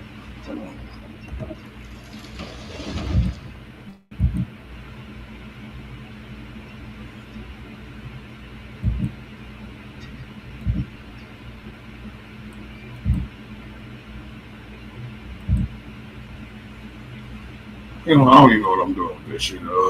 Just thought I was building my fucking sidewalks.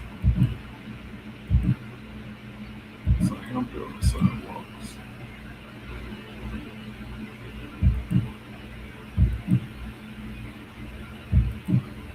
I guess this is something with New Orleans or something. I don't know. Like I said, this is my first time using this, y'all. So just playing around with it, seeing what it do, what it look like.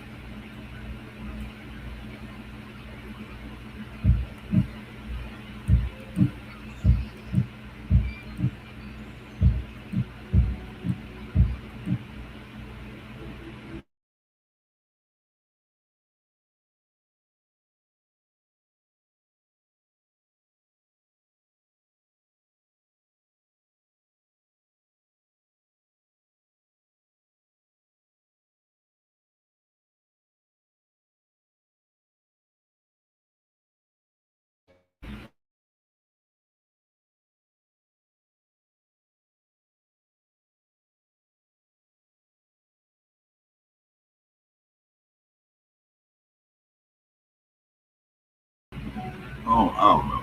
Anyway, I'm gonna stop playing with that.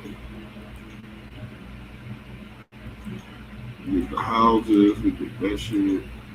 All right, so let me pause it right quick because I see some people got question marks on their heads. So you got to click on them, and it'll bring up the citizen, bring up their name. It's Esther.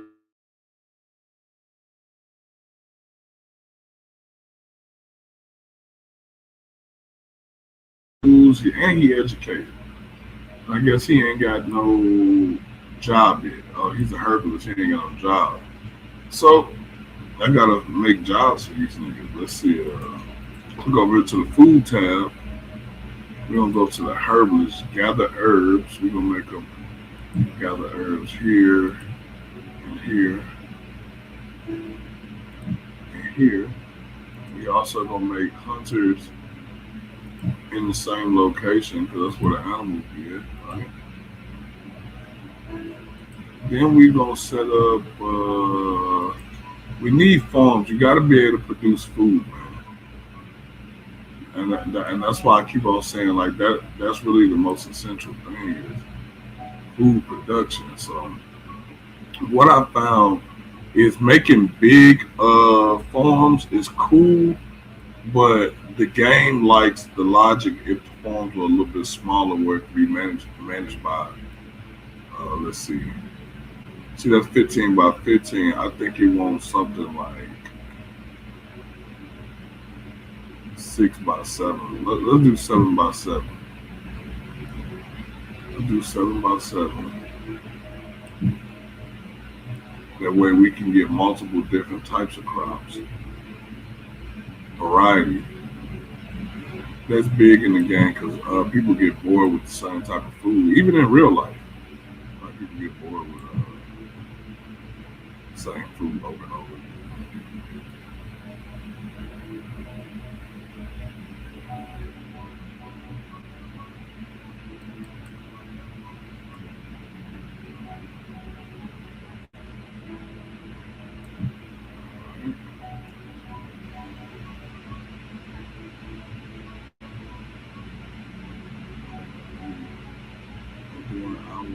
Okay, there.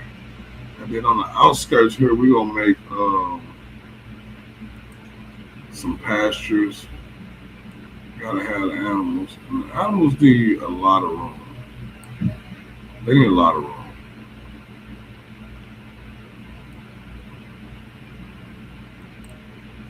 Yeah, just depending on what type of animal you need. Like I said, they need a lot of room. So I actually want to make this some type of industry over here. So I'm gonna go with the biggest one I can get. Looks like it's gonna be 20 by 19. All right. So now that I got all that stuff set up, I click on these and you see the little question mark. It says no citizen available for work. Of course it ain't. It ain't no citizens actually available for work, is what they're saying. Like I don't have no available bodies for them. But that'll change over time because people gonna start coming in. So we ain't even gotta worry about that. Actually, and I got the food limit on 20,000. So like they'll stop gathering food once they hit this limit. Like if you only have like 500, they'll only keep like 500 in storage. You know what I'm saying? Right now we only got 773 in storage, but the limit is 20,000. So they'll continuously work till they reach that number. Most of them work till they die. I'm a tyrant. So again, these pastures, I gotta pick which animal it is. Let me see, how do I do that? Okay, right here. So we're gonna do sheep. We're gonna make that one sheep. We'll make this one cattle. No, we're gonna make this one chicken. And then where's the big one at? Where I put the big one? Did I make a big one? Oh, I made a big one. Maybe I did. Okay, we just do chicken and sheep. We ain't got no beef. What else we got? Oh yeah, we gotta change these. Let's see, we got corn and wheat in the other one. We're gonna go with beans. We're gonna go with cabbage. We're gonna go with potatoes. We're gonna go with peppers. We'll go with, let me see what we got. Squash.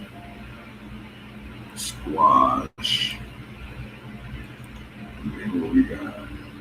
Pumpkin. All right, so we got all of them in there. So we'll have a little bit of everything brewing. Let me see, what did we miss anything? Oh, trees. We need orchards, trees. Let me see. I guess we can make this a little orchard over here somewhere.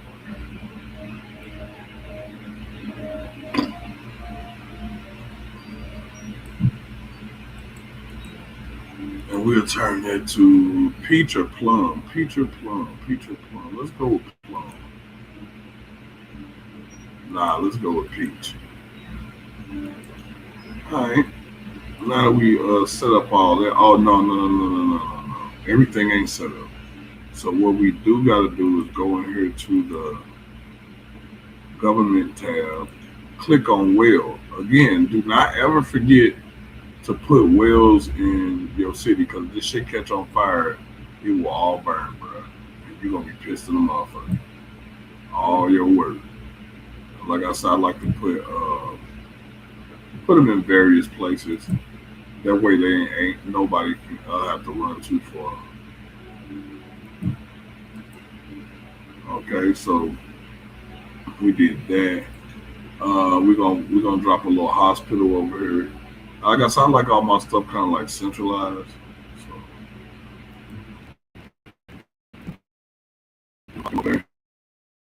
we already got that. And I don't think we need a chapel. I mean, we just gonna throw another cemetery over here just in case. Alright. Well, now we just gonna hit play and let it populate.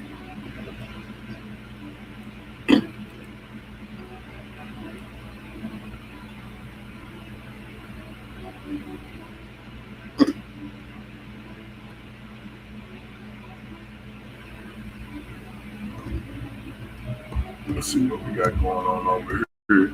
So everything over here look like it's pretty much okay. We got sheeps over here going. Let me check on their status. We got 7 out of 7 in there. What we got going on over here? 32 out of 32. So it's populating. It's doing what it's doing. But why you got the question mark right here? No citizens available for work. All right, so we're gonna have to put some more citizens in here. I would wait till they make babies and do it, but why do that when you got a cheat? I got a cheat code right here. Right here. Let's go. There we go. I just created some more people. There's plenty of housing if they can find it. Let's see how long it takes them to find housing. That's the gang you was messing with a while back. Where you was redirecting the waterfall and the water flow and shit for the village. Oh yeah, I gotta assign them jobs too. So I got 50 something laborers.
I don't think I should have enough music.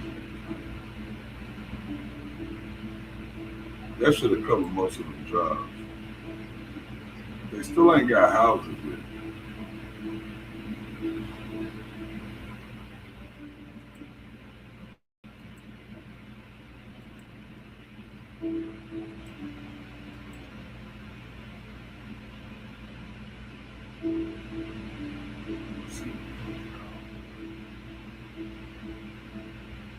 I guess we just don't have enough houses, so I'm gonna have to make more houses.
They out there doing it.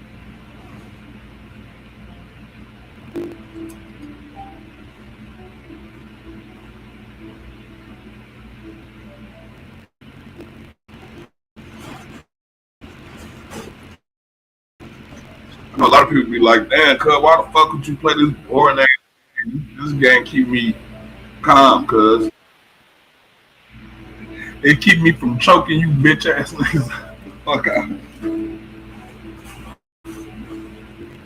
Nah, it's a strategy game. It'll have you into it like that. You know what I'm saying? I used to play that real war. That the whole real war line. You know what I'm saying? Was kind of set up like this. Here. You had to be your military base and be able to sustain it with power and supplies and you know what I'm saying. Huh? You had to keep some. I said it's kind. It looked like it functioned like that. That real war game I used to be playing. This is like a strategy game. You know what I'm saying? To where you gotta build your base and you gotta also have a certain supply line. You know, you had to have a certain level of supplies and electricity in order to operate the base. You know what I'm saying? It's like you had to strategize. Like if you built your shit wrong, they're gonna overrun your shit. You ain't had to light the fences and Right. all of that shit take a certain amount of electricity to run. Yeah, this game is like it ain't very many. It ain't no people to really fight. Uh, Yeah, you really fighting time. You fighting the elements. You fighting hunger and shit like that. Like right. you're trying to stop people from starving and make your society where it runs successful enough where it's self-sustaining. Like that's what you For want to do is get self-sustaining, to the right? point where you become self-sustaining.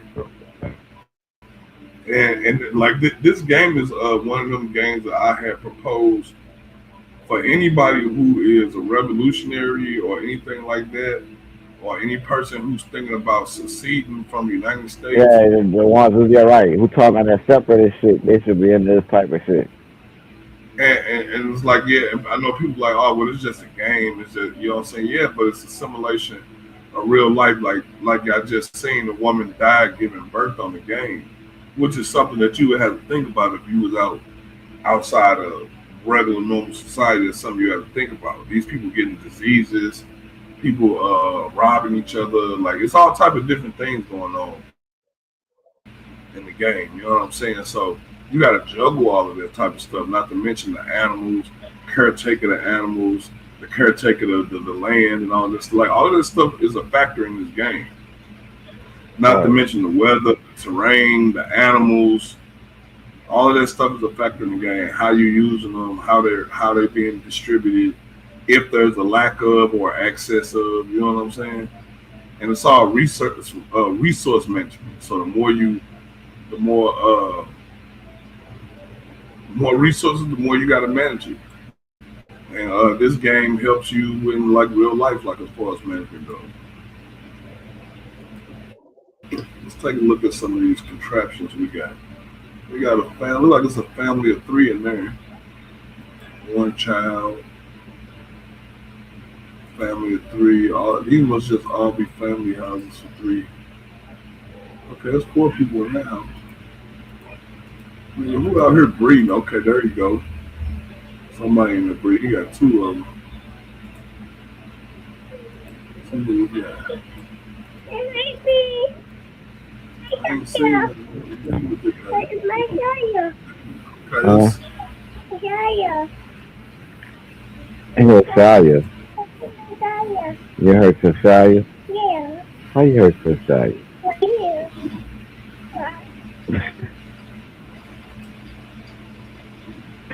That a girl, that a mess.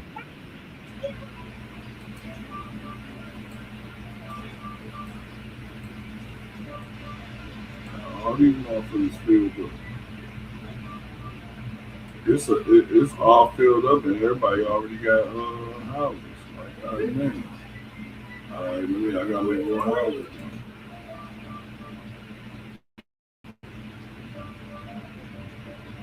More houses to come. Let me see.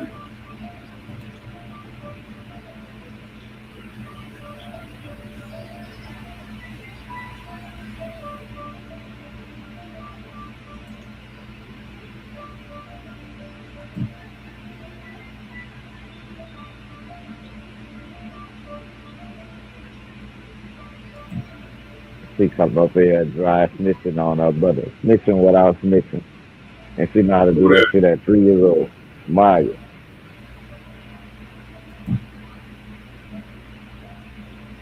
Come in here Niecy talking cool. about She ain't did nothing to she, nobody. she come up here talking about I heard my Shia. I heard my Shia. I'm like, you heard your Shia? How you heard your Shia? She was like, yeah, and then walked out the room and called Shia and said, Shia, daddy want to. She come over here like, what you want? I was like, nothing. I'm like, she came in here and said she heard her Shia, and then came and told you that daddy wants you. So what you did, my baby? His ass bust out. His ass bust out answer.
That I had this up from earlier.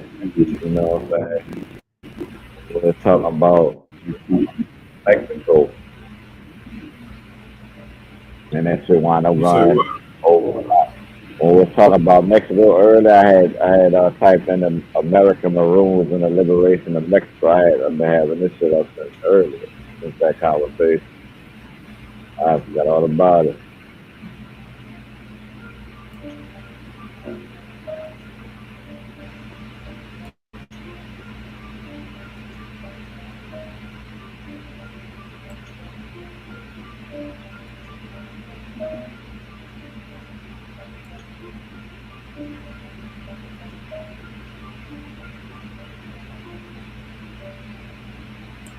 Man, let me change the direction of the sunlight.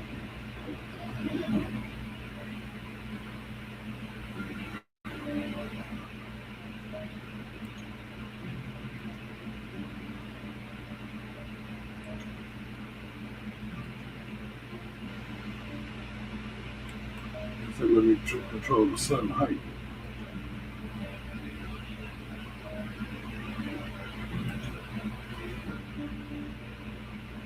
That shit go right with that Maroon shit too. Let me read this shit while you playing that. All right. It say American Maroons, escaped enslaved people forming independent communities, significantly impacted Mexico's liberation and and anti-slavery efforts by fleeing there for freedom, forcing policy changes like President Guerrero's 1829 exemption for Texas, and demonstrating resistance that highlighted cracks in U.S. slavery, contributing to the national debate and fueling the Civil War's origin. Though Mexico's own internal slavery ended earlier with independence, while often overshadowed by Canadian fugitives, the flow of self-emancipated people to Mexico stands U.S. slave power, inspiring both resistance and conflict. Maroons in Mexico, early present. Africans were present in Mexico from the 16th century, with maroon communities forming in places like Oaxaca as early as the 1520s, resisting Spanish rule and creating autonomous settlements. Resistance and survival. These communities, known as palenques, use guerrilla tactics to hide in remote areas, mountains, and jungles to survive, sometimes trading and forming alliances with indigenous groups. Impact on U.S. slavery. Escaped slaves sought refuge in Mexico, finding a legal framework where slavery was abolished after Mexico's independence from Spain in 1822. And like we covered, that was fueled by Gaspar Yanaga, right? That was fueled by the Yanaga nigga we were talking about. American Maroons and Mexican politics. Guerrero's decree in 1829.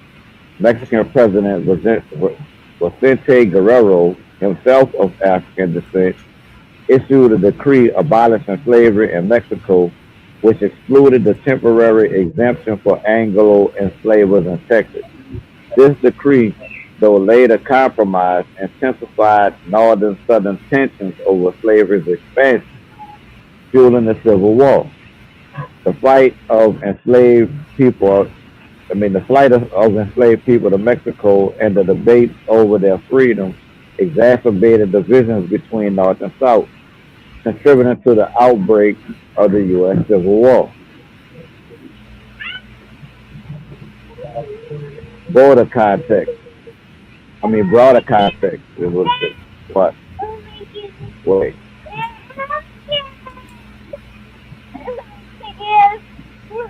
Go get your cup. Broader context. Forms of resistance. Maroons everywhere, including Mexico, represented a major challenge to colonial authority, showcasing the deep desire for freedom and challenging the dehumanization of slavery. See that? Maroons everywhere, including Mexico, represented a major challenge to colonial authority. You know what I'm saying? That's North, South, Central, wherever Maroons may be. Cultural resilience. Maroon societies developed unique cultures, blending African traditions with new experiences, demonstrating remarkable resilience and self-determination. In essence, American Maroons weren't just fleeing to Mexico, their very existence in a free land challenged the institution of slavery in the U.S., making them active participants in the struggle for liberation, even as Mexico's own journey with slavery ended earlier.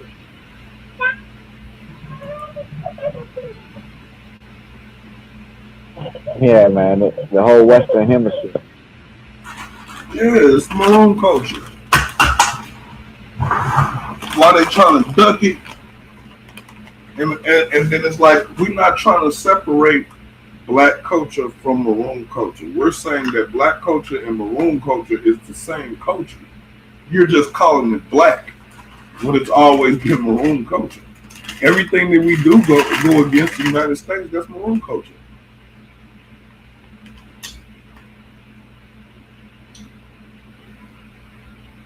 I'm gonna actually get into this document.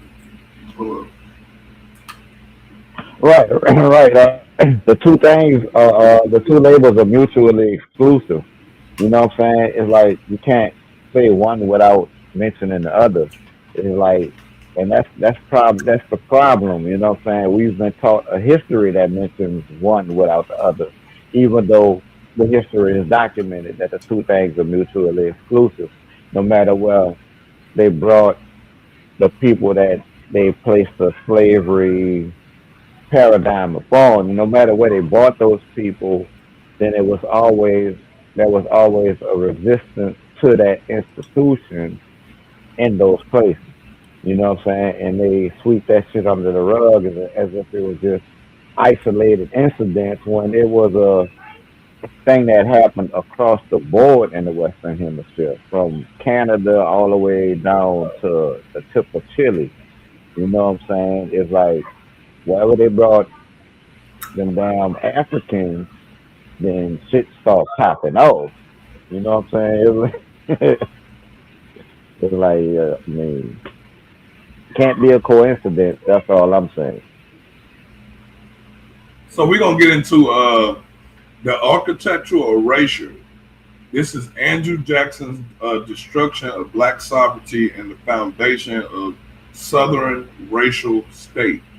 All right, here go your boy right here, Andrew Jackson, aka Vampire, Vampire Epstein. Andrew Jackson, aka Vampire Epstein.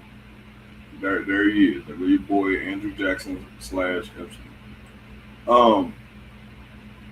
So the geopolitical landscape of the early 19th century American Southeast was defined by a volatile intersection of imperial ambition, indigenous resistance, and the burgeoning of slave power of the United States.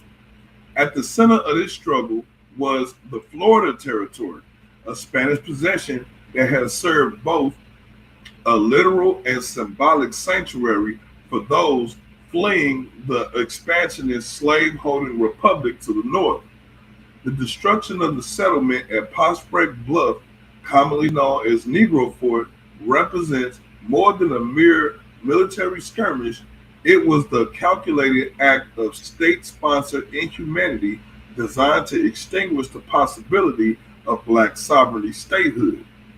This black republic flourished under the protection of the British, supplied armaments, and its own agricultural self-sufficiency, posed an existential threat to the plantation economy of the American South through the manipulation of military intelligence, the strategic use of Masonic and political networking, and the blatant violation of international law.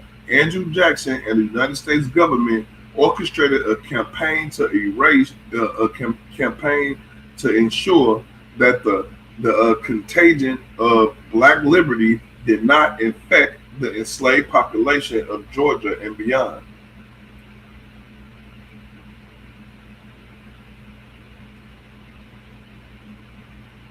Y'all heard that? They looked at us like a virus we were spreading. The imperial friction and the birth of the Prospect Bluff community. The conclusion of the war of 1812 did not bring peace to the southern frontier. Rather, it shifted the theater of conflict to Spanish Florida. During the war, British military had recognized the strategic utility of arming and recruiting African Americans and indigenous people as allies against the United States. Colonel Edward Nichols of the Royal Marines established a formidable fortification at Prospect Bluff on the Appalachian River, recruiting hundreds of black Maroons into the Royal Colonial Marines. Now again, notice what it said, recruiting who? Black Maroons. Right, right. Black Maroons. We're just kind of saying blackity black because Maroons are black.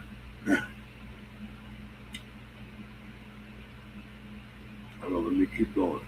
Right. These individuals were not merely fugitives. They were trained soldiers, disciplined in European military tactics, and granted certificates of freedom as British subjects. When the British evacuated Florida in May 1815, they left this well-constructed and fully armed fort in the hands of their allies, approximately 300 African Americans and 30 Seminoles and Choctaw warriors. This community quickly expanded as news of the Fort Negro spread across the South. Fugitives from as far away as Tennessee and Mississippi territory sought refuge at Prospect Bluff, swelling the population to as many as 1,000 inhabitants. This settlement was not a temporary camp, but a flourishing independent community. The inhabitants cultivated fields extending 50 miles up the Appalachian River, utilizing inherited West African agricultural techniques to sustain profitable plantation economy that operate entirely outside of the control of white masters. The term Negro Fort was a pejorative label applied to American officials who viewed the settlement as a criminal enterprise. To its inhabitants and some contemporary observers, it represented the rise of the independent Black Republic. This entity possessed the fundamental markers of sovereignty, a defined territory, a functioning economy, and a military capable of defending its borders. Under the command of Guarcon, a former sergeant major in the Colonial Marines, the fort was heavily fortified with high-caliber artillery. The military strength of the fort was a source of profound alarm for the United States. General Edmund P. Gaines estimated that the fort housed hundreds of armed Black men, while thousands of red sticks and mesquite and Seminoles remained in the. Yeah, I heard that red stick. I heard that red stick, right? That's Baton Rouge. That's what the French call Baton Rouge. You heard me? What, red sticks? Yeah, they named after that. That's what Baton Rouge named after. The French word. We found out rouge mean red. Right. Do it. Yep. That's what Baton Rouge means. Red stick. It's just reverse. And a baton is a fucking stick. That's what they saying baton, but it's baton. That's what a baton is. A baton is a fucking stick that you beat a nigga with. I never knew that, cuz. Yep. And that's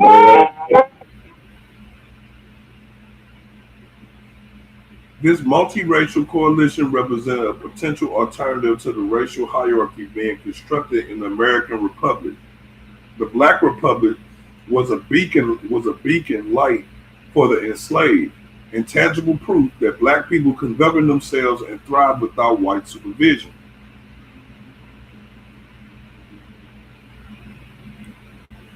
Masons at the border, Andrew Jackson's shadow network and strategic I cannot say this shit. Unilateralism. Andrew Jackson's rise to power and his ability to operate with such impunity were bolstered by his standing as a nationalist and an outsider who placed a high premium on loyalty. His involvement in Freemasonry provided a shadow network of influence that both supported his political ambitions and shielded him from the fallout of his controversial actions. During his campaigns in Florida, Jackson utilized these connections to maintain a trained army and an experienced general in the region, ensuring the federal government remained committed to his visions of territorial expansion. Jackson's justification for invading Florida and attacking Prospect Bluff relied on a systematic manipulation of intelligence. He portrayed the fort not as a peaceful settlement, but as a den of villains established for the purpose of murder, rapine, and plunder. In the letters to the Spanish governor of West Florida, Jackson claimed that the British goal was to excite the black population to insurrection and massacre, framing the very existence of armed Black people as an inherent act of aggression against the United States. So you see, like, even back then, they took armed Black people, armed niggas, as being a direct threat against the United States. That's an act of aggression if they see niggas with guns. Right. You want to know why they still shooting you in the street? And even though you got the right to carry and all this stupid shit? Huh? So I tell you. Because of this. because they Yeah, inherently see you as a threat. yeah, they inherently see But you look your ass out as a for them. maroon, whether you claim to be a maroon or not. That's how the Right. fuck they see you That's because how they they've been see having that fear passed down through their DNA for generations. his rhetoric. You niggas just don't know Has it. a dual purpose. It dehumanized the inhabitants of the fort, stripping them of their status as free British subjects, and provided a pretext for military actions that bypass international legal constraints. Jackson ordered General Gaines to destroy the fort regardless of the ground it stands on, and to restore the stolen Negroes and property to their rightful owners. So, in his mind, even though these niggas fought for freedom, even though they established their own shit, he's still looking at them like they slaves, they fugitives, and they property. That's the problem, right?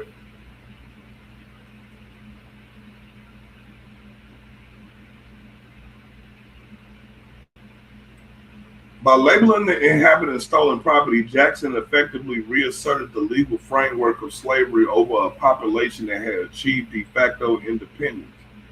This use of intelligence to frame a sovereign community as a criminal insurgency established a precedent for the U.S. intelligence agency mission mentioned in their later historical critiques, where all attempts at black self-sufficiency were viewed through the lens of national security threats. Hey, stop right there. As they still do today. It's the same playbook we just saw That's what play it's out in saying. It's Venezuela. saying that they still doing that shit today. You know what That's I'm why saying? they doing this shit. And motherfuckers like, why? Why y'all want to treaty with them? Yeah, that's because we still in a constant state of war. It's like, you know what I'm saying? They still see us as a national security threat. Because at one point we were a national security threat. Like, it's like you ain't always just been getting your ass kicked nowhere you've been on this planet Earth. You know what I'm saying? In your entire history, black man. You know what I'm saying? I don't know why you accepted that bullshit narrative. Bullshit narrative. It's this is the July massacre, systematic campaign of state-sponsored inhumanity.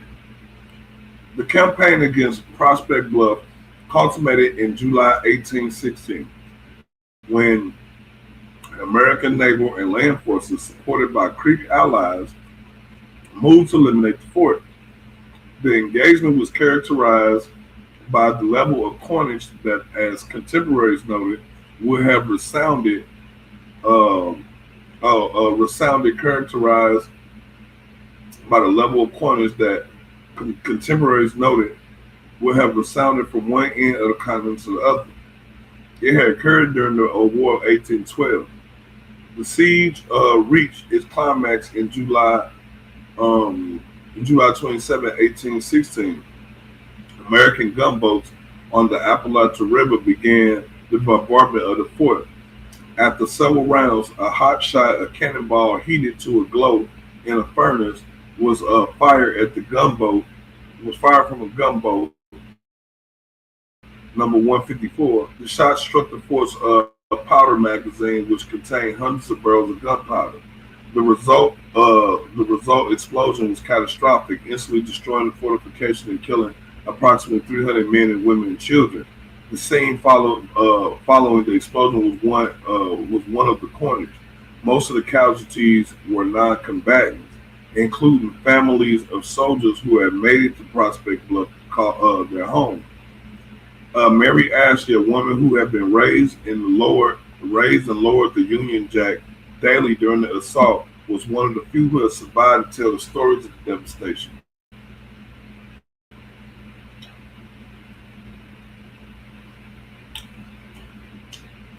The re-enslavement protocol, from sovereign citizens to stolen property.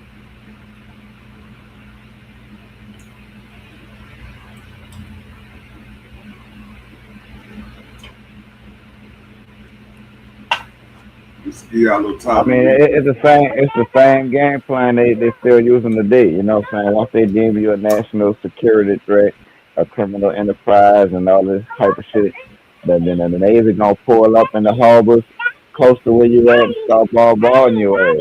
You know what I'm saying? And that's how you get regime change. You know what I'm saying? That's how you get U.S. occupation of foreign sovereign nations. Hell yeah, pull up with them boats. The survivors of the massacre who were not executed were subject to immediate and brutal retaliation. Gorkhan, the black commander, and the unnamed Choctaw chief were handed over to the Creek allies of the Americans. Gorkhan was shot. The Choctaw chief was scalped. Active execution that served to reinforce the racial and tribal hierarchy in the U.S. sought to impose on the region. Those who remained were forcefully returned to slavery. Georgia slaveholders justified their claims to these individuals by asserting that their ancestors had owned the ancestors of the prisoners, a logic that erased the legal status granted to them by the British and reimposed the hierarchy chains of American plantation system. Jackson's personal involvement in this process extended beyond military command. He personally profited from the destruction of the fort, re-enslaving a survivor named Polypore for his own Hermitage plantation in Tennessee. This act highlights an intimate connection between Jackson's public policy of manifest destiny and his private interest as a major slaveholder. The Negro fort was not just a military target, it was a source of property to be harvested for expansion of the Southern economy.